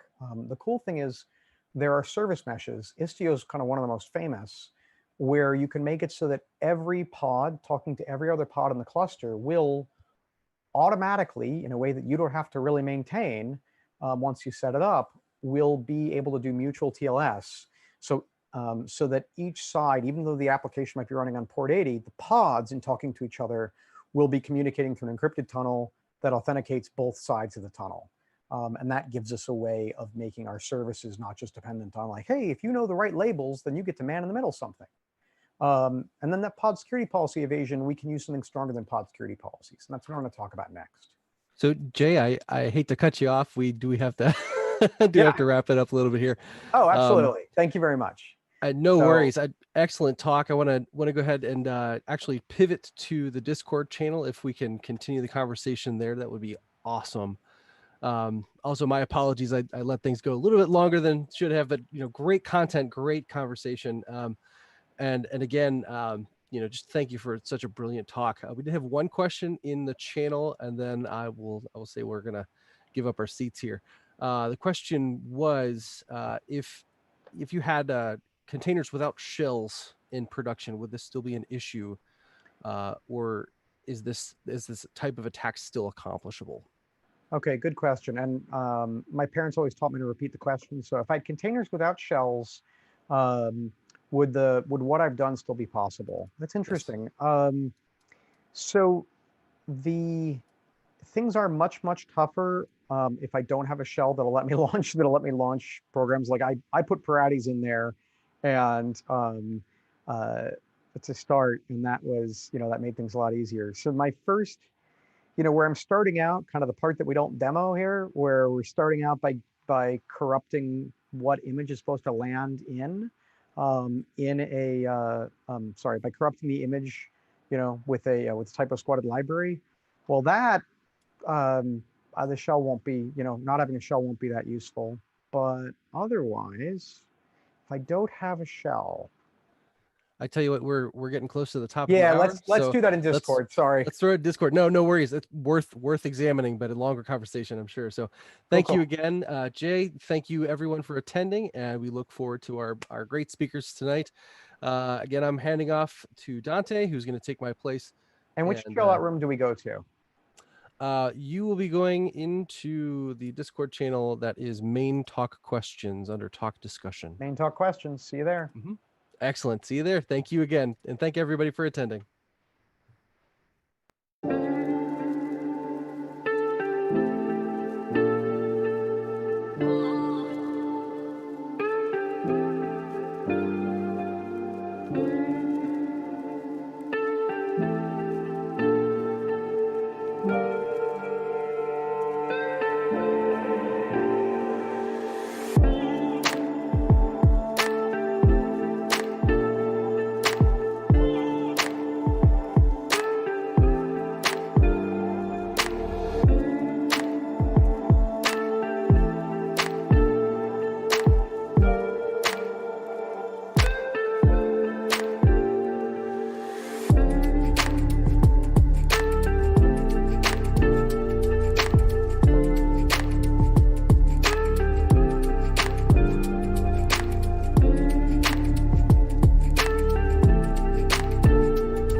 You ready for me to read your bio? Sure. Okay, Mary is a member of the Splunk Trust and elite brain trust of about 60 of the most experienced Splunk users around the globe who give back to the Splunk community. She has worked in the threat detection and response space for various industry leaders in gaming, media, and entertainment, and can be found lurking in the background of several LA-based InfoSec communities. Thank you very much. As Dante mentioned, I'm a member of the Splunk Trust. I am going to take the fez off because it doesn't really fit over headphones very well. It's also hot and itchy. But we're going to do a talk, or I'll go over a methodology that I use on a pretty regular basis anytime there's a new data set in Splunk that I'm working with that I want to try to get familiarized with. Dante pretty much mentioned some things about me.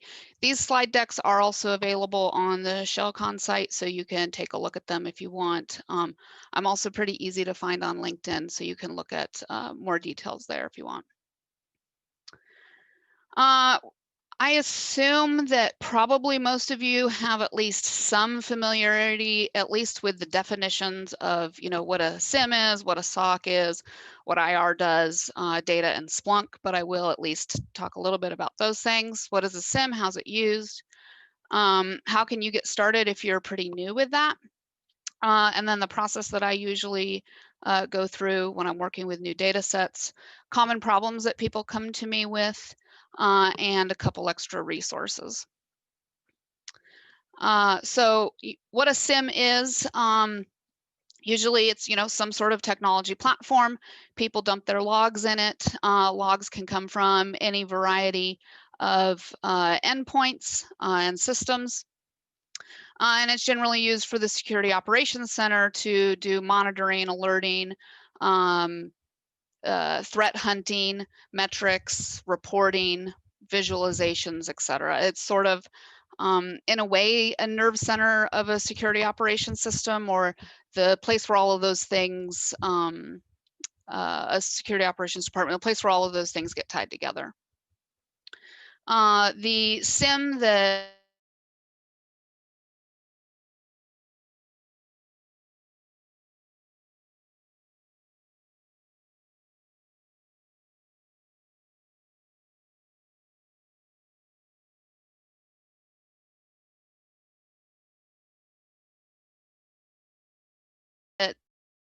Splunk provides Splunk ES or Splunk Enterprise Security. This is screen grabs off vulnerabilities and investigating them for, whether or not they're truly malicious.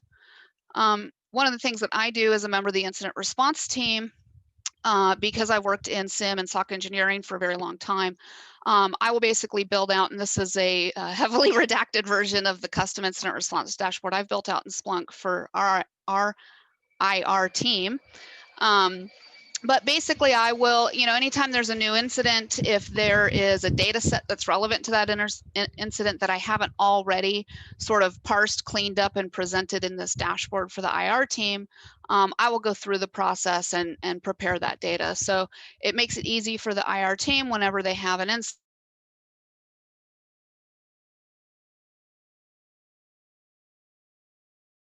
incident with a IPC that indicate into one of these search boxes and pivot out, click these hyperlinks and pivot directly into the data without having to worry about normalizing and parsing fields and, what field does this data set, what field am I looking for in this data set if I'm trying to find failed logons? Is that user ID, username, etc.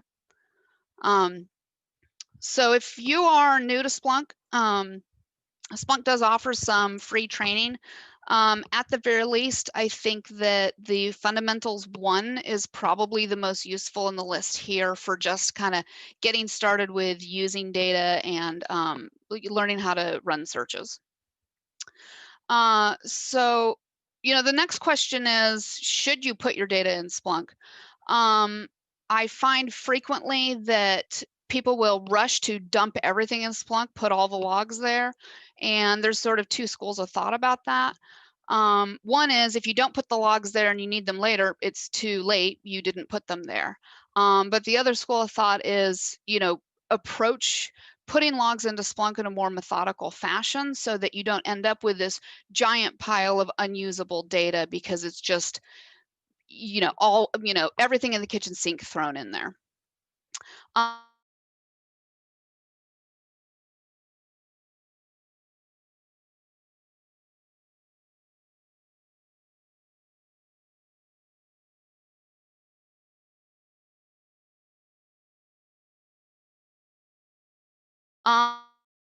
But essentially, if you've got Splunk, but so let's say you've got data in Splunk, now what? So the process I go through, and whether or not I have to find my data depends on if I put the data in there. If I put it in there, I know where it is. I don't have to find it. But if you join a new company, a lot of times sort of data architecture will not be documented, and you've got to go find your data. So once you find the data, you can then clean up and normalize it and then prepare quote base searches. Those are all of the hyperlinks that I had here on this dashboard are what I would consider a base search, right? So it extracts out of the raw data all of the most important data elements for that data set. And then I can develop analytics reports, monitoring alerts on those base searches. And I can reuse those base searches every single time. So we'll basically pivot into a live demo for most of the rest of this, but I will just kind of speak through the slides first. One good way, the primary way that I use to find my data is a methodology called stimulus response. And so I will, let's say, I want to look at firewall logs. I will perform an action that I know will show up in the firewall logs so that I can then go look for it. And I will be able to see then in the log what that action looks like. So if I'm just trying to find my logs, I can navigate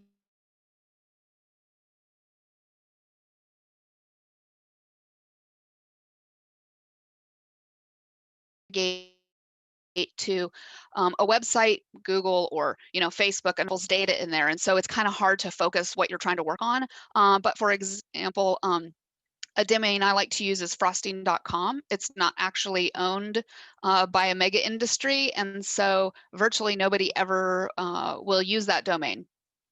So I can, go to frosting.com on my web browser and then pivot into Splunk and go look at my firewall logs and, just search for frosting, and that's easy to find.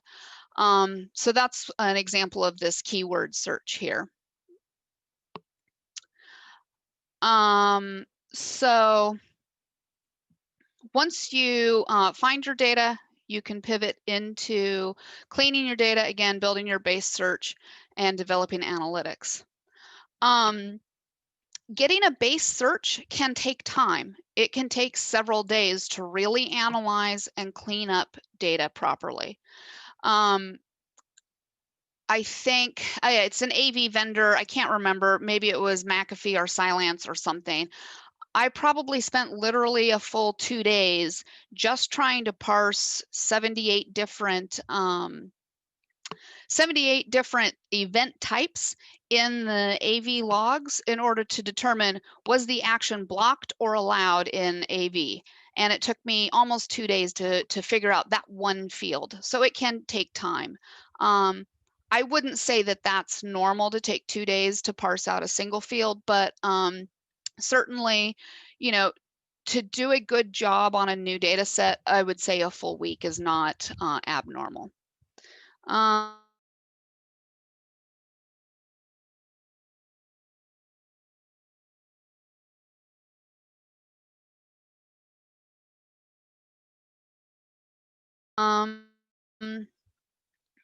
Start with anything fancy and be like index and nation IP.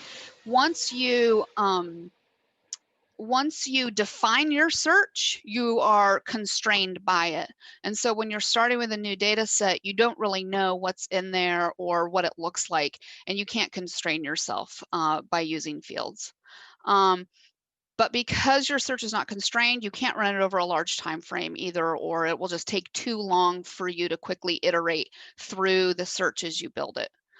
Start with verbose mode. It will pull up It looks like I'm freezing a little bit, and I think that's probably my my internet. I could probably tell my kid to get off of whatever he's doing in his bedroom. Adam.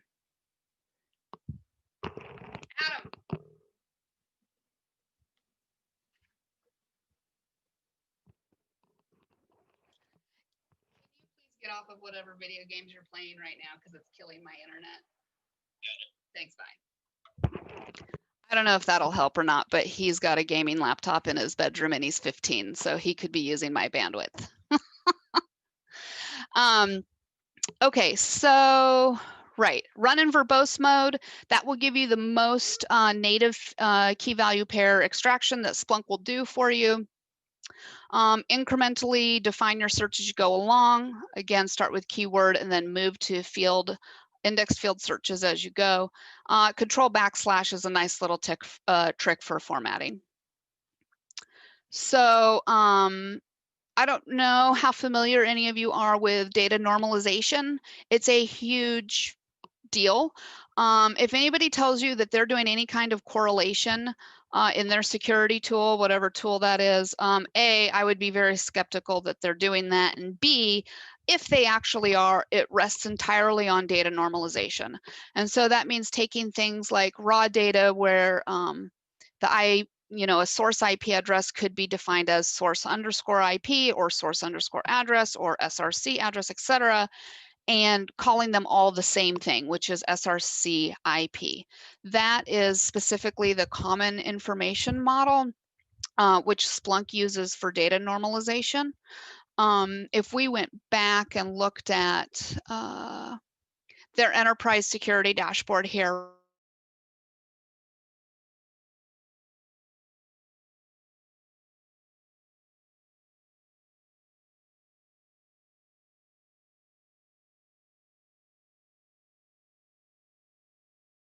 right, you can see overall nice and normalized. Well, that's because up so that you can visualize. Actually, so one other thing, it's not just field names, for example, source IP, but also sometimes data values. MAC address is a big one. Because it can come in different varieties, generally dashes or colons. I'm not sure if the values are actually defined in the SIM model. I actually don't think they are, but it is helpful to pick one and apply that to all of your data. In the end, you should come up with 10, 20, I would say more than 20, and you're starting to get a little too deep in the weeds on a specific use case. 10 or 20 should get you, the 80% rule of all the fields that you need in a data set. So if you need more than that, you're probably looking at a very, very specific use case, and that's okay. Just do that use case later or deal with those fields later after you've developed the base search to then develop your specific analytics for that use case.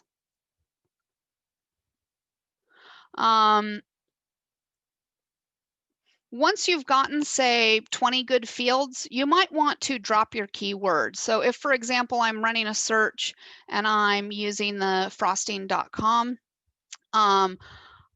once I've gotten the 20 fields or so that I'm happy with, I should remove the keyword because I'm actually only running normalization on something that I know exactly what it's supposed to be like, and I need to make sure that my normalization is going to apply universally to behavior from other users that isn't going to look exactly like me.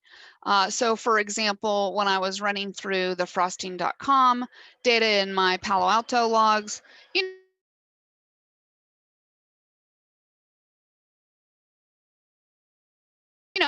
I had about 25 good fields. I removed my keyword from my search. I ended up with about 600 more fields. So that's a problem. You need to skim through that and check, is it really a problem? Maybe it's not. But so once you're kind of done looking through your primary data set in your primary use cases, that 80% rule. You can zoom out the scope by removing your keywords. You can also zoom out the scope by removing your time constrictions. So, you know, you might only be looking at a 10-minute window in firewall logs because there's so much of them, or you might go ahead and say, you know, look then at 4 hours of firewall logs. If it's a smaller data set, something like, I don't know if antivirus is a good example, but a smaller data set that happens less frequently, maybe a small time window would be 24 hours. And then when you want to look at a bigger footprint, you'd look at a week or, you know, 30 days. So that's pretty much it on the slides. It looks like I'm still having network issues. I wonder, does anybody feel like I should continue to try to run through the live demo? How is it looking? Is it still awful? Hi, Mary. No, we're only losing a couple seconds every minute or so. So I think you're good to continue, please. Okay. I'll maybe try to talk slower and then we won't lose as much.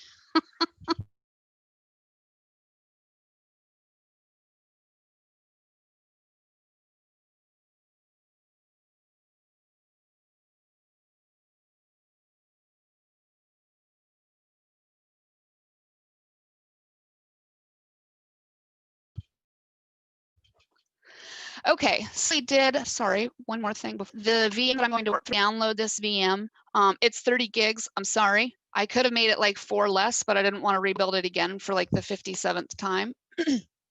I don't know what I've got it set to use. I think 2 cores and 4 gigs of RAM. Those you can adjust, but the disk size, you're just going to have 30 gigs of disk space available. So that's available. The slides are available there also. There is, if you're weak on regular expressions, which you really need to know for data cleaning, there's a book, Sam's Teach Yourself Regular Expressions in 10 Minutes. You can read like half the book and just use the cheat sheet on the back page, and that's it. It's like 1/8 of an inch thick, the amount of reading you need to do. Okay. So let's say we have a new data set, SMTP logs, and I want to go ahead and get this new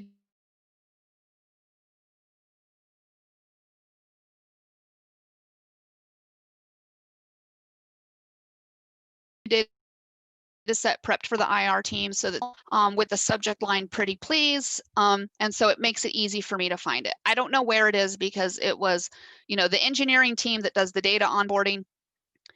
So I'm going to use index equals star, source type equals star, and then my sort of keyword that I sent myself so I can locate my data. One thing that you will hear in virtually every training you ever do about Splunk, and there might be some Splunk Trust people listening to this talk on YouTube, so sorry. But never, ever, ever, ever use index equals star for anything. And I actually disagree with that because sometimes you just don't know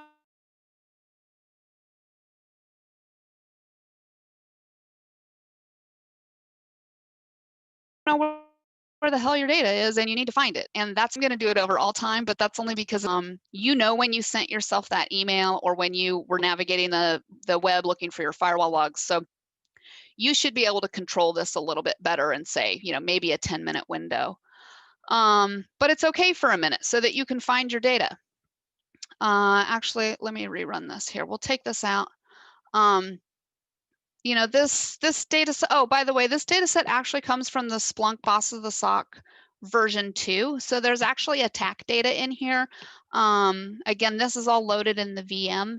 And if you wanted to take a look at it, you know, you can do whatever you want with it. So, you know, there's a whole bunch of data in here. We haven't been running for very long. We've got over 1 million events, but luckily I sent myself that email. Pretty please. So we can run index equals star, source type star, use our keyword, and here we've located our newly onboarded SMTP data. So, okay, cool. I can see that it's this source type and drop that in here. And my index, because this is boss of the sock data I got off the internet, they pre-indexed it for me. And now I can stop using index equals star and nobody will scream at me because I brought the entire Splunk deployment down. Okay, so we've got now our raw data that we want to take a look at. Because this is email data, I went over here to the common information model for Splunk, and there are quite a number of models here. So you'll want to choose the one that's specific to the type of data that you're working with. I'm working with email, so I could take a look at this and say, all right, these are essentially the normalized fields that I need to be using in my data. And I forgot, I've given this talk a couple of times, and I have not mentioned until now that there's probably a technology add-on. So you can go to Splunk Base and download an app, a TA, and it should do all the parsing for you, hopefully. But SIM compliance is not enforced in those technology add-ons. And you're also trusting somebody else's judgment. And sometimes that's not always the best. So even if I were to install a technology add-on or an app to do the parsing for me, I would still go through myself and double check that things are getting applied properly. So I've worked with the data a lot, so I pretty much know off the top of my head most of the data sets that I need, but I'm going to keep my reference open anyways. So one of the first things, so I'm running in fast mode because I just wanted to find my data. Let's go actually to this here. But now that I've found my data,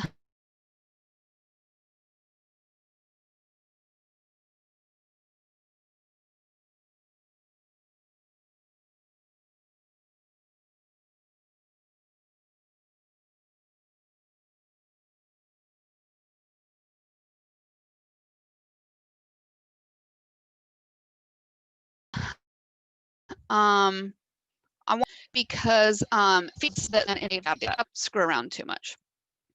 Okay, here we go. So once I found my data, I switched to verbose mode, and then I also zoomed in my time range. So I'm now looking at a much smaller window of time than basically forever, which probably will destroy your Splunk environment if you run index star on all time. So now that I have my data set, I pretty much know off the top of my head, anytime I'm looking at a new data set, that I don't care about any of these fields. These are Splunk populated fields. They're usually good if you're an admin. If you're a Splunk admin and you're trying to troubleshoot an indexing issue, or not indexing, but probably a data onboarding issue, like why are my logs not coming in, you might need some of these. But if I'm just using the data, I don't care about them. So I get rid of these right away. And then I can go through here and start to take a look at what we have. And I see, this is JSON data, so it's formatted pretty nicely. I don't like these curly braces. Those are a pain in the ass to type if I'm trying to work with that. So that's going to be one of the first things I want to deal with.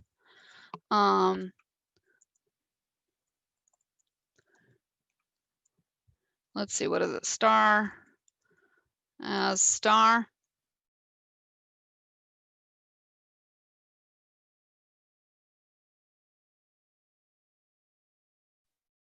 There, we can get rid of our curly braces like that. These are all fields. Looking at probably first the fields that have 100% event coverage in my data set. Oop. And let's see. I've got some chat happening. Is that okay?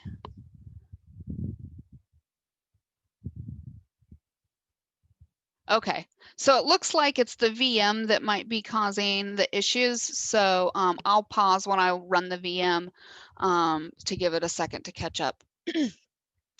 So I can see here we have, the fields that are present 100% of the time in my data, and I could take a look, client RTT, everything 0, RTTs. So duplicates, I don't really care.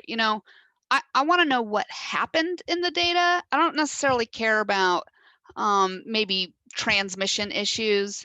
That's maybe something the networking team cares about, but not me necessarily for the security team. Now, everybody can have opinions on what they care about in security, and everybody, everything is always important. But you don't want to present to your users sometimes an initial view into a data set with like 400 fields. It's just unmanageable for your brain to sort of work with. Missing packets, I don't know.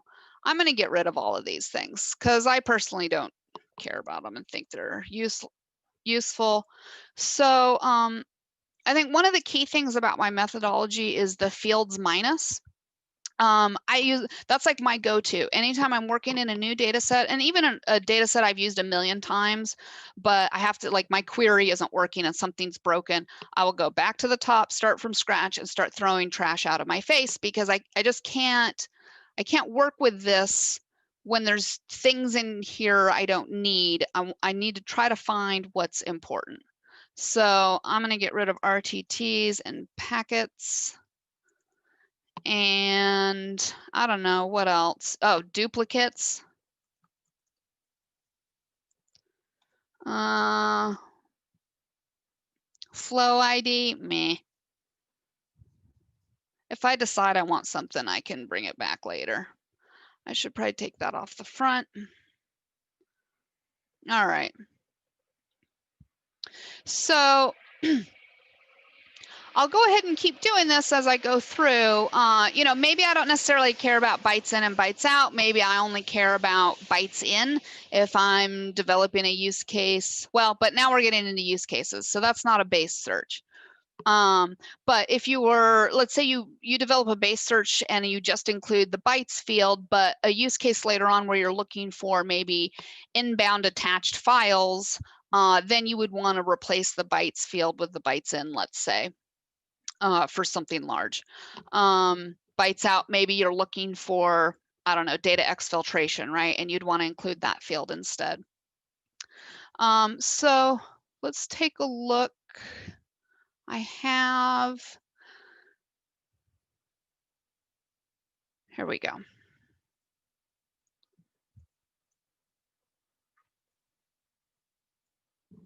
All right, so here's a search I built earlier. And basically, what I did was I went through all of the fields in the raw data here. And I decided all of this was basically trash as far as I was concerned. And then I wanted to take a look at now normalizing my data, right? And so I renamed my curly braces without curly braces, and attachment file name according to SIM should be file name, and attached file size as file size. This one I was a little confused about, right? Because is this the size of the attachment in the email or the size of the email itself? But I'm pretty sure I verified, yeah, in the email SIM data model, file name is the name of the file, or sorry, name, size, hash, etc. The name of the file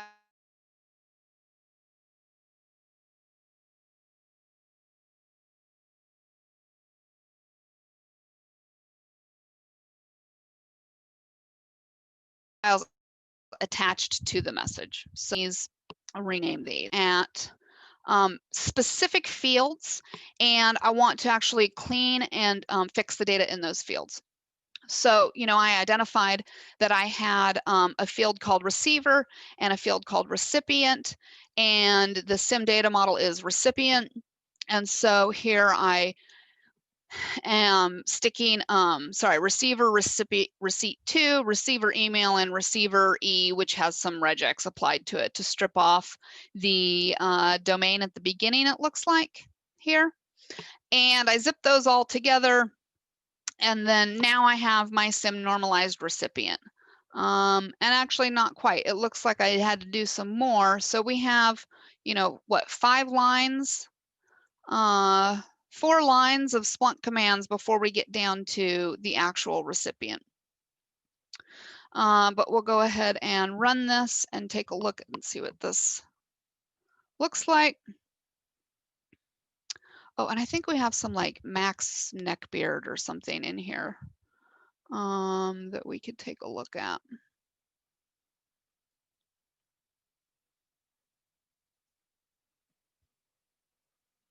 Recipient alias, here we go.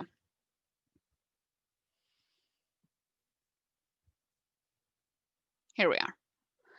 Hopefully I wasn't impatient and that doesn't reset.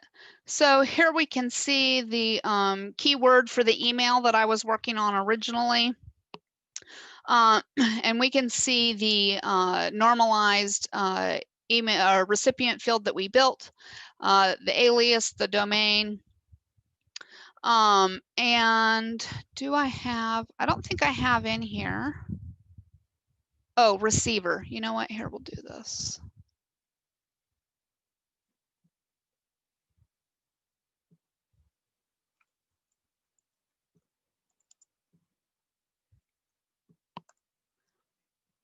Okay, we'll give this a second to run.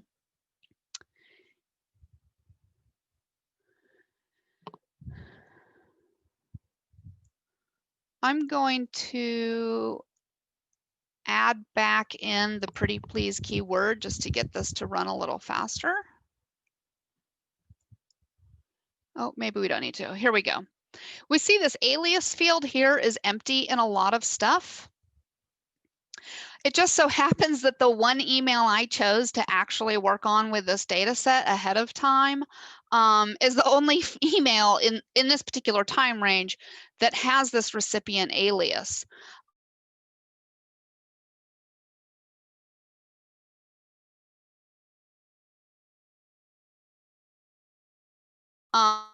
And so I wanted to see receiver original field. And I don't remember what the name of the field was, but the original field had, you know, the display name. So it had quotes around Max neckbeard, and then, you know, the brackets around the actual email address. So what the regex was doing was stripping out the display name in the long version of the email and dropping it into recipient alias, which is the normalized SIM version of that field name, and then making sure that the remaining email part got dropped into recipient properly, and then the domain as well.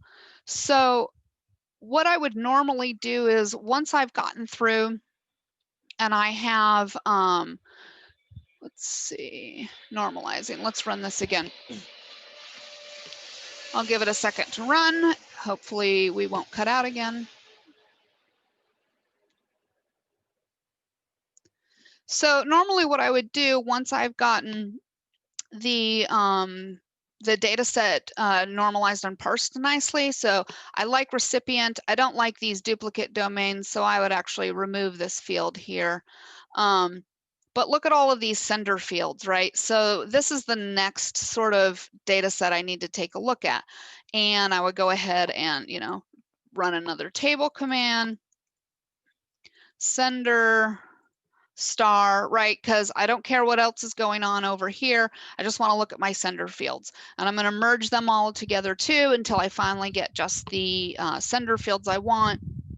Once I've done this over and over and over and over across the entire data set, what I now have is a kind of messy search.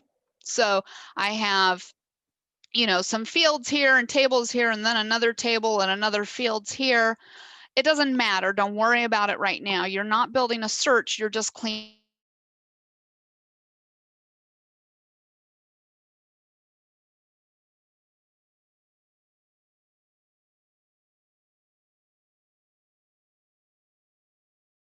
cleaning the data. Once you go through this up, you know, take under recipient, subject, what message ID. Oh, we've got all our file fields. What else comes in here? Oh, duration. That's well, no, I wouldn't normally put that in. Oh, if the data that you have has IP addresses, I usually always put IP addresses in. So source underscore star dest underscore star, right? So now you have your nice clean search. You can save this on that dashboard that you built over here for your team, so that now anytime anybody wants to use this data set, they just drop in their IOC, click the link, and it pivots into that data set for them, and they don't have to go through and perform all this normalization. Depending on the normalization, you can usually push this now into config files.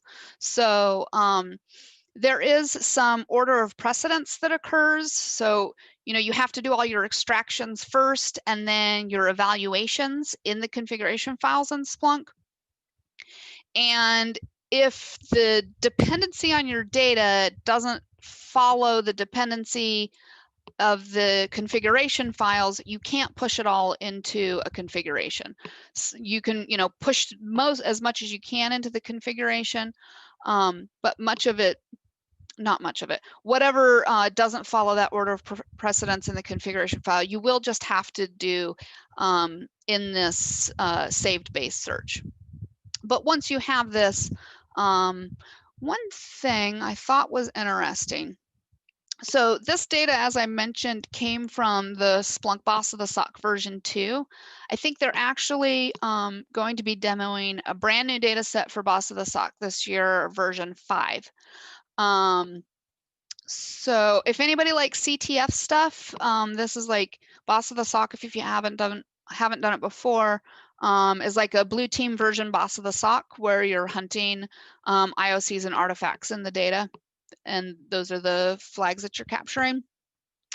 But they had some, and I thought it was interesting, they had some data in here, or some fields in here that they had extracted that were not SIM compliant. And maybe they didn't extract it, maybe it was in the raw and they just left it all in the raw that way. Yeah, sorry, it was actually in the raw. So all of these receiver fields, those were actually, it's not receiver. The SIM compliant field is not receiver, it's actually recipient. I was surprised that nobody had gone through in the Boss of the SOC data and normalized that to recipient, but there you have it. So that's why, you know, I personally, there's another one, I don't know if it's been fixed, but I know, let's see, about 2017, the Cisco Cloud Web Security TA on Splunk base was actually parsing source and destination in the wrong directions. So it was making the data look like all of your web proxy data that was outbound was actually inbound and vice versa. So I think I emailed Cisco and that went into like a Cisco black hole. And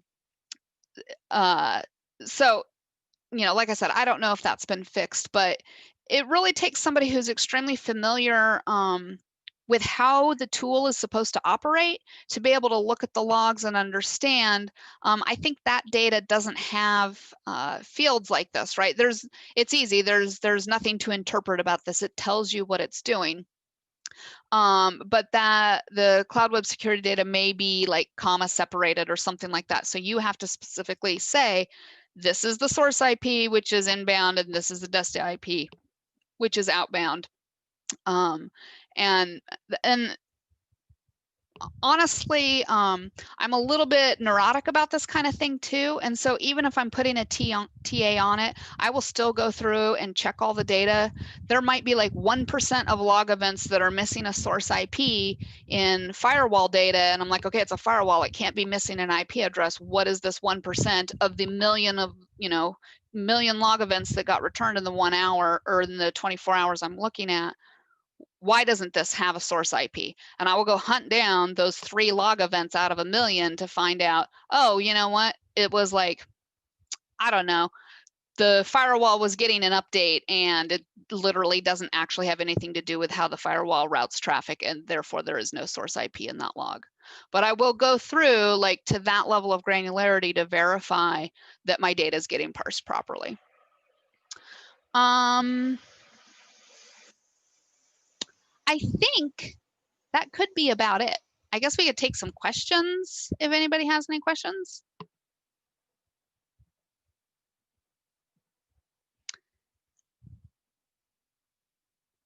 I see some things in the chat.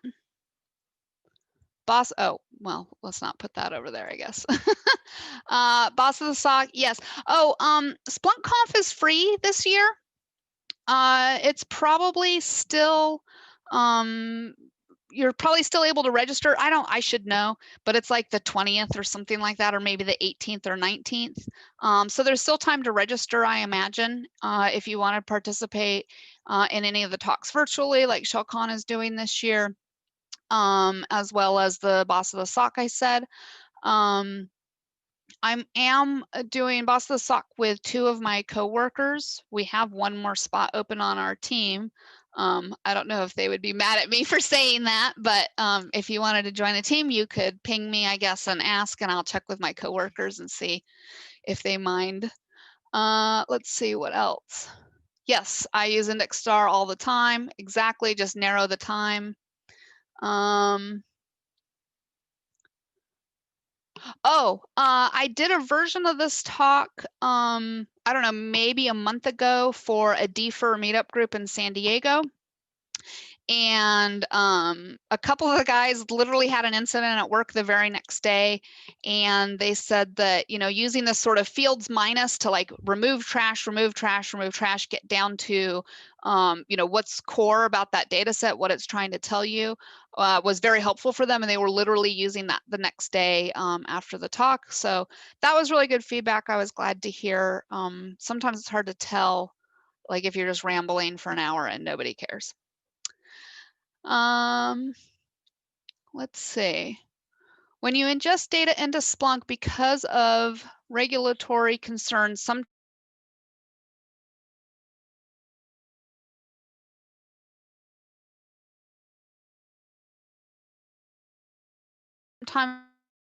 we want to purge them. Hide, is there a way to actually? I'm pretty sure, although my previous role when I worked with regulatory data was not using Splunk, we were using a different technology, so I haven't had to do this.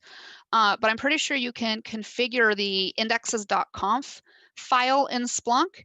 If the data you want to purge is all the data in a single index and it's not mixed with any other data, you could just set the size of that index to a very small size.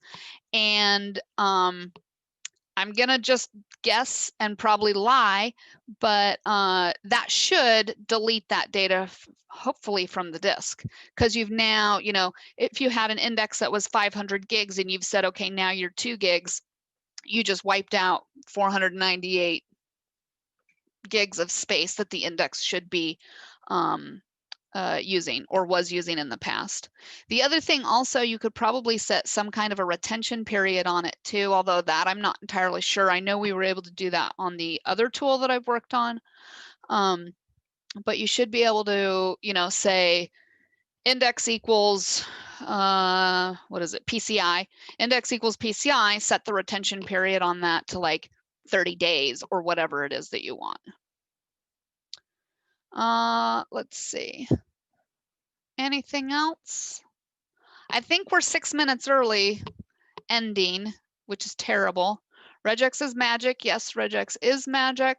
I will, let's see. Sam's teach yourself regular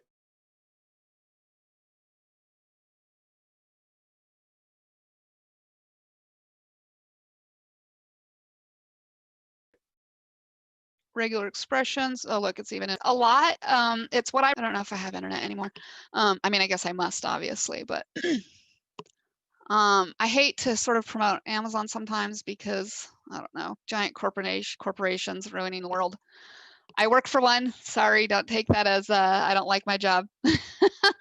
But this book is very small. Let's see, I can grab it off of the shelf. It's only, you know, 1/4 of an inch thick or so. Oh, it's funny how the background is doing that. But you can honestly get through reading maybe half of this thing and then just using the cheat sheet in the back. Oh, funny. White paper with a background doesn't work. That's useful. Let's see what else. Any new questions? I'm trying to scroll back into the history, but that's not great. So if you have new questions, please post them and I will try to get to them. Otherwise, I guess maybe we could call it at 4 minutes early.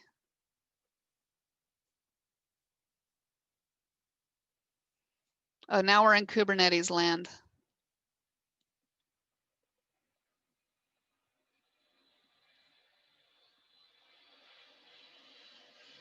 Okay. Dante, Jared.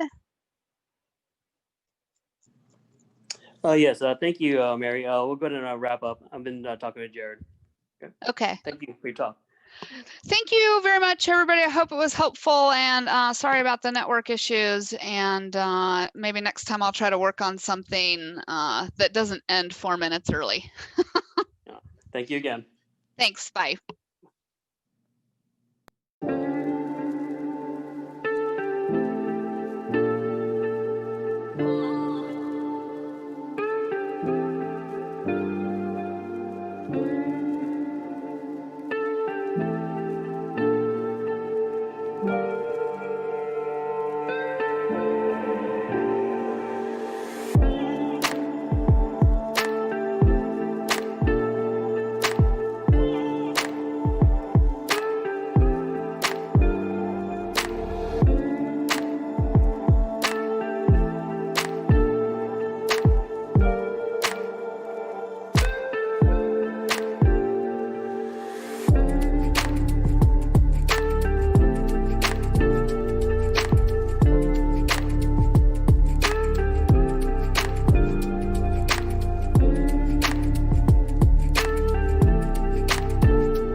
We're live. Okay, our next speaker is Daniel Tobin. Daniel has 15 years experience in the creation and deployment of solutions protecting networks, systems, and information assets.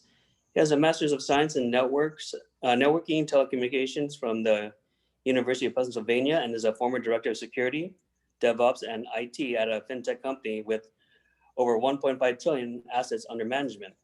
He is currently security lead for Cyril, a Series A data layer security company. I turn it over to Daniel. Yeah, I'm good. Hi, thank you for coming. Welcome to The Wisdom of Clouds, a cloud source guide to data security. My name is Daniel Tobin. As Dante mentioned, I'm currently security lead for Cyril, started building a platform for monitoring and securing the data layer. Been working in DevSecOps since before the word existed, and I was a paranoid sysadmin for a while at Yahoo. Approximately a decade ago, I spoke at B-Sides SF in February in an IMAX theater about breaking down silos and bringing QA into the fold with security testing. You can follow me on Twitter, DanT24, and every Tuesday I post a wrap-up of previous week's security news, all memes and facts, and shout-outs to tools like the ones I will be mentioning here. So what are we going to be talking about? In this talk, we'll talk about some of the sources I pulled this information from, a quick why this matters, print through a bunch of different open source projects you can start implementing today, talk briefly about our own open source project we recently debuted, and finally, questions, which will probably just happen in Discord. We'll see how much time there is left. So this talk has been crowdsourced from these awesome resources and more. First is Clint Gibler's weekly TLDR covering everything from red team, blue team, AppSec, web security, and more. Marco Lancini's Cloud Security Reading List, aka CloudSec List, is another awesome weekly wrap-up of the latest in cloud news, from new tools to a rundown of all the announcements directly from the cloud providers. Finally, Twitter is awesome if you can avoid all the terminals that can and does exist there. Yeah. So what are we talking about? We're talking about the data.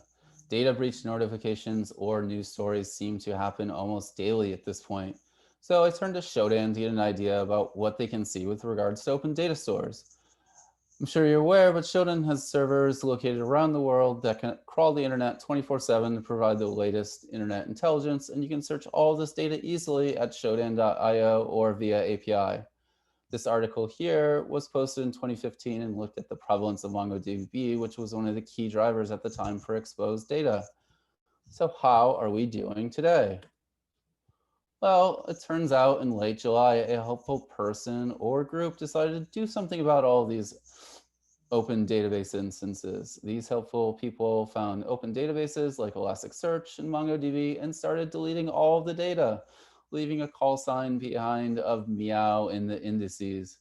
As of today, Shodan is currently showing approximately 15,000 instances that have been hit and are still open, with over 11,000 of those being Elasticsearch and the rest being in MongoDB.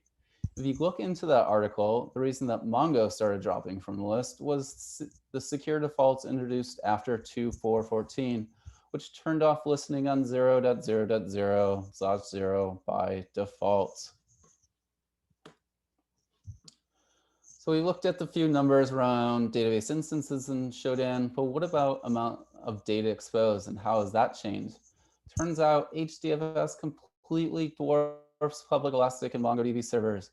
That is 13.1 petabytes in 2020. Yes, petabytes. That's up from 5.1 petabytes in 2018. Elastic is nearly to 2018 HDFS levels in 2020, though, at 3.2 petabytes.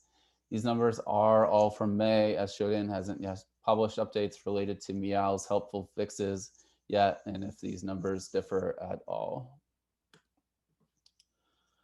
The other data store that seems to be always in the news is S3. So we turn to Grey Hat Warfare to look at those numbers. Grey Hat Warfare is an S3 specific service for searching and listing open buckets. We of course know that a portion of these buckets should be open, but from repeated breaches, we can also surmise that a good portion of these should not. As you can see in 2018, They had approximately 50,000 listed buckets open, and today they have nearly 300,000 listed. Clearly, AWS is doing a good job of gaining new customers. So let's turn to a consultant that focuses on helping customers secure their accounts. Let's ask Corey Quinn what he should do. His free advice is, nope, can't do it. This is too complicated. All you need to do is utilize their toolchain to protect everything. It's very simple. You just follow this. Yeah, okay. So let's take a look at the entire offering from just AWS. This is from Scott Piper. It shows the counts of APIs by AWS service grouped by the categories in the web console. I'm not even sure I know what whole categories of these services are, let alone how to even start to secure them. If you are running infrastructure in AWS, talk to one or both of these experts. They also publish a bunch of great information out there to help you secure your cloud. Last Week in AWS offers a newsletter and multiple podcasts. For Scott, check out his company, Summit Route, their Twitter accounts. And if you are new or need a checklist on securing AWS, Summit Route published their latest security maturity roadmap in May. It is highly recommended. So since we have been talking about Shodan, I wanted to highlight their monitor option. Depending on your size, you may be able to get started today with at least a portion of your network with their free version after you register an account. They have a bunch of different options to put in your CIDR addresses, domain names, etc., and we'll send you alerts as they find stuff. So on to the other tools. The controls in place now for S3 are so much better and easier to use. You can block public access at the organizational or account level. You can get alerts from Trusted Advisor for public endpoints. What if you want to monitor for exfiltration with credentials though? One of the known TTPs from the MITRE framework is for attackers to exfiltrate to the same service on a cloud account they control. Darkbit has put together a blog post on how to monitor and alert for these exact types of events. I really like this post as this really opens up the possibilities of all sorts of monitoring and alerting just by slightly modifying the parameters. If you're going to build alerts that should never fail, you'll know they're high priority if they do. Bucket Brigade is designed as a total S3 security solution from inventory to secret scanning and more. One of the things that sets this apart though is that it also includes policy templates for maintaining clear bucket ownership, enforcing public access blocks, and getting exceptions. It extends the policies with even email templates for leadership and user communication and ensure that the policies and processes are well understood prior to your company's implementation of AWS or during your S3 sprawl. If you see this picture and are currently asking why you're in it, Ashish Kurmi recently opened S3 Insights to scan open source S3 Insights to scan metadata at scale across all of your buckets and account. Ashish found that most solutions out there would fall back to random sampling, which necessarily misses a ton of information for large data sets. S3 Insights focuses on metadata to be able to scale. Ashish is currently looking for collaborators, so check his project out on GitHub. Finally, check out the awesome Sec S3 list from MXM0Z on GitHub for finding, scraping, and managing data in open S3 buckets. WW Tech built an internal AppSec platform to discover public web assets, perform port scanning, fingerprinting, and other useful reconnaissance, and launches light security scanning to identify potential risks. All built upon free open source tools and low-cost AWS services.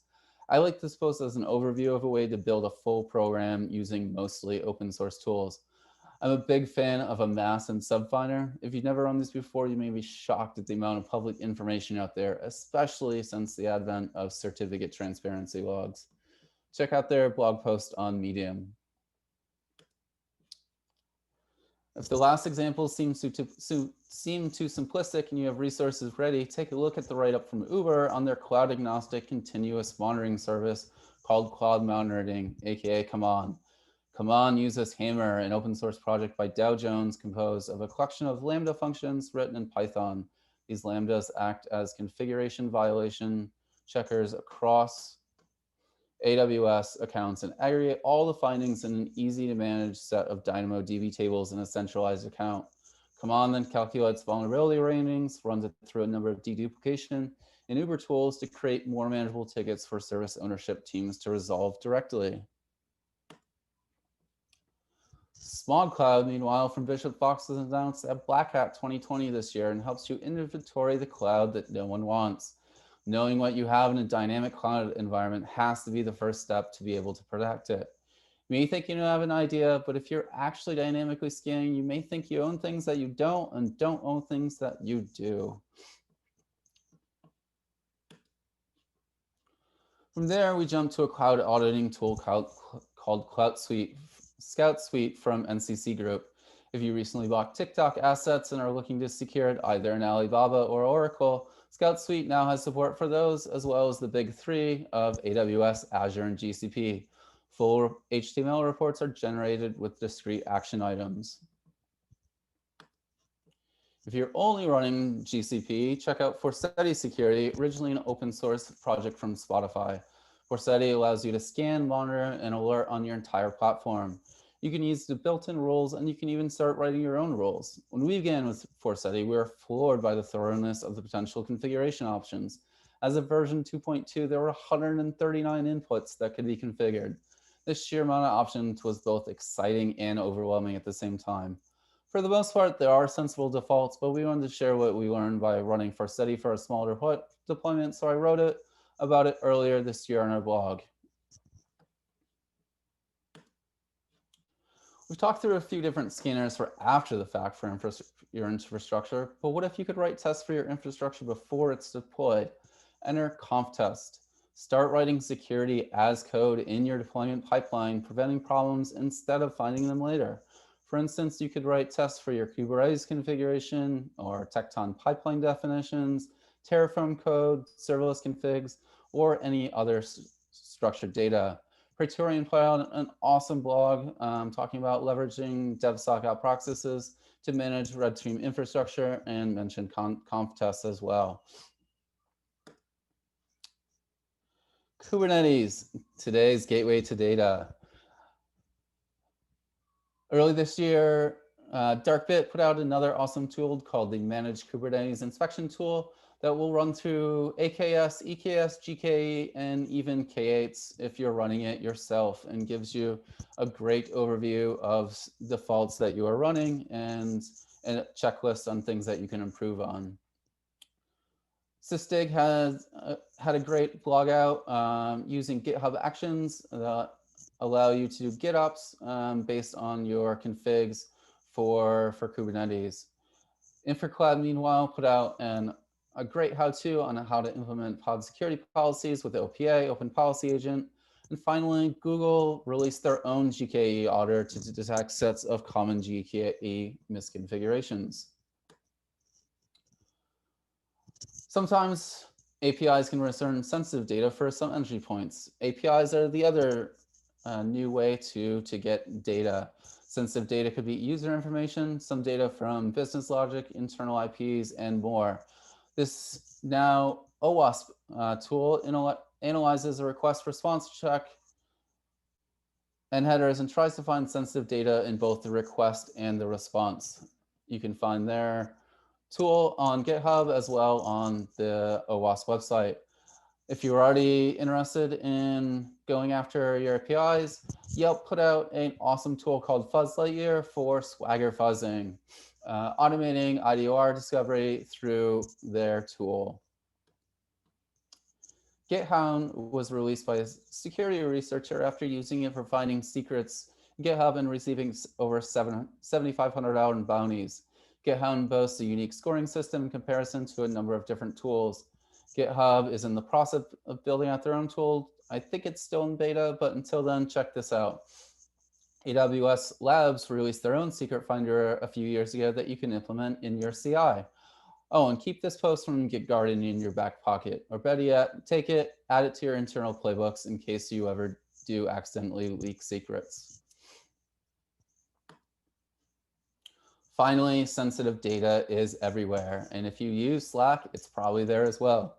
Paper Mountain has released Slack Watchman to scan your Slack instance for all sorts of sensitive information, from AWS and GCP keys to passwords to certs and more. And just announced literally 2 days ago, they just recently released Watchman apps for both GitHub and GitLab. Finally, I want to talk about a project we recently released called Aprozium. We've released this to help developers and more improve the observability and security of their applications. It allows applications to connect to databases without requiring access to credentials, and emits logs, metrics, and traces with enriched information about their runtime execution context. It is built as a lightweight open source library with multi-language and multi-cloud support. Aprozium comprises 2 components that are deployed independently: an SDK that runs as part of the application code, and a standalone service called the Authenticator, with which the SDK interacts on behalf of the application. A single Authenticator instance can support multiple applications, which may be set up optionally as an auto-scaling group for load balancing purposes. The SDK has the ability to query infrastructure metadata services native to the various cloud platforms, and to orchestration frameworks such as Kubernetes to generate rich execution time context about the application. Every database authentication request is assigned a request ID, which is included in all logs generated by the request. Aprozium also handles a number of metrics, both directly security and non-security related. Standard metrics include total number of requests, responses, errors, and various timing gauges. Use your cloud provider's built-in identity. For example, normally you can't use an AWS IAM role to authenticate to a database you're running yourself, but with Aprozium, you can. Aprozium is also agnostic about your secrets manager, whether you're using Vaults, AWS Secrets Manager, etc. As the application never receives the password, it's impossible for the application itself to accidentally expose it. You can also limit access to your secrets manager as well. Currently supports Postgres, MySQL, and various other things such as RDS, AWS RDS, Maria, Aurora, Python. Coming soon, we'll have support for GCP and Azure Identity, Mongo and Redis, GCP and Azure Secrets Management, tracing. If you want to learn more, check out aprozium.com. And if you'd like to download and get started or contribute, check out us on GitHub at github.com/cyrilinc/aprozium.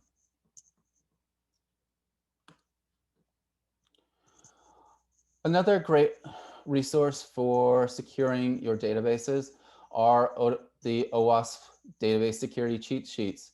These are great for devs and great primers on what to do in general. These are great to circulate as a teaching tool. Take these and share them in your Slack, share them in with your birds of feather, with your other like-minded people that are interested in securing databases. OWASP has a ton of different cheat sheets across their series, so check out their entire series at owasp.org. Finally, it is 2020. We talked about a ton of third-party tools today, but I also want to highlight that each of these products all have pretty good documentation right now for securing their respective product, whether it's Couch, Elastic, Kibana, Mongo, MySQL, Redis, and even S3. Go through these basics as we saw from the beginning. Having Mongo change their secure defaults changed their security posture immensely. Let's hope this continues as we go forward. Finally, if you have any questions, please reach out to me. I'm on Twitter at DanT24. You can hear more about our company, Cyril, at cyril.com. We also post weekly blogs with security reviews, and we are looking for engineering for if you are interested in database internals. So if there's any questions, I still have, it looks like a few minutes to answer them live, and I'll be on the Discord as well. Thank you.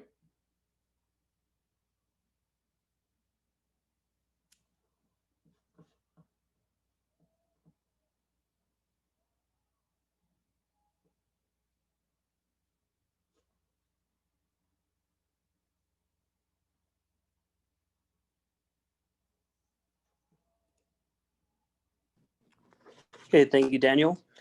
Anything else, Jared? So we're just going to do the questions and the Q&A and the talk.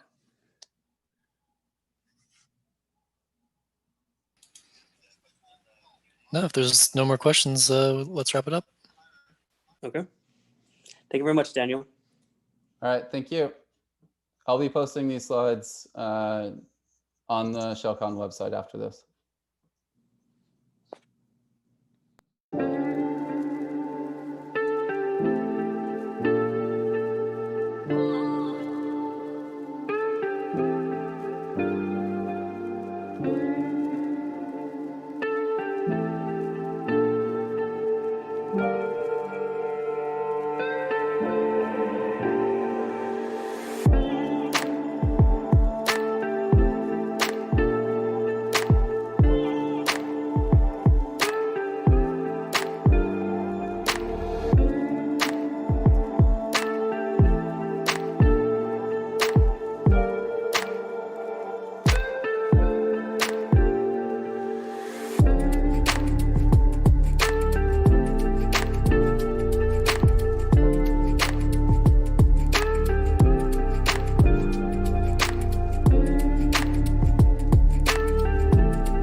Okay, so our next speaker is Henry Canavel.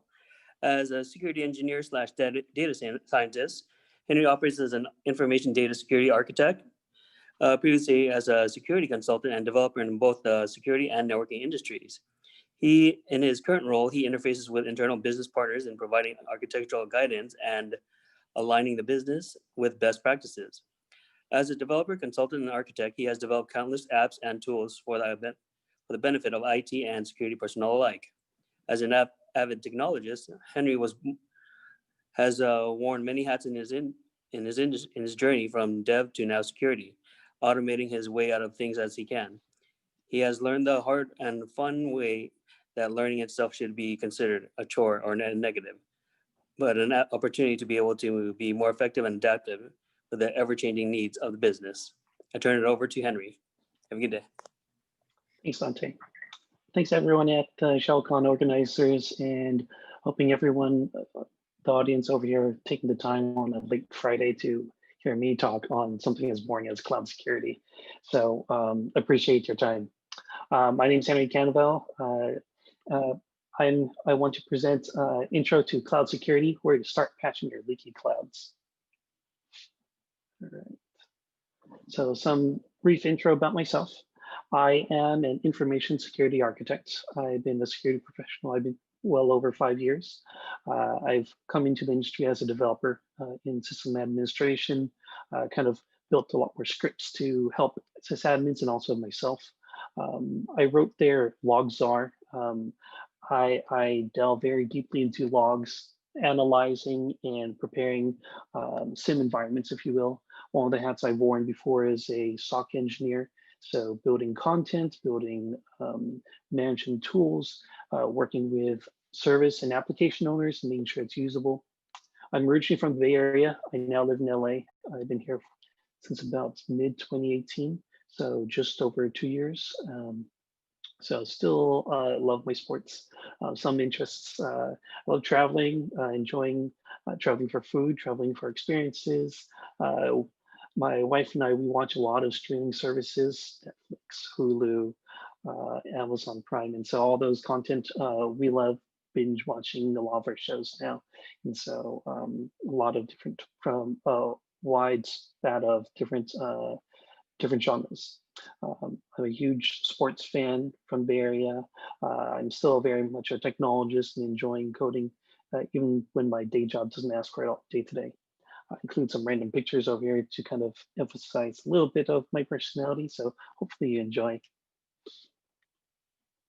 So for today's objective, I wanted to provide a lot of the IT and security professionals of you that are out there in the audience watching this.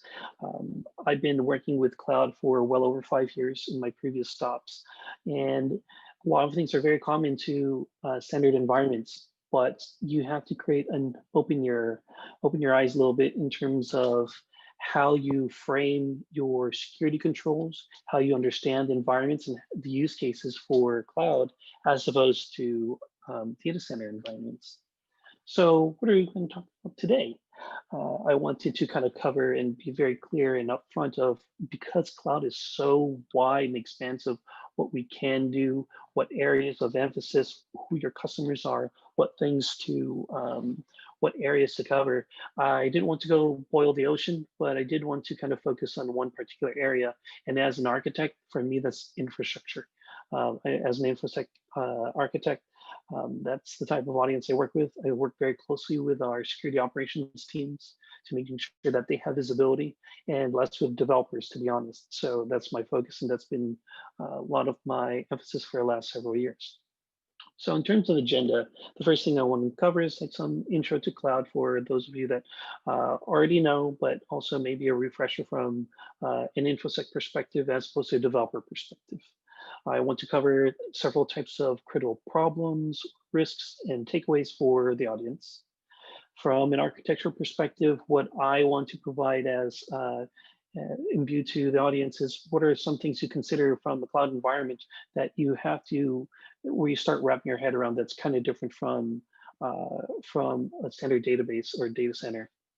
And then I want to provide some closing items with security tools and guidance and references, so you can pretty much pick up some tools. If you watch, if you pay attention to some talks at DEF CON, or even at the villages, or even different types of major talks, the tool I'm going to talk about today is provided by NCC Group. Scout Suite. It's a tool I really love, and I'll talk more about it later. What I'm not going to cover in this talk is about cloud migration strategies. For many companies that are moving to the cloud, there's a lot of considerations, and I won't cover that. I'm not a developer either. I don't work closely with developers, so my emphasis hasn't been with workload planning, analysis, and performance. There's a lot there, especially for containerized workloads, virtualized workloads. It's very important, but when you're working at for an entire company, it's really hard to get that type of visibility. And so that's where I'll talk more about that later on. What I won't cover as well is incident response. While I do work very closely with security operations teams, from threat intelligence to proactive security monitoring to incident response, we won't delve into the details of how to troubleshoot or inspect, but it's more so advice for the teams that to enable them the processes, the visibility that they need. I've worked with applications before and I can evaluate them. I have a background in development, primarily Python now. I used to be a Java developer, but we won't cover AppSec. And lastly, sorry, I'm not playing taking over the world. I just enjoy Pinky and the Ring as well as other animaniacs. So one of the things for many of you, know your cloudy terms.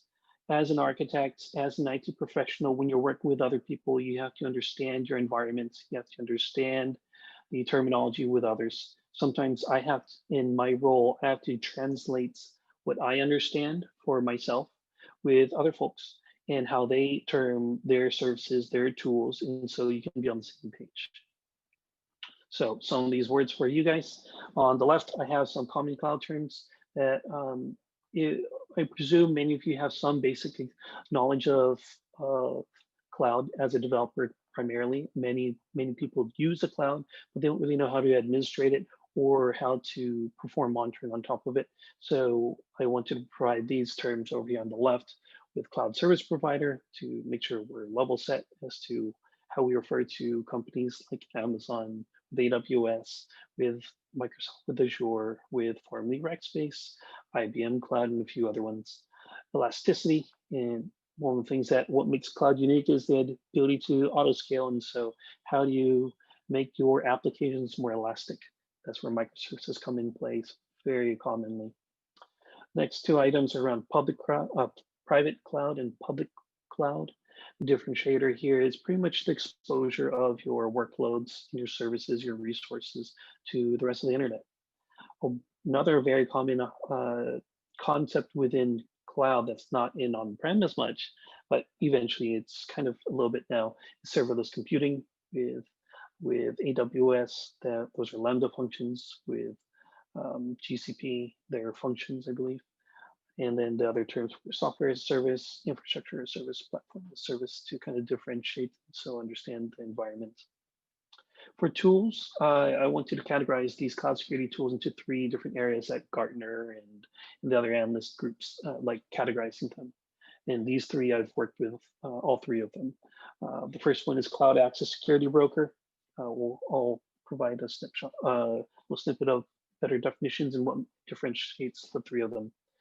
Cloud Security Posture Management, and Cloud Workload Protection Platform. So when you're dealing with cloud, that often means it's either your cloud or someone else's cloud. Is it managed service for you, or are you just you're just a consumer, or you're managing the infrastructure yourself? So whether it's a cloud application, or if it's if you're rolling out your own, you're pretty much extending your data center, you have to play nice with others and you have to rely on others with AWS as a platform as a service, or even a SaaS provider, say in the case of Google for Gmail or Salesforce for their products. It would be along the lines of how do you manage the services from an operational level, and who's responsible for what, and what do you have visibility to? So I pretty much wanted to show two brothers kind of duking it out. So this clip, this snapshot I borrowed from pretty much a breakdown of where that shared model lies. I don't want to go through every single idea, but we're just eyeball it. pretty much the most important things for the takeaways over here.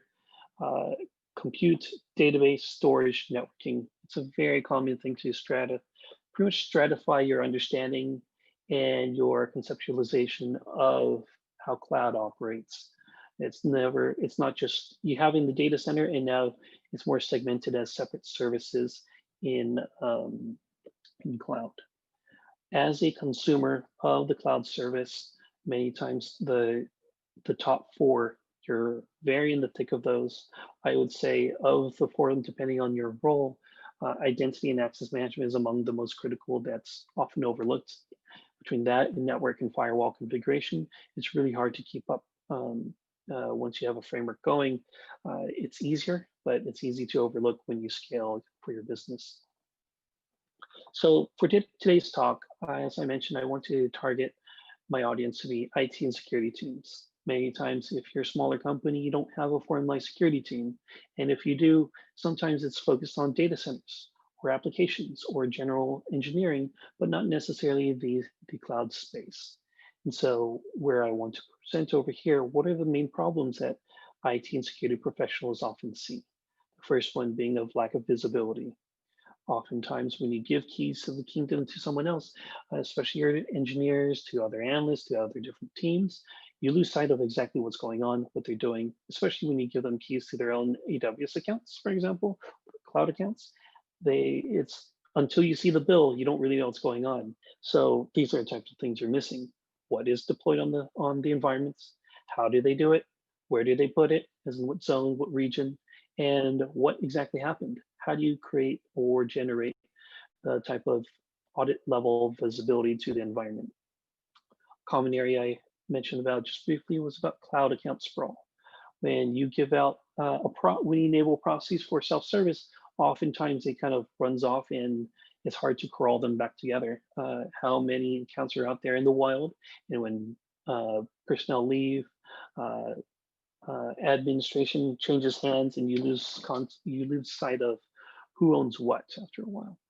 And because of that, it's really hard to do manual inspection of all these different accounts to see, am I good? Am I protected? Who has access to my assets? What is it? Are they publicly accessible? How do I determine that? So it's really hard to do at a manual level. It's even hard at a manual level for many professionals.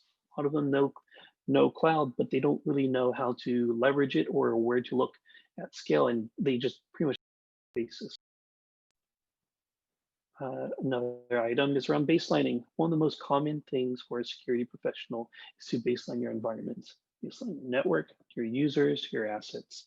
And so cloud, it makes it a lot more difficult if you don't have control, but if you do, at least it's a lot easier for you to manage it. In terms of intended takeaways for today's talk, I wanted to focus on various areas. One is crystallize your areas of concern. What areas should you focus on? Identify what are plausible options for you, given those concerns, and then prioritize, and then pretty much focus on the detection of your assets, detection of the resources and how they're being used, as opposed to action. So where we start. So I call these kind of the four horsemen of cloud services. And so I mentioned this earlier in one of the other slides. Compute, database, storage, and networking. The three most common providers, as you may very well know, is AWS, Azure, and Google Cloud Compute Platform.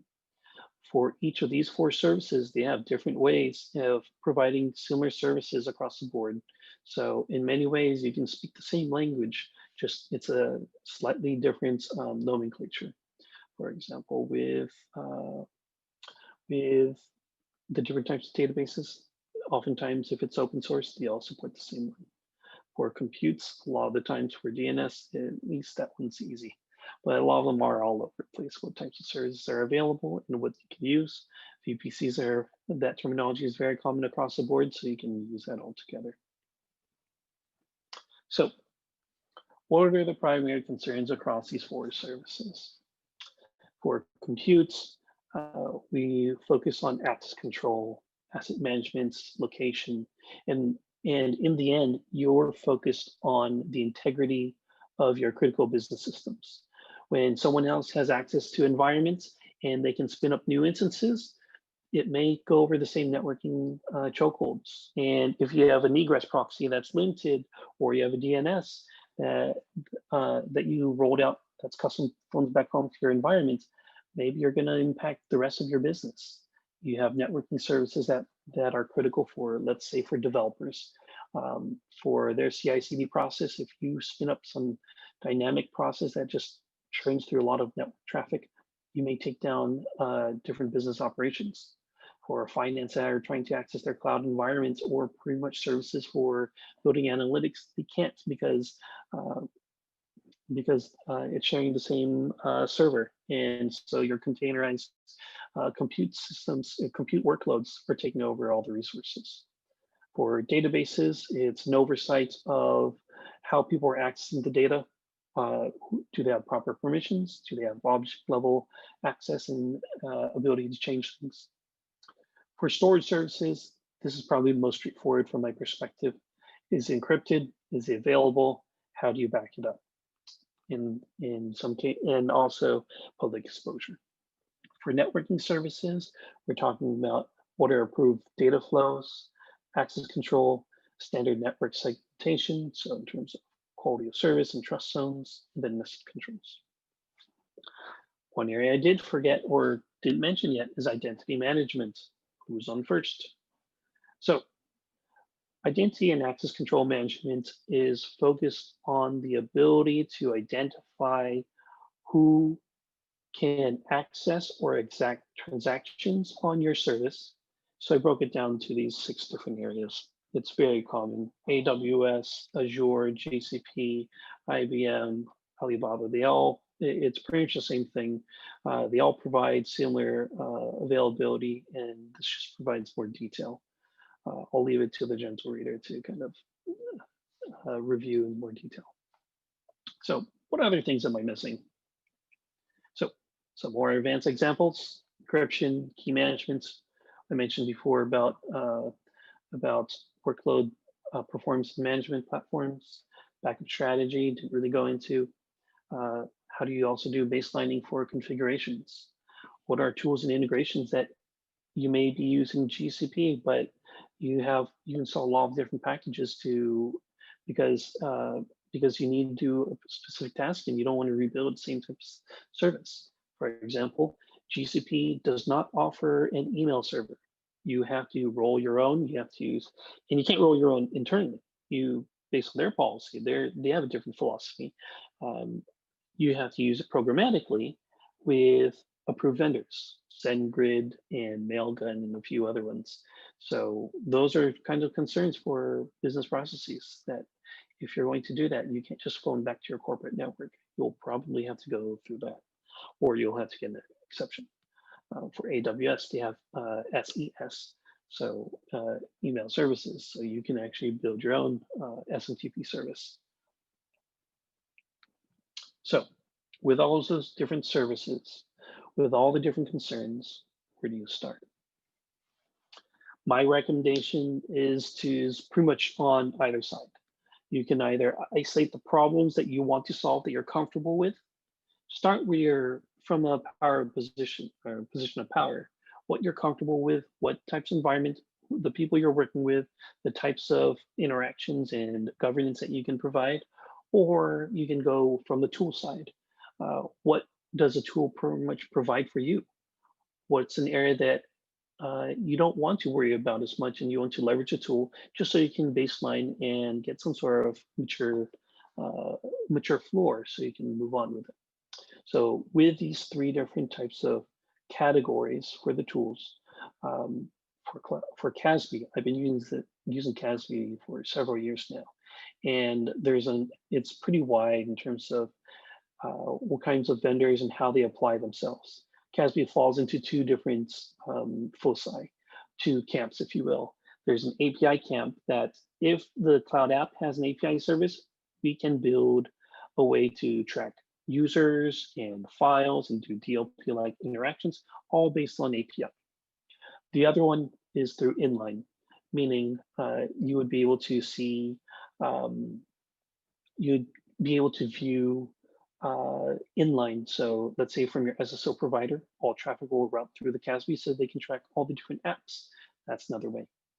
Cloud security posture management is at a high level focused on the infrastructure, the configurations at the infrastructure level, and not necessarily down to the compute.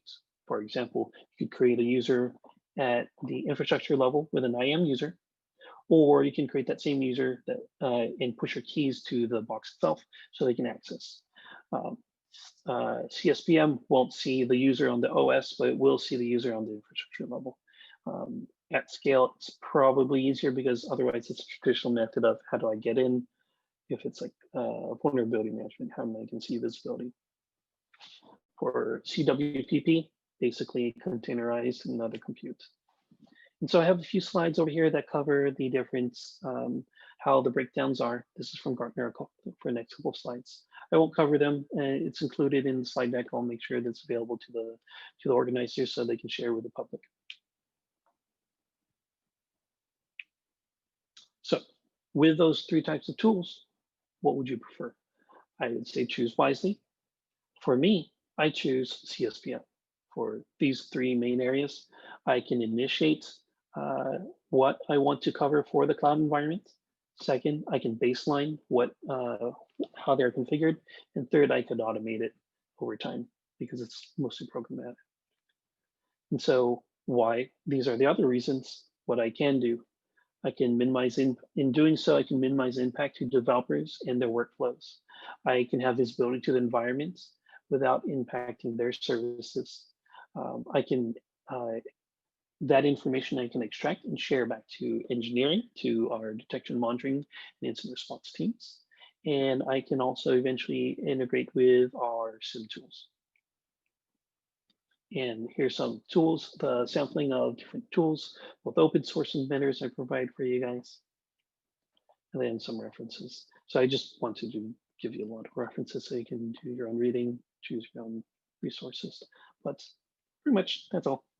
I won't squeeze in time for a demo, but I can share with you all this because it wasn't able to squeeze everything else in, but I will include this if my browser will let me.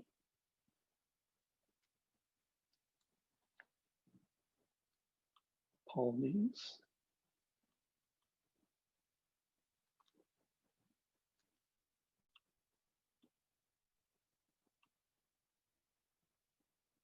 My browser all of a sudden is slow. Probably because I'm sharing now.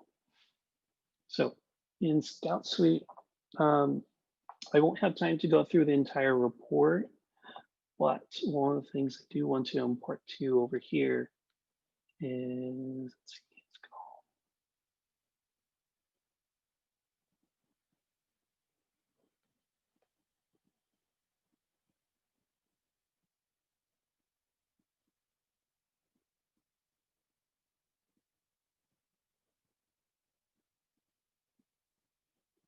So let's see if I can explain this.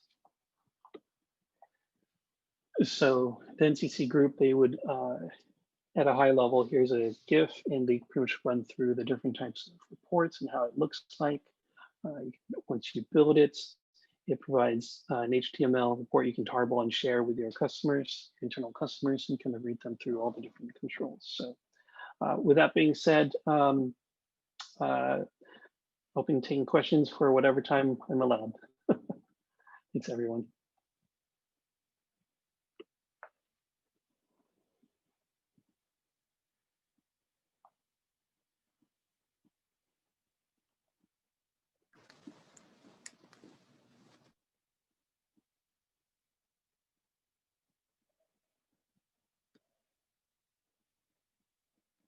I'm just going to let the video, the GIF run, so you can just watch it.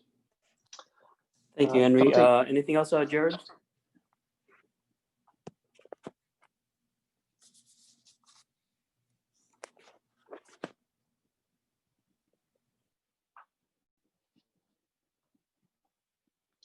there any questions for me?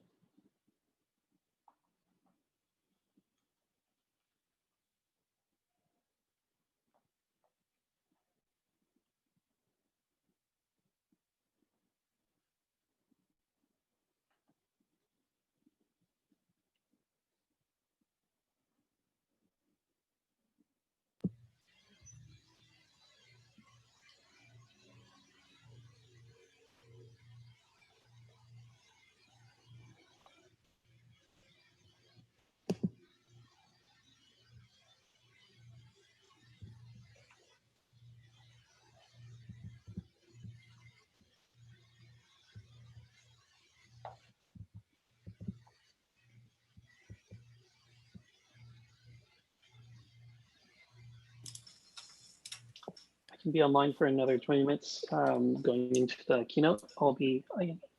Feel free to ask me questions directly in Discord, I'm in the chat, or I can give my contact information. Should be on the speaker profile information too. Zingo73 for Twitter, HCBomb, GitHub, and LinkedIn, HCannabelle. Thank you, everyone. Appreciate it.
Okay, our next speaker.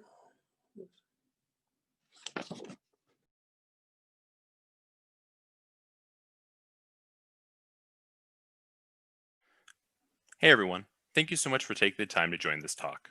Today, we're going to cover some of the techniques you can use when attacking applications and infrastructure hosted in AWS. Obligatory Who Am I slide. My name is Nick Frechette. I'm a penetration tester and team lead for State Farm. Quick disclaimer, I do not represent my employer in any way. All content and research was gathered outside of work. My thoughts are my own, all that good stuff. In my off time, I work on a bunch of things. Most relevant to this talk is hacking the cloud, which is an attempt to document the various techniques you can use when attacking cloud environments. It's entirely open source, and anyone is welcome to submit a pull request with whatever topics you'd like to write about. That goes doubly if you'd like to write about Azure or GCP, as we're kind of low on that content. You're also welcome to submit for Docker, Kubernetes, Terraform, anything cloud adjacent as well.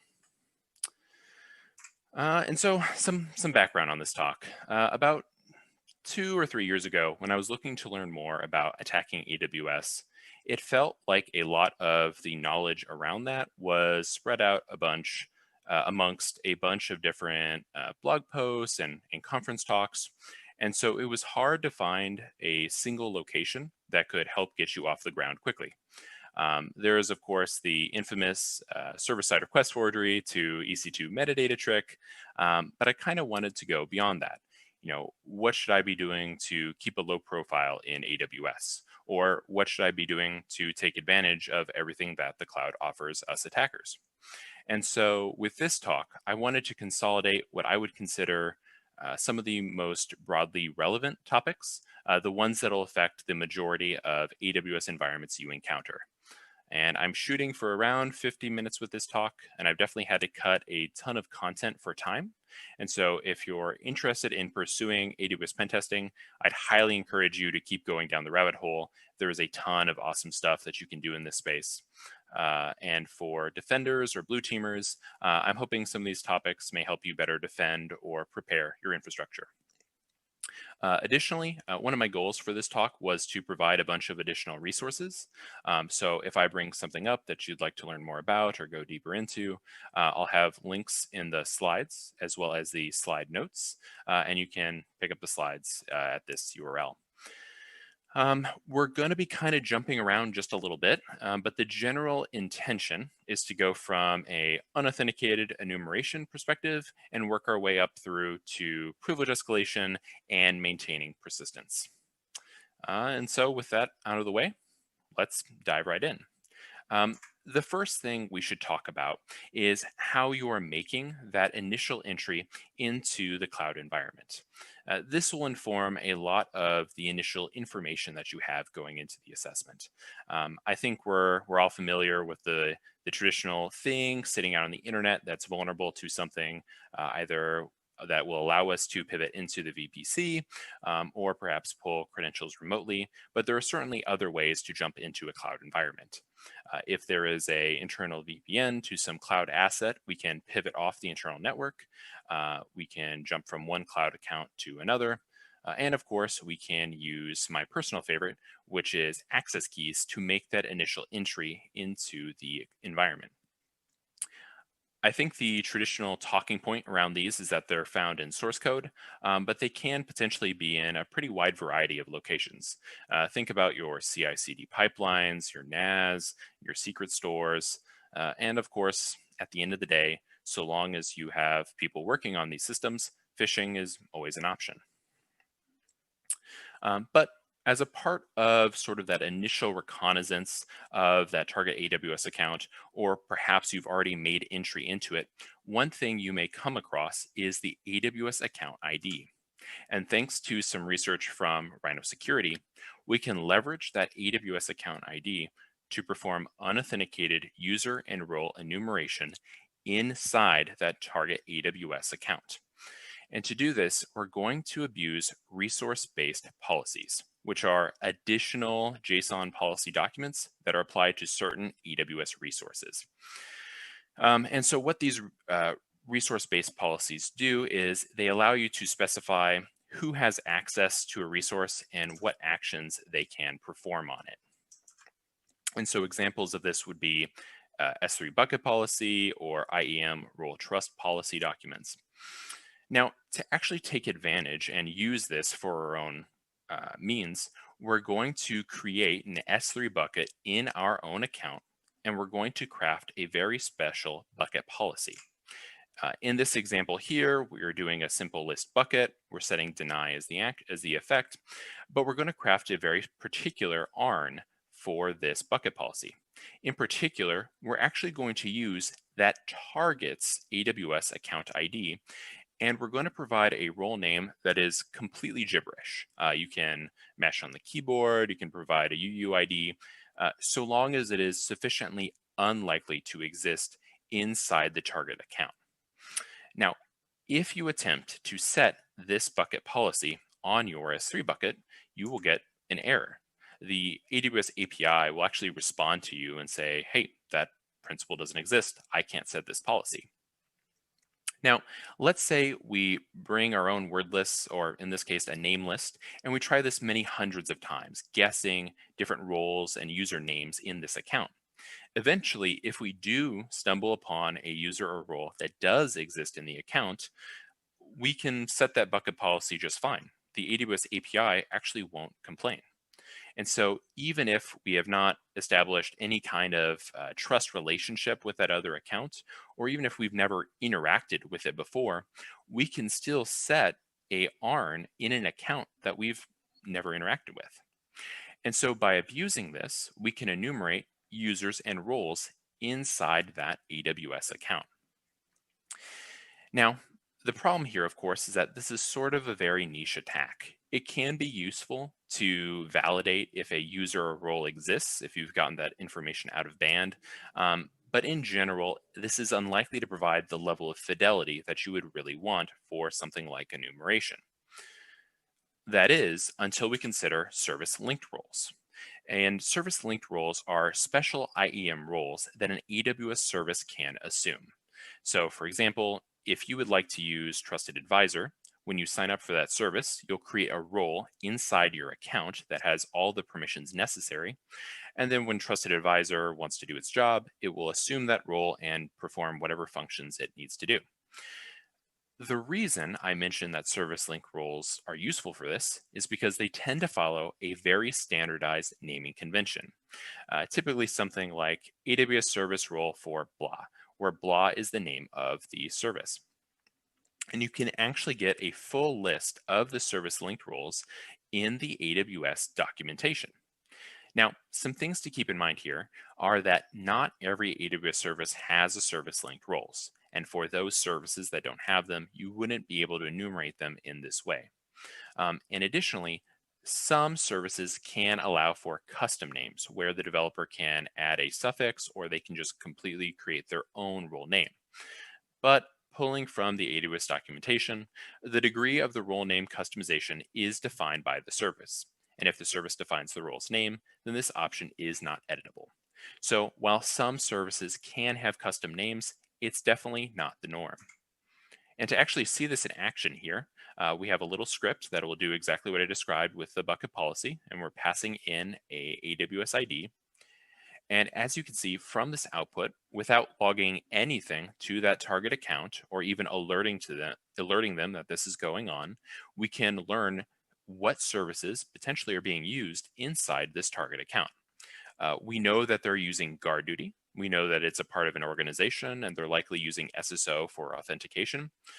We also know that they're using the Elastic Container Service. So they're likely also using container AWS services like ECR. And we also know that they're using Amazon Macie. So there may be something interesting in their S3 buckets that we'd like to go after. Essentially, what this can provide us is free situational awareness inside of a target AWS account. It can potentially inform us what services they're using and what products they're using. And from a security perspective, it can help us enumerate what AWS security services are running in that account, like GuardDuty or Security Hub. And that may be really beneficial information to know before you start doing things in that account. Now, if you use Paku, and if you're not familiar, Paku is a offensive security tool developed by Rhino Security. Paku does have a module for this. It does operate differently than what I've described here. Instead of bucket policy, it actually uses the update assume role policy.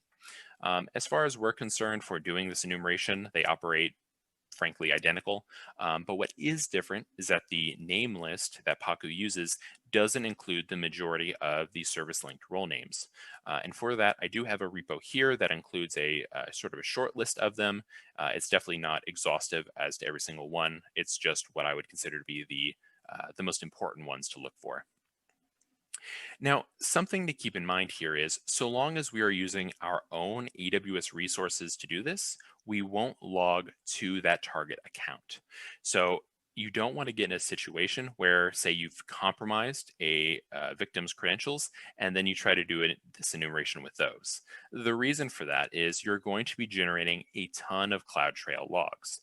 And so long as you're using your own resources, it'll only show up in your account. But if you use the victims, then they're going to show up in the victims, and they're going to be very curious as to why there's so many put bucket policies or update assume role policies. This takes us on to public resources. There are a handful of AWS resources that you can expose publicly in such a way that other individuals with AWS accounts can access them, and they can even search for them using the AWS account ID. Things like EBS snapshots, public AMIs, RDS snapshots. And so I hope your clients or whoever you're assessing aren't making a ton of things public, especially if they're sensitive in nature, but this can be a very quick way to check and a very quick win in the off chance that they are doing this. If you're interested in this topic, Ben Morris of Bishop Fox has a really fantastic DEF CON talk discussing how they were able to pull secrets from publicly exposed EBS volumes. Highly encourage you to check that out. So next, let's talk about abusing compute services in AWS. Compute services can have a IAM role associated with them, and this allows that compute service to interact with the AWS API without you having to, say, hard code credentials into the application itself. And for this, we're going to cover EC2 and Lambda, simply because they are the most commonly used compute services. And I will go quickly through EC2 because that's been covered quite extensively previously, and it'll be more of a recap. So onto that quick recap for EC2. Every EC2 instance has this thing called a metadata service, and that metadata service contains, surprise, metadata about the EC2 instance. Things like its public IP address, its host name, its security groups, things of that nature. And that metadata service is sitting at this IP address here. And if you have an IAM role associated with that EC2 instance, there are credentials for that IAM role at this endpoint. And because the metadata endpoint is exposed as an HTTP, this allows for the potential for you to perform server-side request forgery to abuse some application running on EC2 to pull credentials from the metadata service and use them remotely. If this is news to you, it probably sounds pretty great. This is pretty much the go-to thing when describing offensive security in AWS, and any AWS security training you're likely to take will probably talk about this at some point. Now, the bad news for us is that as of late 2019, AWS released IMDS v2, which is the second version of the metadata service. And in doing so, they pretty effectively mitigated the majority of the server-side request forgery risk. Essentially now, instead of, there is sort of a handshake that goes on to pull a token, and then that token is used for further interactions with the metadata service as a header. So you're unlikely to be able to perform server-side request forgery against it. Now, there are some things that we should discuss here. The first is that IMDSv2 is not the default. So there are certainly a ton of EC2 instances running around without this protection enabled. And additionally, if you get if you get code execution on the EC2 instance, then you can interact with the metadata service as you normally would, because you can set that header. And this takes us to Lambda, which is AWS's primary serverless offering. A lot of folks have built some really awesome stuff in serverless. There are companies whose entire infrastructure is built with serverless, and folks have built entire websites, APIs, backends, all sorts of things with the sort of serverless methodology. Now, the downside for us is that there is no metadata service per se. So unfortunately, we can't just sort of do a server-side request forgery and pull credentials from the Lambda function. Instead, in Lambda, IAM credentials are stored as environment variables, and developers can access them like they normally would with traditional Unix environment variables. And so that may make you think, oh, well, shoot, wouldn't we have to get code execution on the Lambda function in order to pull them? Well, the good news for us is, thanks to a sort of old Unix adage, everything is a file. And as a result, the environment variables for that process are sitting as a file at /proc. And so if you can find any sort of path traversal vulnerability or any other generic file read vulnerability, you can potentially pull those IAM credentials remotely. Additionally, if you can find command injection, deserialization, template injection, anything that would allow you to get code execution on the Lambda function, then of course you can also pull them that way as well. One thing worth noting is that in addition to IAM credentials, there may be other values that are passed into the environment variables that developers may have set, and those may be of interest to you, even if say, for example, the execution role associated with that Lambda function isn't particularly interesting. Now, if your heart is just set on performing server-side request forgery, because I've said that probably 100 times so far, I do have some good news for you. Every Lambda function does have this thing called the runtime interface, and that sits on port 9001. And the runtime interface, the majority of its API calls are POST requests. However, there is one GET, and that will return information to you about what triggered the Lambda function, whether that was API gateway or some kind of event.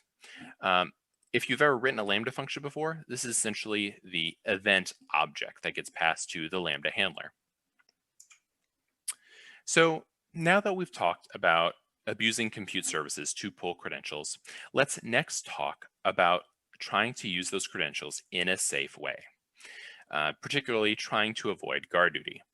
So let's take the scenario of you successfully performed server-side request forgery against an EC2 instance, and now you want to use those credentials locally. Or perhaps you actually got code execution on the box, but you want to use the keys locally to avoid some kind of data exfil scenario if you're pulling something out of S3. The bad news for you is if your target is using guard duty and you do use those credentials locally, you're going to get caught pretty quick. And that's because of the instance credential exfiltration finding. And what this finding does is it checks when EC2 credentials are used from an external IP address. And so if you think about it, this is a pretty fantastic finding. You know, if you have some service running in US East 1 for months with no issue, but then suddenly someone in Central Illinois is using those keys, something has happened, and it's definitely worth looking into. The thing is, though, is if we read the fine print on this finding, something kind of sticks out. In particular, the line about this finding informs you of attempts to run AWS API operations from a host outside of EC2. It's really important to note that that doesn't say your EC2 or even your AWS account. It just says outside of EC2. And so what this implies and what it means is if you can spin up your own EC2 instance, or you can compromise somebody else's, you can use those stolen credentials on that system and it won't get caught by guard duty. Essentially, all guard duty is doing is determining if the credentials used are coming from an IP address associated with any EC2 instance. And so long as they are, you're good to go. Now, if you're a defender and you don't currently have any protections against this, I would highly encourage you to check out a talk by Will Bankston of, at the time, Netflix Security, sort of talking about how they handle this. Essentially, what they do is they read CloudTrail and they see the first API operations from those EC2 credentials and pull the IP address associated with those. And then if in the future those same credentials are used from some other IP address, something fishy has happened there, and then they look into it. Again, phenomenal talk. If you're not familiar with it, I'd highly encourage you to check it out.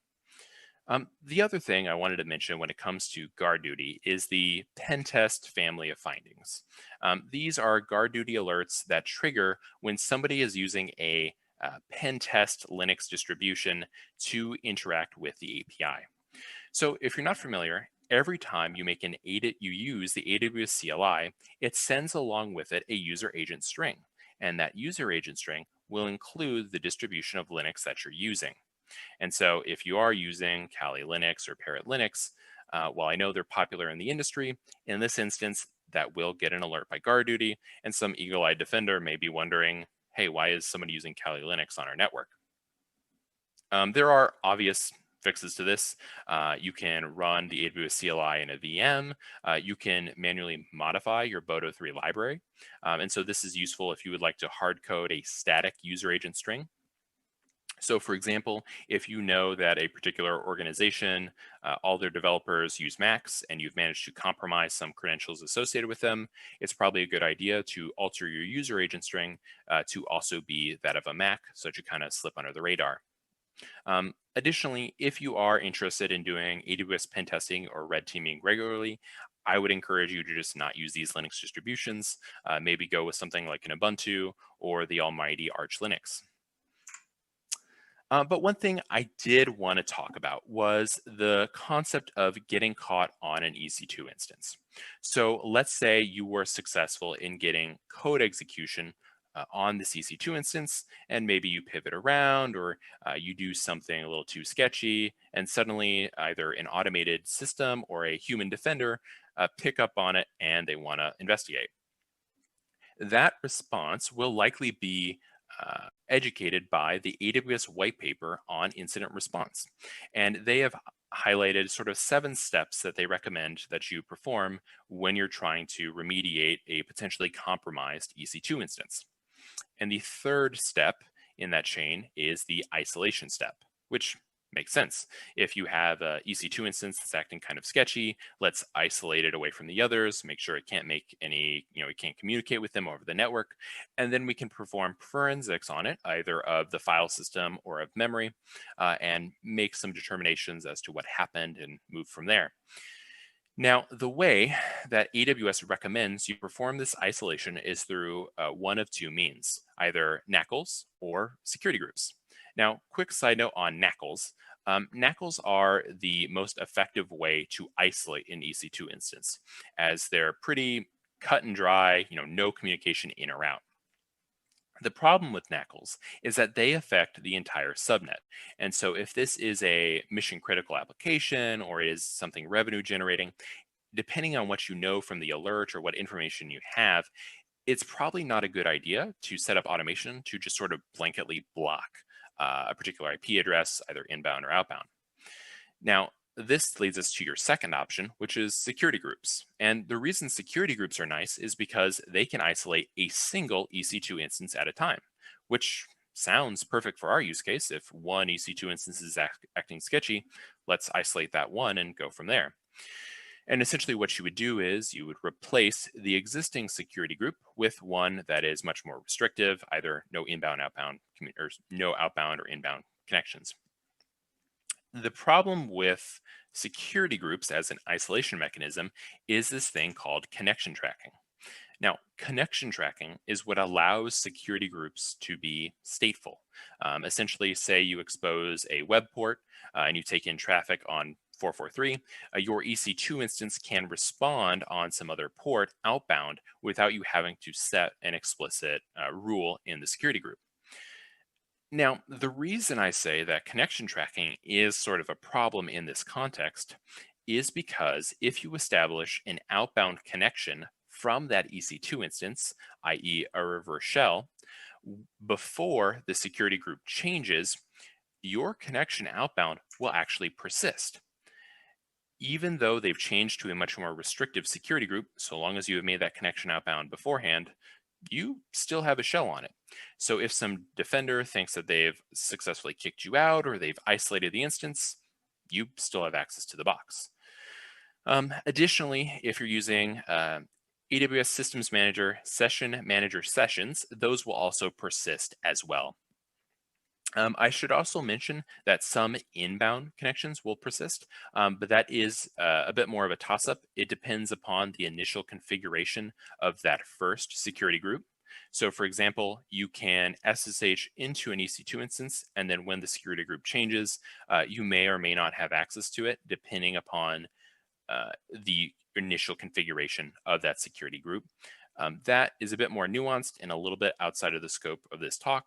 I'd encourage you to check out the Hacking the Cloud article on it. But to actually see this in action, we're going to get a simple reverse shell on an EC2 instance. We're running as the Ubuntu user, and we curl the metadata service to see that we're currently using the web plus SSH security group. And from here, we do something sketchy, we get caught, maybe we're too noisy. And if we curl the metadata service again, we see that we're now in the lockdown security group, which will prevent outbound connections and inbound connections to this EC2 instance. So as you can see here, our connection to the internet currently timed out. But as you can see, we still have a shell on this box. We can still potentially loot the file system. We can still access the metadata service and try to pull IEM credentials out of it. We can potentially get in wacky scenarios where we privesc on the box and then disable the SSM agent, further hindering a defender from trying to figure out what's going on. The reason I bring this up specifically is because if you're using a beaconing C2, something like a Cobalt Strike, unfortunately, when the security group changes because you're trying to establish new connections outbound, those will be blocked. So if you're using a beaconing C2, you can potentially be effectively isolated by security groups. So for attackers, keep this in mind as sort of an option or a tool for you to use if you are constantly getting kicked off of EC2 instances by maybe an automation or a human defender, and you want to try an extra option in terms of maintaining access to that box. And for defenders, be aware that if you're using security groups as your isolation mechanism, traffic can potentially still flow from those. An attacker may be able to still interact with that box even after you've changed the security group. So next, let's talk about a pretty common problem that you're going to run into if you're doing AWS pen testing or red teaming. And that is situations where you find IEM credentials, let's say an access key or secret access key, or maybe in addition to that, a session token for temporary credentials. But you don't know what they go to. You're not sure what account they're associated with or what role or user they're associated with. The good news is that you can use STS get access key info to get the AWS account ID they're associated with. So if you're using that from a scope perspective, that can be really helpful so that you don't, attack something or abuse something that you're not authorized to go after. But unfortunately, that still doesn't tell you the role or the user that those credentials are running as. Now, obviously, the quick solution to this is STS get caller identity, which, if you're not familiar, is essentially the who am I of the AWS CLI. And what's nice about get caller identity is that you don't have to add that permission to credentials. It's there by default. And even if a admin was to explicitly deny you access to that operation, you can still run it anyways. So it works out pretty great. And it returns to us the ARN of the calling user so we can figure out who we are. Now, the bad news with that, though, is that it gets logged to CloudTrail. And so if we're trying to be stealthy, this will get logged and potentially somebody could pick up on it. And so you could get into a situation where, say, a defender asks, hey, why is the keys we use for the NAS to talk to S3 suddenly trying to figure out who it is? Now, quick note on get caller identity operations from a defensive standpoint, it's probably a bad idea to sort of set a blanket alert every time somebody makes a get caller identity operation. The reason for that is you're going to get a ton of false positives. A lot of people use it as a part of their normal routine. I know I do. And additionally, there are a ton of services that'll use this as a part of their normal operations. So Terraform can potentially do this. HashiCorp Vault could potentially do this. EKS will do this. And so again, you're likely going to be inundated with too many false positives. Now, that being said, for mission critical roles or for users under no circumstance should they ever make this call, it may be worth it to set up an alert for that for situations where an attacker has potentially compromised those credentials and is trying to identify what they're associated with. Additionally, for us as pen testers and red teamers, if you're trying to maintain stealth in an AWS account, you likely want to do anything you can to reduce that footprint and be as quiet as possible so that you don't potentially draw attention to yourselves. And so this creates sort of a challenge for us, right? We want to find a way that we can identify the calling role or the user without logging to CloudTrail. Now, the good news for us is that in general, the AWS API tends to be very generous with informing you of who you are based on error messages and based on the AWS service that you're interacting with. So for example, EC2 tends to be kind of generic and it just sort of provides you're not authorized to do this error. But with KMS, if you try to perform an operation you're not allowed, you actually get the full ARN of the calling user or role that try to make that operation. In this case, this is the role A user. Now, while this solves one of our problems, it unfortunately kind of takes us back to square one. While it tells us who we are, this will log to CloudTrail. And so while it's not get caller identity, it is another sketchy API call that might get us caught. You might be familiar with simple database list domains, which was, I believe, originally discovered for this purpose by Spencer Geetson, and it's been a part of Paku since at least mid-2019. Simple database was nice because it was a service that would return to you your calling ARN in the error messages, but it wasn't integrated with CloudTrail. And so as a result, that checked all the boxes for us and we could use that.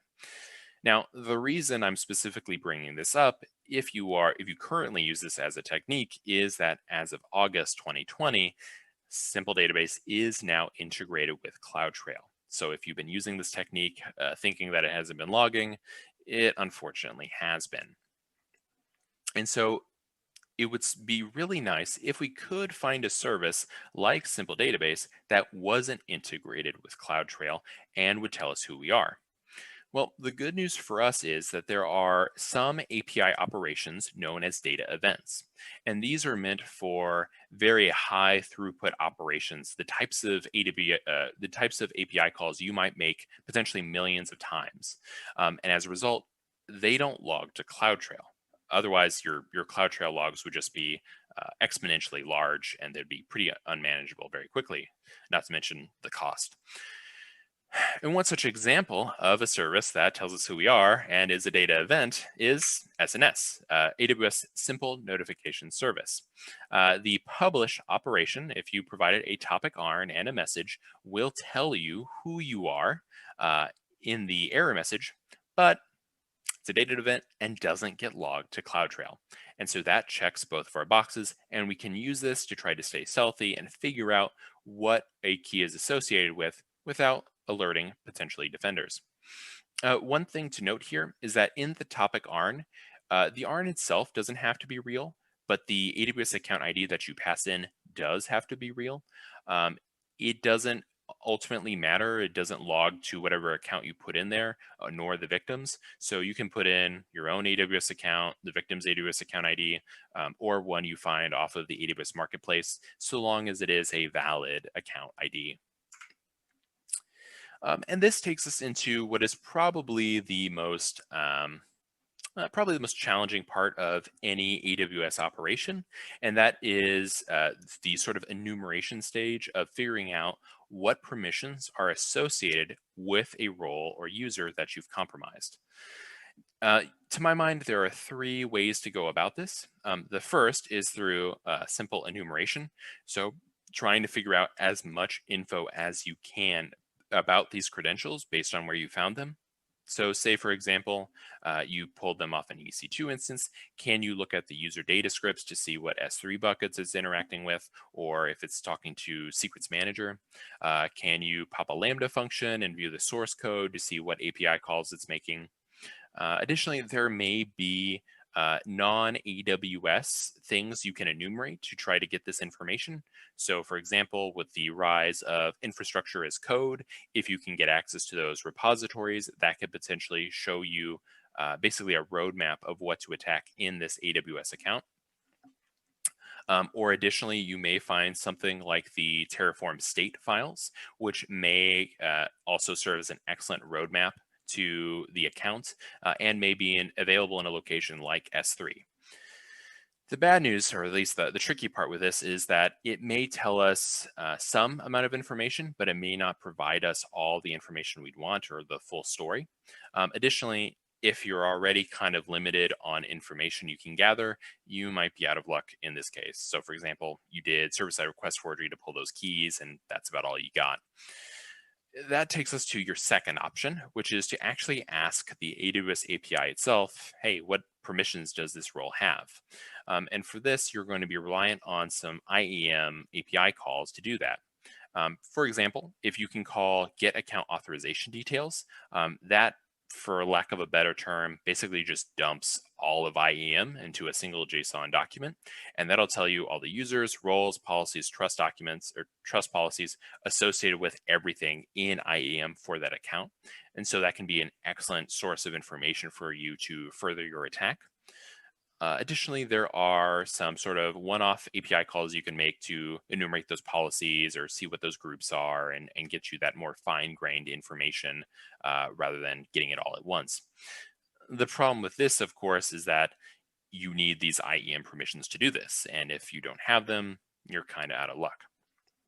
And that takes us to our third option, which is simple brute force. Essentially with this, we're going to try as many AWS API operations as possible and see which ones return back successfully.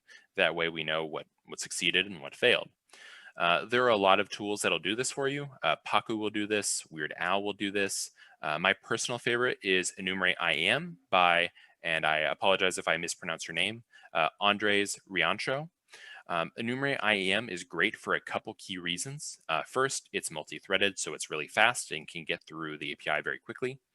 It only does get and list operations, so you don't have to worry about potentially deleting something or harming the AWS account in some way.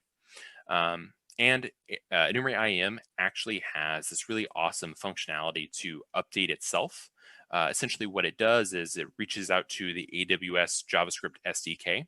And within that SDK is a programmatic definition of the AWS API. And so by reading that, whenever AWS releases a new service or a new action for existing services, Enumerate IAM can pull in that information and use that to enumerate those actions and see if you have those permissions or not. And that's super handy, especially with something that changes so frequently like AWS.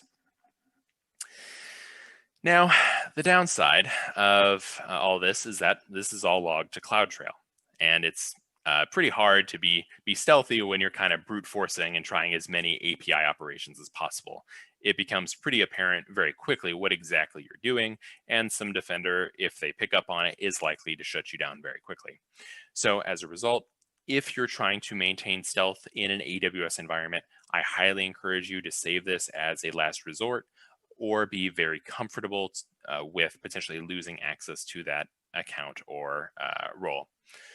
It would be nice if we could enumerate permissions without them being logged to CloudTrail, and look forward to a blog post on that whenever the security team, AWS security team, gets back with me. So based upon that output, that can more or less inform where you can go inside of the AWS account, either by doing that enumeration or finding references on the local system that may determine and inform you what S3 buckets you can reach out to, or if you can connect to a database, or perhaps if you can interact with other portions of the AWS API. It may also inform opportunities for privilege escalation, both within EC2 and of IAM. Really quickly, I'd like to talk a little bit about privilege escalation on EC2, because that is sort of a common interest you might have. I don't know if it's the CTF mindset, but I think every attacker wants to get root or system on a box. When it comes to privilege escalation on EC2, the good news for us is everything that you did on-prem will work here as well. So all those skills you built up on Linux and Windows PrivEscs, you can use that here. But in addition, thanks to the glory of the cloud, we have additional options that we can leverage to try and do that PrivEsc. When it comes to EC2, that's likely going to take the form of the user data scripts, which are scripts that are run either the first time an EC2 instance is started, or with some configuration every time the EC2 instance is rebooted. And typically what these scripts are for is to download software or install a configuration, maybe pull a credential from a secret store and use it to connect to something. Typically it's a lot of setup type stuff. What's nice about the user data scripts is that they are run as root. And so if we can potentially compromise them or alter them, we can potentially get code execution as root on that EC2 instance, or potentially pivot laterally and affect other EC2 instances in the AWS account. Now, a typical sort of design pattern around user data scripts is to sort of centralize them in one location and allow resources to access them from there. If you think about it, it's probably not a good idea to manually modify user data scripts on each and every EC2 instance, in particular if you have hundreds, if not maybe thousands of instances in a fleet. And so the typical design pattern would be to instead have a single or maybe a couple bash scripts sitting in something like S3, and then the EC2 instances can have permission to pull them down and run them. Anytime you make an update, you can update it in the file in S3, and that'll get pushed out to the fleet over time. The problem, though, that can occur is when developers or DevOps folks don't properly scope permissions to that EC2 instance. And so you can have a situation where the EC2 instance can pull that script, and it may be able to write to it as well and potentially overwrite it. And what this allows you to do is potentially get in scenarios where you can overwrite that user data script. And so the next time a EC2 instance is deployed, or a EC2 instance is rebooted, or the auto-scaling group expands, you can get code execution as root on those EC2 instances. And so this can serve as a potentially excellent way to move laterally in an environment, get root on a bunch of systems, and potentially maintain persistence if that's something you're going for. I especially like this technique because EC2 instances are probably more likely to have things like S3 permissions than they are more important or more traditionally dangerous API permissions. And so this is definitely something you may want to look out for if you compromise an EC2 instance. But what about scenarios where you can't actually modify the user data script, or maybe it's not being pulled from S3, maybe it's actually just on the actual, it's actually defined in the metadata service itself? Well, we still can have opportunities for privilege escalation via that as well. We could potentially just modify the user data scripts ourselves. Now, it's important to note you unfortunately can't just point at an EC2 instance and change the data script. Instead, you have to stop it first. And so the sort of steps to do this would be to stop the instance, modify the user data script, and then restart the instance again. And shortly thereafter, you will have code execution on that host as root. I see we're pushing closer to time, so I'm going to go ahead and skip this video. and talk a little bit about IAM privilege escalation. So one thing you're likely going to want to do after you've gotten that initial foothold inside of a AWS account is you're going to want to try to increase your privilege and try to access other things. To my mind, there's two ways to go about that. The first is by abusing assume role. So essentially, roles have this trust policy document that defines who or what can assume that role. And so for us as the attacker, we want to be on the lookout for roles that have sort of loose permissions associated with them that we can potentially assume.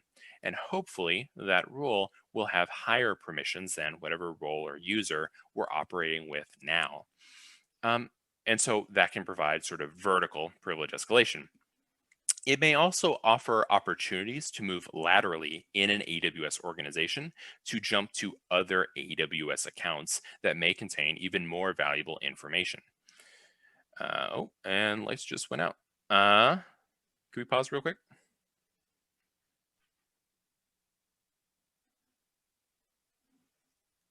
Oh, your mic's still muted. Yeah, always a double mute.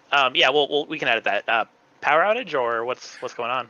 No, the light switch has been busted. So if it every once in a while it kind of twitches and then it goes out. Okay. 1 second. Yeah, no problem.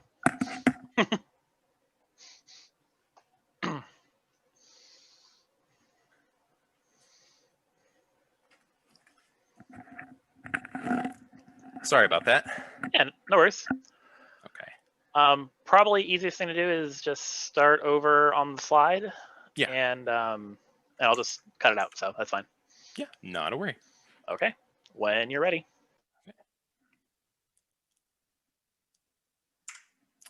And that takes us to privilege escalation in IAM. So depending upon what information you get back from, say, your enumeration script or what you're able to find out, you're likely going to want to try to gain access to higher privileges inside that AWS account. To my mind, there's two ways to go about it. The first one being assume role. So every role inside of AWS has a trust policy document that determines what users or roles can assume that role. And so for us, we want to be on the lookout for roles that may have sort of a loose permission in terms of being able to assume them. And hopefully for us, they have a sort of higher permission or access to things that we may not have access to with our current role or user. Additionally, we may also be able to move laterally to other AWS accounts inside of the organization. And so this can be an excellent opportunity to try to move around and try to get access to more valuable information than you may have access to previously. As an alternative to that, or maybe in combination with that, we may also want to actually abuse the AWS API and try to gain higher IAM privileges inside the account we're already in. And thanks to, again, some awesome research by Rhino Security, they actually maintain a GitHub repo with 28 different techniques that they've identified as means of escalating privileges inside of an AWS account, either to administrator or to something more privileged. It's worth noting, though, both for attackers and defenders, a lot of those permissions are reliant on the IAM API family. And so for attackers, you want to be on the lookout for these. And for defenders or DevOps folks or defenders, be very careful about providing IAM permissions to to your resources in the event that eventually they are compromised. An attacker could potentially use them to escalate privileges. In addition to the IAM family of permissions, there are some sort of oddballs in here, like the Lambda, Glue, SageMaker, and CodeStar. Those can also be potentially used for privilege escalation. And on the right here, I have sort of the IAM pass role family of privescs. These essentially all follow the same concept of using IAM pass role to pass a role to some AWS entity, whether that's EC2 or Lambda or data pipeline. And then that entity can use that role to perform some task or operation. So if an attacker was to get access to a role that has EC2 run instance along with pass role, they would spawn a new EC2 instance with a administrator or a more privileged instance profile, and then SSH or SSM into that box to make use of that more privileged role. And this takes us into persistence, which is sort of a fun topic in AWS. The great news for us is that we have a ton of options for persistence in an AWS account. There's definitely a much longer list than what I've provided here, but there are two that I'd like to sort of highlight. The first is modifying the role trust policy document. As I mentioned earlier, every role in a AWS account has this sort of trust policy that determines who can assume that role. And that does include across accounts. And potentially what that means is we can modify that trust policy document to trust our own attacker account.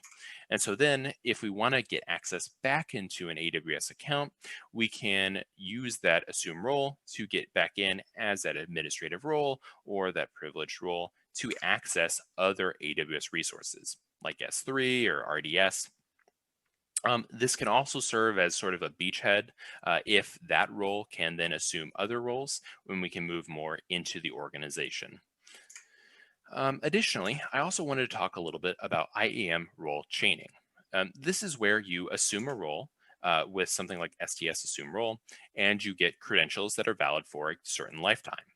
Well, then, using that role, you assume another role, and that sort of creates new refreshed credentials that are valid for an extended period of time. You then use that role to assume yet another role, and again, credentials refresh and they're valid again. And from here, you can either jump to another role and sort of keep this process going, or you can close the loop back in on itself and reassume that initial role. And in doing so, every, say, hour or so, maybe longer, you're going to want to keep assuming roles and keeping this chain going. Essentially, because those credentials are, the life cycle of those credentials are reset, you will have access sort of indefinitely to this AWS account. Now, it doesn't have to be with 3. It can be with more than that. It can be with 2. If you can find a AWS role that can assume itself, you can do it on one role sort of indefinitely. And how you would use this would be eventually you'd stop upon the role that has whatever permission you're interested in running. You'd make that call, and then you'd let the chain keep going on and on. And this can be an effective way to maintain persistence inside that AWS account. And that's pretty much everything I had prepared. Thank you so much, everyone, for watching. I really appreciate it. And thank you to the ShellCon staff for helping out.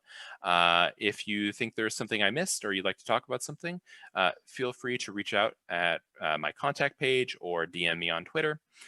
And additionally, if you'd like to help out with hacking the cloud, again, totally open source, you're welcome to submit a pull request, and your time is appreciated. Thank you so much, everyone, and hope you enjoy ShellCon. Bye now.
Hey everyone, it's Red. I think I popped in the morning. I wanted to come back at the end of the day. I hope you've had a fantastic day at ShellCon so far.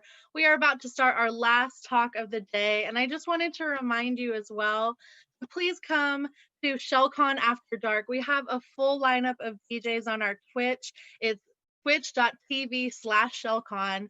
We have DJs going until like 2 o'clock in the morning. We have a really wonderful lineup for you. So please head over there after this last talk from Tamagna Basu. Just wanted to promote that real quick. All right, now I'm going to promote this last talk that we have. Again, it's our very last talk of the day. Let me just pull up the bio because I was not quite ready. Here we go. Okay.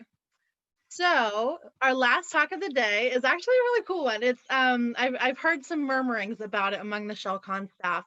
It's how I created my clone using AI, next gen social engineering. It's from Tamagna Basu, he has so many acronyms after his name. He's an OSCP, GCIH, RHCE, CEH, ECSA, and he's the co-founder of NeoID Inc. He has 15 plus years of experience in the cybersecurity domain. He's a mentor for Stanford University cybersecurity program and a SAN certified mentor for the course SEC 504, Hacker Techniques, Exploits, and Incident Handling. I wonder how many of you might have actually taken that course. Kind of interesting to think about. His main areas of research include AI and machine learning, web app security and network pen testing, exploit development, incident handling, and cyber forensics. Being a software developer early in his career, he worked in Java, .NET, Ruby, and various domains like finance, insurance, gaming, and on and on and on. His bio is incredible. I'm not going to read it all. I encourage you to check out on our website, but I'm going to turn it over to Tamagna Basu, who's going to give us his talk right now. Thanks so much, everyone. Have a great day. Hi, my name is Tamagna Basu, and this is my talk. It's about how I clone myself using AI. So, a brief about me. I'm the CTO and co-founder of NeoID. We are a cybersecurity company, AI and cybersecurity company. Apart from that, obviously, I've been into the industry for quite some time, and with my experience, I help others, trying to help others as an advisor as well, and also share my knowledge in terms of training and workshop doing as part of various courses. So I'm part of various communities, and this is very important in my life, to be honest, because I learned from a lot of community people and community of cybersecurity people. And as a result, obviously, I belong to the community, and I also try to share my knowledge to the community. So community is a very important thing. So a brief about background about how this talk has started, and what I'm trying to explain on this talk is so this all started from obviously what I'm doing as part of my current company. So as current company, what we do is we do something called behavioral analysis. Now behavioral analysis is about we use it for cybersecurity. So essentially the idea is let's say you're using a device, it is mobile or it is computer, and we can actually look into your behavior in terms of how you type, how you hold the phone, what is your walking pattern, those kind of various behavioral aspects. And with this data, we try to create an identity of yours. And once this identity is created, with this identity, we try to identify next time when you are logging into your account, is it you who is logging in, or is it your somebody has taken your credentials and probably impersonating you to log in. So essentially, the problem we're trying to solve is identity theft with a new concept called behavioral analytics and behavioral authentication. Now, when I'm doing it, essentially, so this idea came of this talk is anyway I'm profiling you, and I'm actually creating an kind of an identity profile of yours based on your behavior. So for now, I'm using it for your security, for your benefit. But then the idea came, this adversarial idea is there a way I can use this same kind of concept, or probably, to kind of replicate your identity, right? So that's where, all this idea came. And then we started this kind of concept. So that is what I'm going to explain in this talk. This is the flow where what I'll be doing is probably obviously some demo and then architecture, and then explain the details about the talk. So again, the another idea is obviously there's a famous TV series. There's a series in I think Netflix where I saw, it's called Black Mirror, and obviously there's an episode.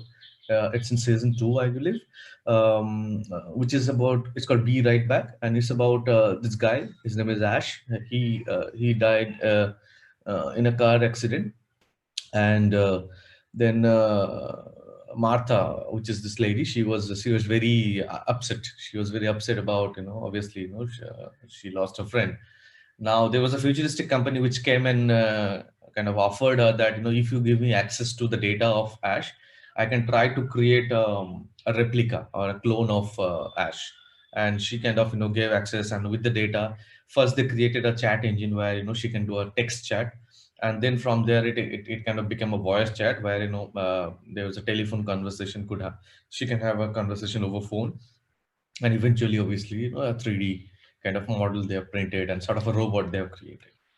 So that kind of put a spark on my idea, what I've been thinking, and I say, okay, it looks like pretty much doable and the concept, and let me give it a shot. And that's where I exactly started, and I started the same flow. So my idea was obviously first we'll do a chat and create a text-based engine, and then obviously a voice and video. So let's see a couple of conversations, how it works. So these are some demo screenshots of conversation I'll be showing now, where what happened is I've created a bot with my data, and I have kind of given access to a couple of my friends who, few of them are obviously from InfoSec family also in this industry. And these are some screenshots of how the discussion goes. So where the left side is the bot and the right side is the human, the person whom I've given access, who is doing a chat. So this is one sample where one person was talking, and you can see how it goes. So first, obviously the bot, they're asking, what is this bot? Nice to meet you, bot. And the bot says, nice to meet you too. Then what can I do for you? So be a beta bot. Then the guy says, I'm not a bot. Then the bot says, my name is Robert Paulson. Then I said, really? I said, yes. It's a great to meet you. And then some introduction. Then obviously the person says, the human says, you seems an intelligent guy. I say, I'm glad you noticed. Then where are you? I say, I'm at my cabin. Again, the left side is the bot, right side is the human.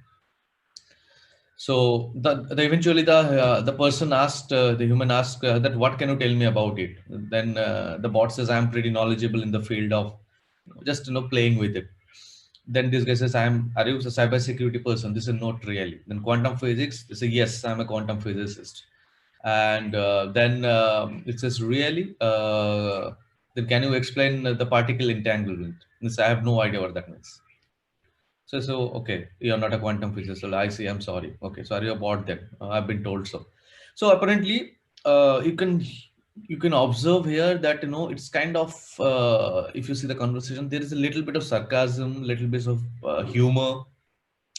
It's a little humorous, little bit, and sarcastic. Comments are there, and those kind of behavior is there. Now, people who knows me probably are good friends or of mine, and if I'm talking to them, probably these are the similar kind of behavior I would probably emit or express over the text channel as well, because I love to, obviously in general, every person is a fun loving person, and at times you pass sarcastic comments and stuff like that, right? So this is an example of that. Let's see some more two other examples. So this is another example where the other person says, okay, how old are you? The human asks, and the bot says, age is just a number. So kind of sort of a crack at some joke. They say, okay, how old are you? They say, what do you think? How old I am? They say 18. Then this guy cracks some random joke on that.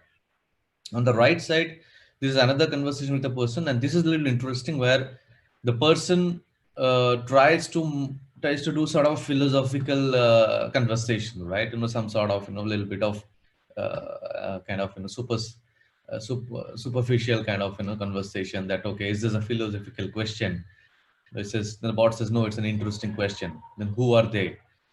They say it's all them, is it? So it's a, this guy's try to, so when this guy is saying this, you can see the bot was trying to change the topic, and probably, you know, then it's a, it's all a big sham. This is very funny. Do you like this in general, or do you like, are you like this?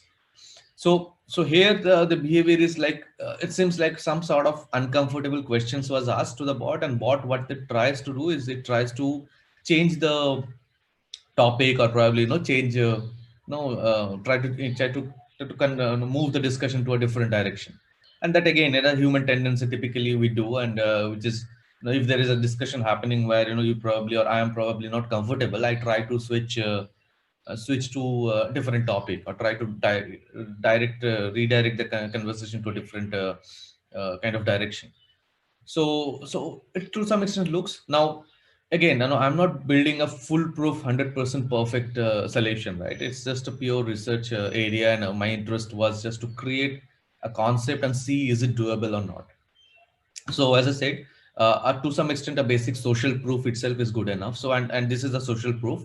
What essentially happened is, this is a group of, obviously, you know, some entrepreneurs, some founders, some well knowledgeable person in the industry, and whom I give access, and they have kind of, you know, spoke to the bot, and essentially the idea eventually got this kind of feedback that, you know, some people are saying, why do I get a feeling that Basu is personally replying to all the messages? And there's another person says, you know, okay, I agreed, this is same. And third person obviously says, yes, it seems like, you know, you are able to kind of, you know, clone your behavior in a rightly manner, because these are the people who knows me and how I converse, let's say over a text channel, right? Whenever I spoke to them, so they kind of get a feeling that, you know, they're talking to me as a person. So this was a good satisfactory result for me, and that's exactly what I wanted, to be honest. Now moving on to the final demo, how it looks. So this is how it looks in terms of the demo, final demo. So I'm gonna play it. There is some audio is there. I hope you're able to hear the audio. Let me increase the volume. So, hey, how's it going? Good. How are you? I'm doing very well, thanks. How are you? Good.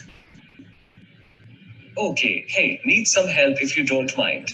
Okay, so we'll see this video, complete video at the end of this conversation, but eventually I kind of created this as a video based avatar also, you can say, where actually, you know, you can have a conversation, as you could see that I was actually asking questions, it was replying back, and like that, right? It was pretty much doable.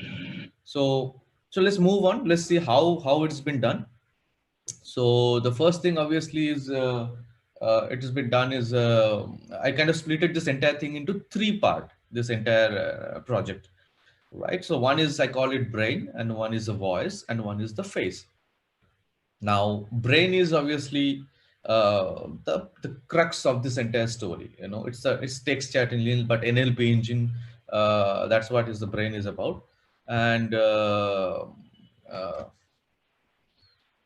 so that is exactly, you know, what I'm trying to do here, which is basically this is where I created an NLP engine, a text, let's say a brain, which has this ability to reply back whenever you ask something, right? So that's the brain is about.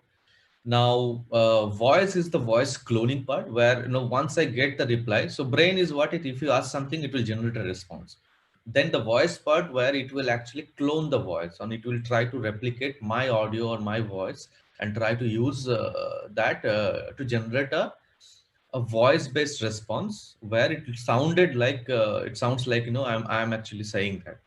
And then finally comes the face. Face is the video synthesis engine, where you try to feed in this voice to a face where it looks like I'm saying it, right? You know, obviously in terms of lip syncing, you know, and how I'm saying and stuff like that. And to be honest, just to give you an idea, today in the world of AI, obviously you are very familiar with deep fakes, you know, fake videos, synthetic media. Those are the terms, you know, pretty popular these days, and especially in this election time, right? And those things are actually pretty popular, and there are a lot of open source or even softwares are available. So the idea is not to reinvent the same thing. So voice cloning and video cloning part actually is already there. It's doable pretty much. We already see Obama Net kind of project where Obama is saying something or Trump is saying something like that. However, my objective was, can I create an engine which can generate a response when you ask something? So what I'm trying to say is, in terms of synthetic media, if you give me time and I have enough data, I can actually generate a fake video of somebody saying something, and the entire process is offline. And offline, I do all this hard work, probably 6 hours or 8 hours down the line. I get a video and then I can publish the video. However, my challenge was first is, can I do it in near real time where you can actually feel like you're having a conversation with that engine. So it should be able to do a question and answer conversation kind of thing, which is near real time. And second is the replies which should generate, and which should be relevant and which should actually make sense to me in terms of the questions I'm asking, right? So then that's why 80% of my time, or in fact 90% of my time, I spent on the brain aspect, building this NLP engine, and then obviously the voice and face. Right, now moving on, brain, what does this mean? Let's see. Okay, so again, brain is a very big word, even like hundreds and thousands of doctors and researchers are working on that. And I cannot say I am able to replicate the brain, but my idea of replicating is obviously, is there a way I can generate a response which is relevant in the context where somebody is talking to me, right? So again, the idea is I am cloning myself, right? So what I'm trying to do is, I have kind of created a model where first part is the data. So I created a model where I take the data from all my previous conversation I have done, or I have had with different kind of people in Facebook, in WhatsApp, in LinkedIn, over email.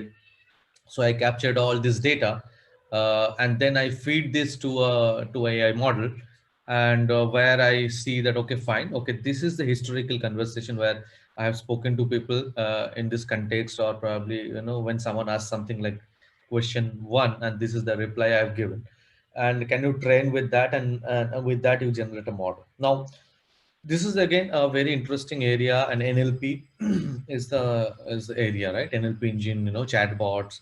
A lot of people are working on it, and if you're familiar with NLP chatbot, there are a lot of good models are there. So sequential model, NMT is a model which people actually tried as a beginner, and obviously this was something I've also tried.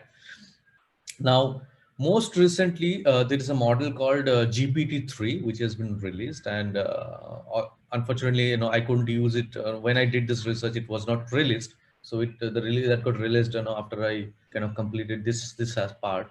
So that is actually one of the most promising NLP engine, and it actually can be used to kind of create a very perfect bot, I would say. But however, for this model, it's actually you can use any kind of model. So I've tried multiple models, and then what I do, I try to create an inference engine where I say, okay, fine, let's generate different responses and see which one is the best response, right? So this is what I've done. And again, I'm not getting inside the what is sequential model, what is NMT. So because those things already I've shared the link here, and you can go and read if you are interested in machine learning. But the idea is obviously, find a appropriate model and then use it.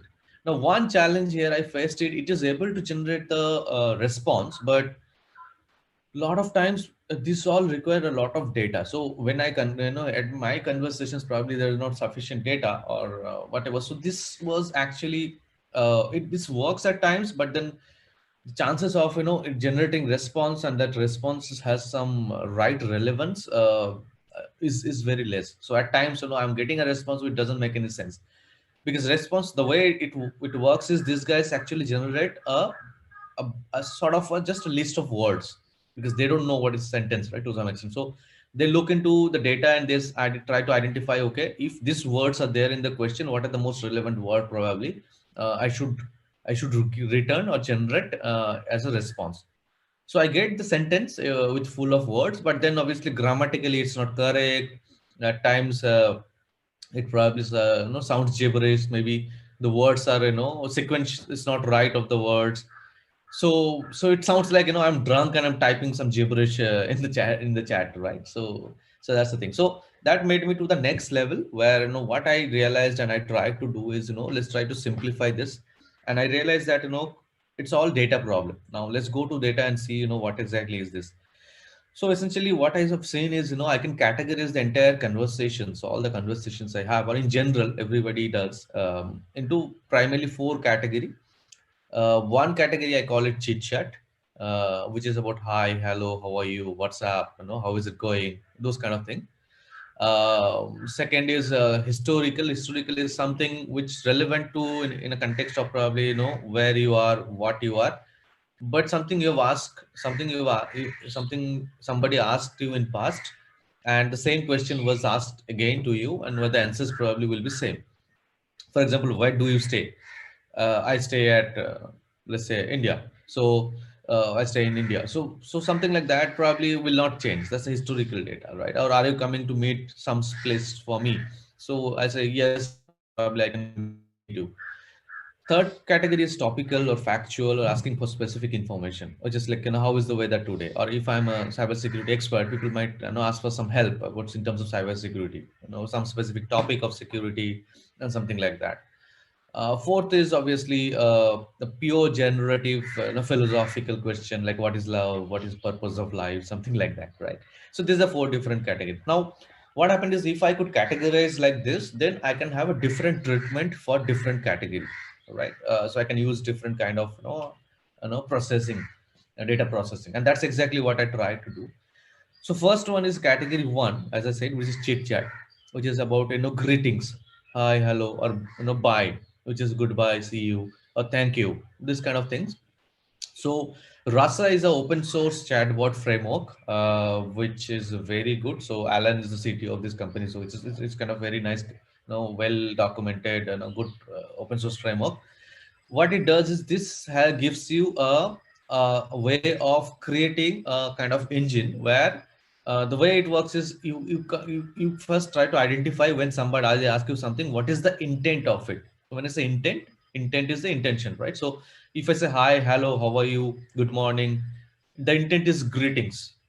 Like if I say bye, see ya, good night, farewell, the intent is bye, right? Like that, you define an intent. So the objective here is, this is again NLP, and it takes care of all this word identification behind the scene. But first you identify an intent, and you say what are kind of sentences or words generally define that intent.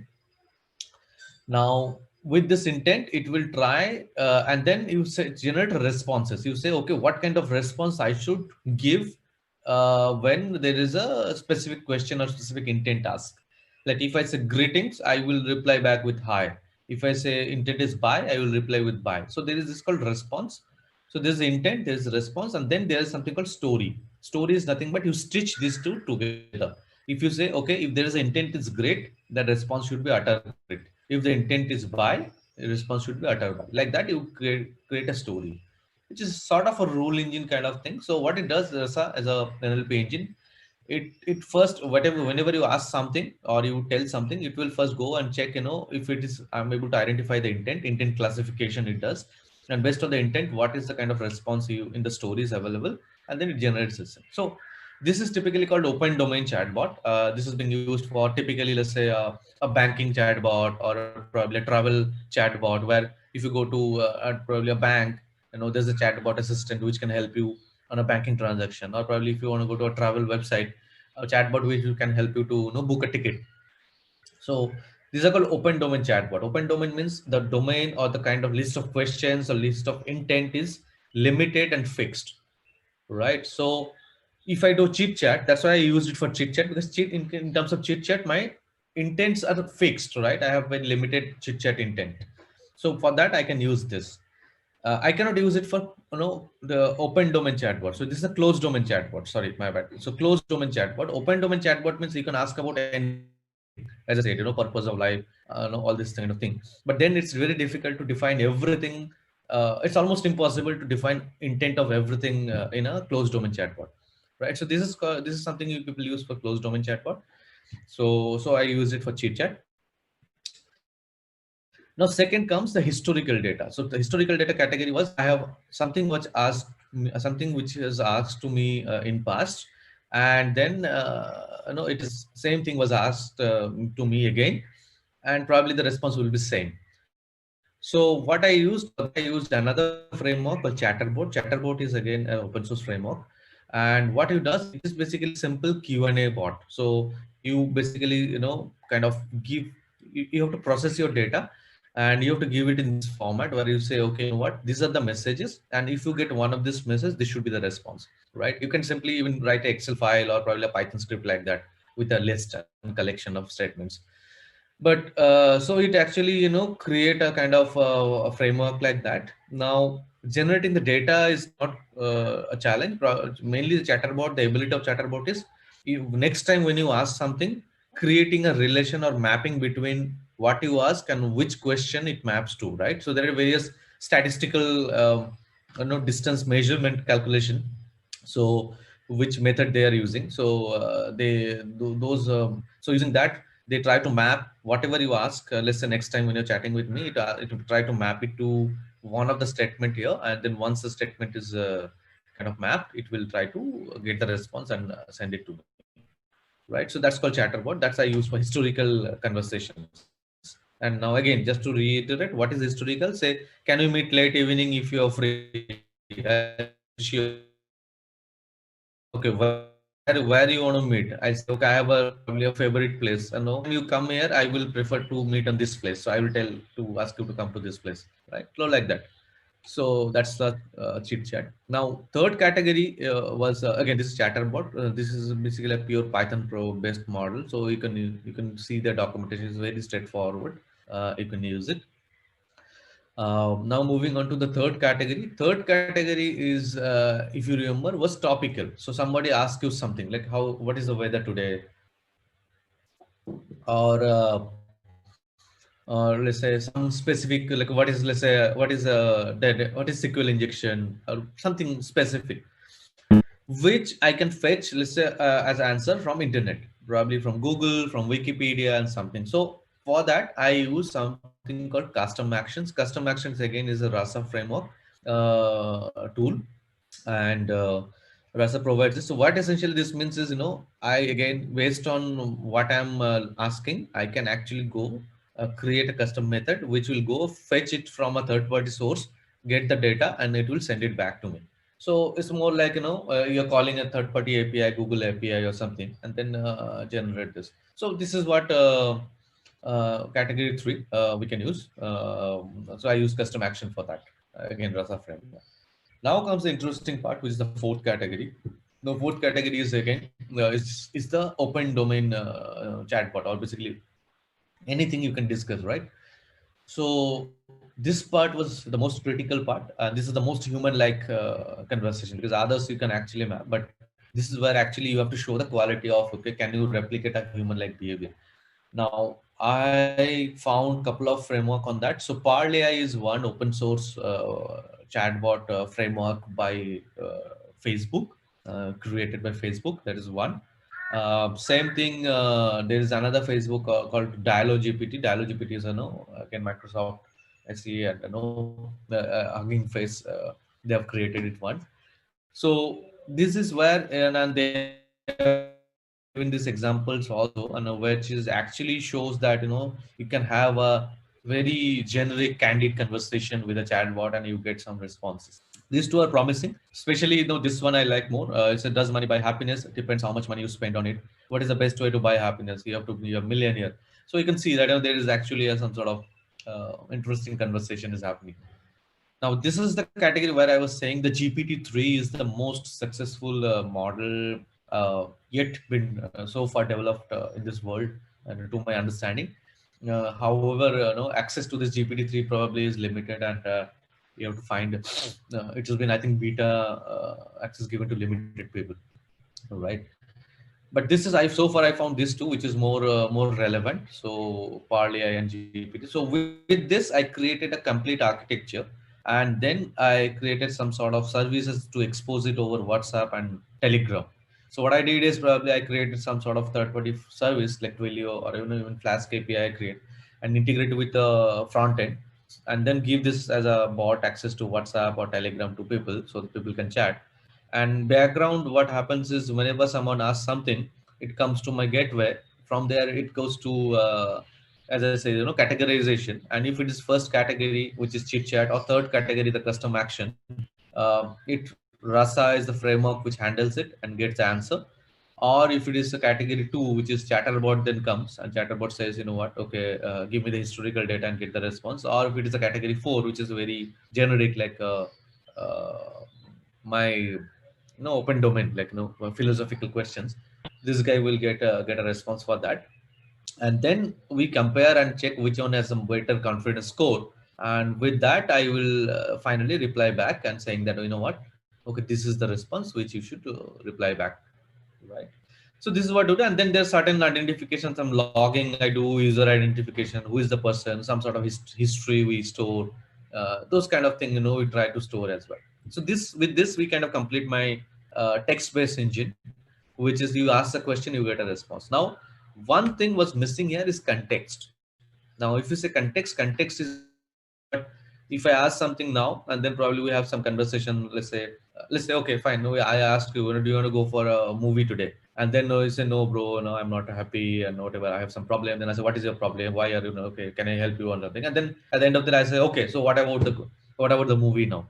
So that's the context, right? So I asked something which is kind of something related to something which I have asked you previously. So the context part was missing. Now, there was again a good kind of paper I read, which is basically help you to build a contextual chatbot, which is essentially this. The idea is simple here, and that's what I'm showing on the screen. Is if you ask something, let's say this question, the answer will be not dependent on this, but what is previously asked. So these are the previous history or last, let's say 5. So this can be, length can be anything. You can do 5, 10, 15. So what is the idea is, if you ask something and it will then look into what is the last 5 10 discussion or conversation happened, and based on that together it will generate a response for your this thing, for your request or for your question. So this is how we can generate. So this is a very basic way of generating. I tried this. There are multiple other generate, there are more smarter models available if you obviously spend more time and do research, and if an NLP expert. So I'm open, and I would definitely love to seek your advice, if any of you has a better idea or better suggestion on this to improve this quality. But this is one thing you can try out, and I tried that also. So with that, I created a chat engine, NLP engine. Now next part is the voice. Now the voice is again the similar kind of model we tried again. So the idea was simple. So I created some of my voice recordings first. This recordings was done controlled environment. I've read some sample, probably text, and then I recorded that. However, this could be automated also. There's a concept called speaker diarization, which is basically I can record. Let's say this video is getting recorded, and then I can extract out the audio out of it, and I can use it. So for example, you do hours of phone calls every day, you can record that and you can use that also, something like that. So with this data you feed into a model, and again the idea here was actually, can I create a voice with less and less of time where actually it can sound like me. Now there are multiple model I tried. Tacotron is one of the most promising model, but however this requires a lot of data. So I kind of I don't have enough data. With this much sample also it was very less. You need at least probably some 20-30 hours of recording. So but if I have that, I'm pretty, this is the best model to use. Now there are two other model, RTVS and then RTVC, and then a CycleGAN. Now these two are promising. Now problem is, these trainings require GPUs, and this is a very costly affair. For example, just to give you an idea, for my this entire research, I've spent almost $20,000 worth of cloud credits to actually build this model, because it has to run GPU, and so CycleGAN was a very GPU consuming. It takes a lot of time. So as we as I was working on this, I was continuously improving the training this. It improves. So but then to my understanding, I will show you the video, but I was able to generate a audio which is sounded like mine, but then obviously the accent was not clear. Third one is RTVC was really good. This is perfect. You can use it even. It's a very easy to use. By the way, all these are open source. You can use it.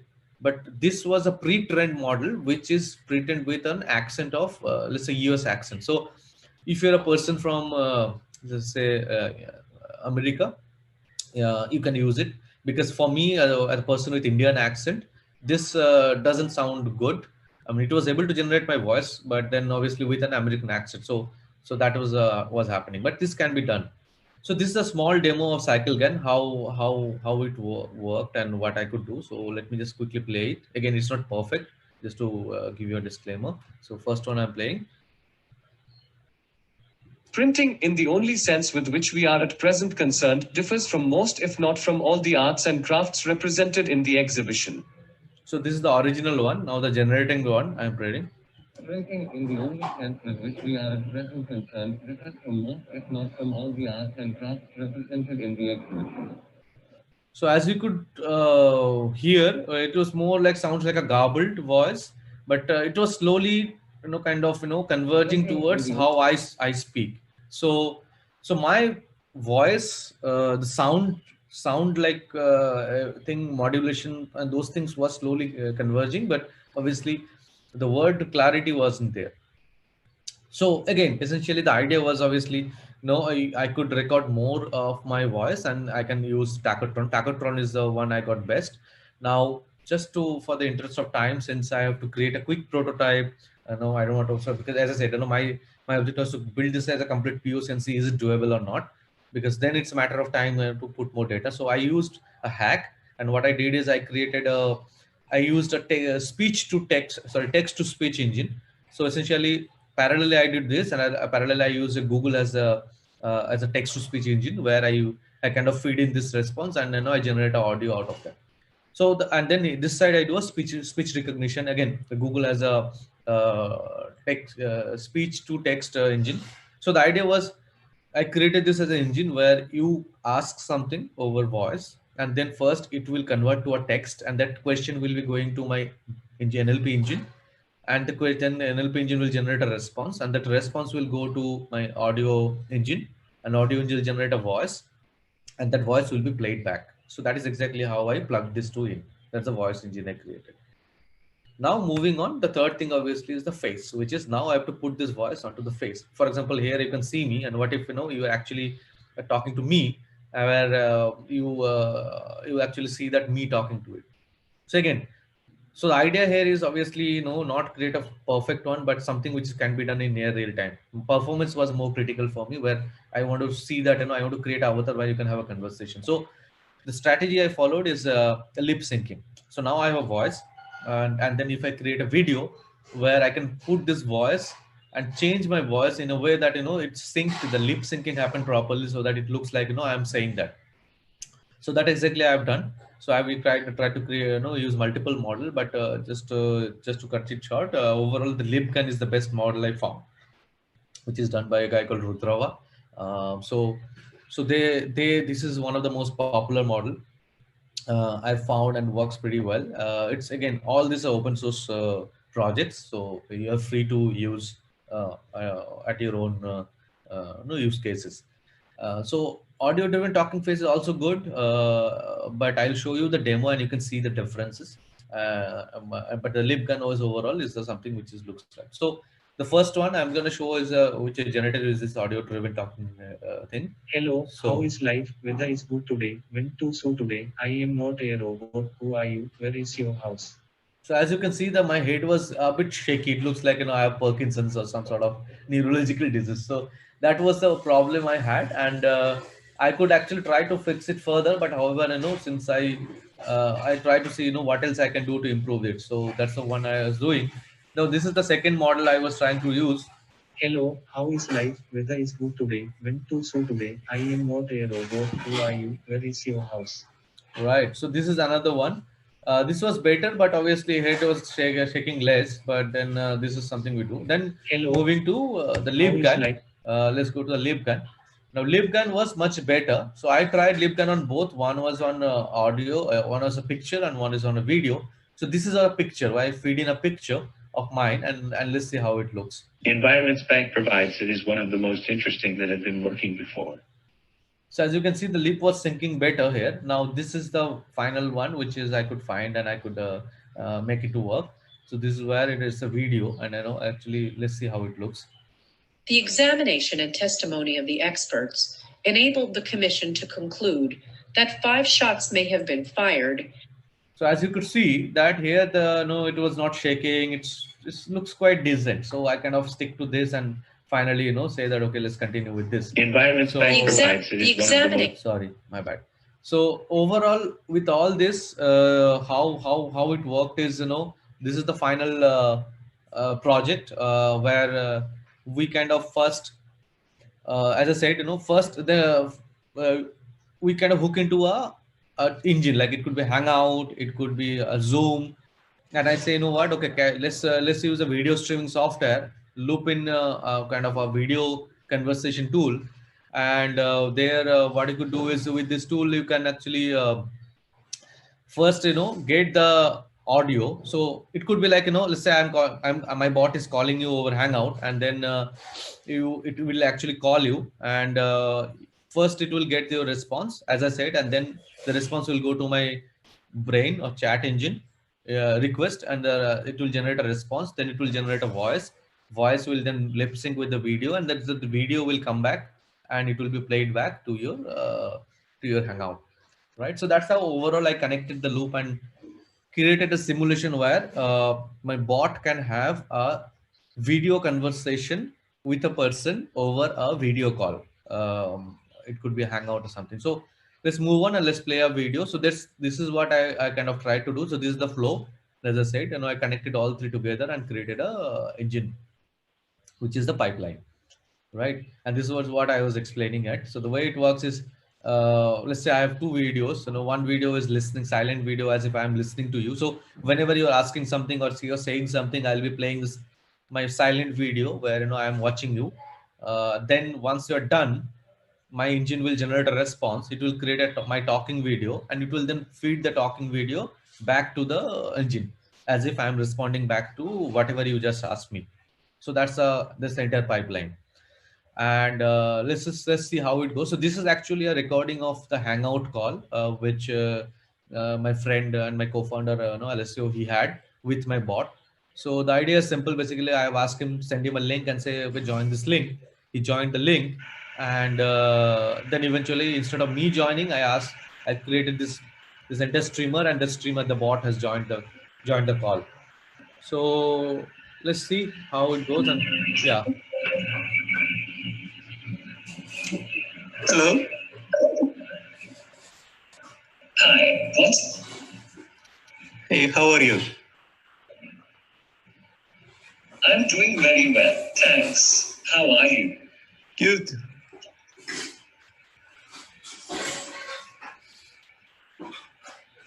Yep, tell me.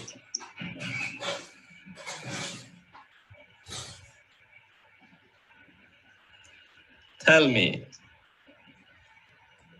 Okay, hey, need some help if you don't mind. Okay, no problem. Well, it's a bit awkward to ask you this, really sorry. Okay. Sorry to ask this to you. I have no other options for now. I am asking few close friends. Can you help me on this? Okay. I just need it for this month. Send me 2K via Google Pay. Will pay back in 10 days once I get from Forbes took from me. Okay.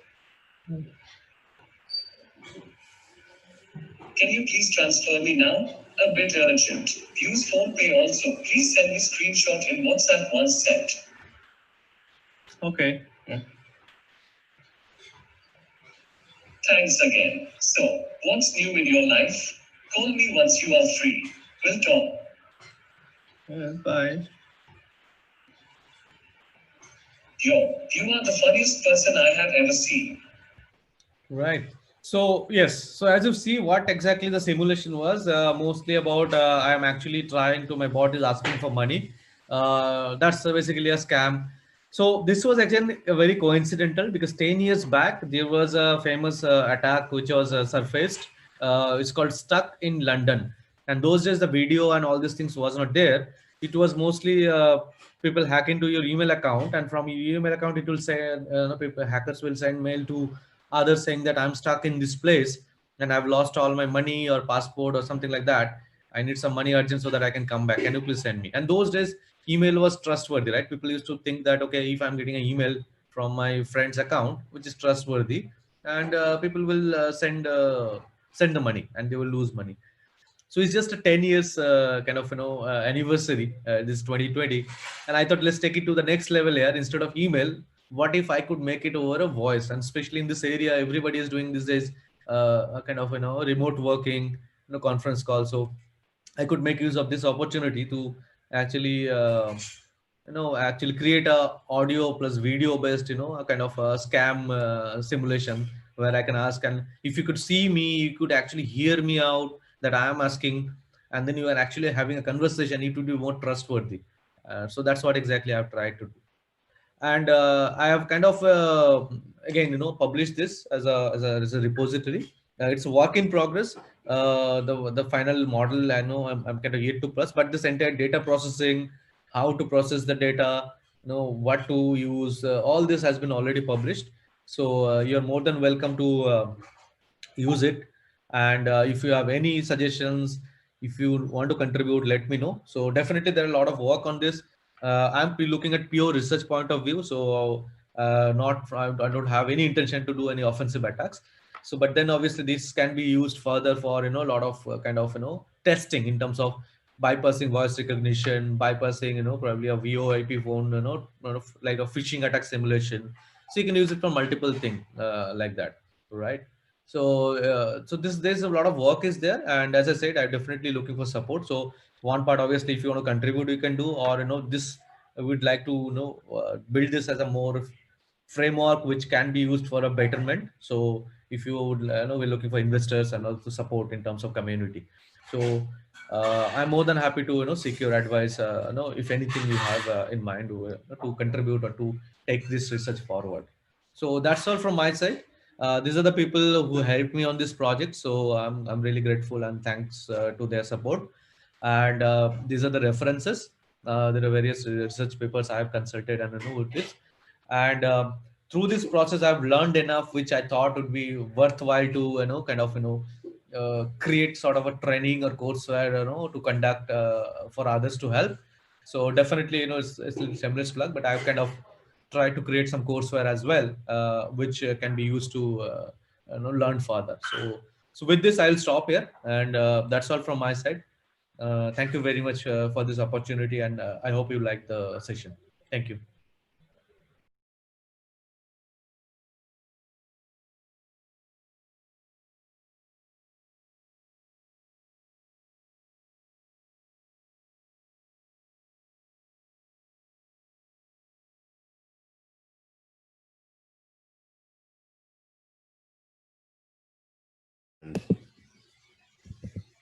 Hey everyone, it's Red. I'm back. That concludes our first day of ShellCon 2020. Can you believe it? I felt like that day flew by.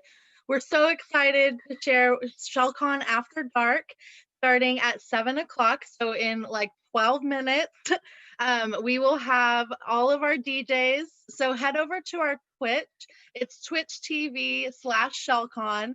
Please still hang out in the Discord. We have so much activity going on over there. That's shellcon.io/Discord. If you haven't signed up by now, you've been missing out. Come interact with us over there as well.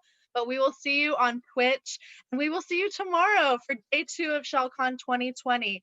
Talks start in the morning, so come hang out with us. Can't wait to see you and party with you all night. Bye.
you.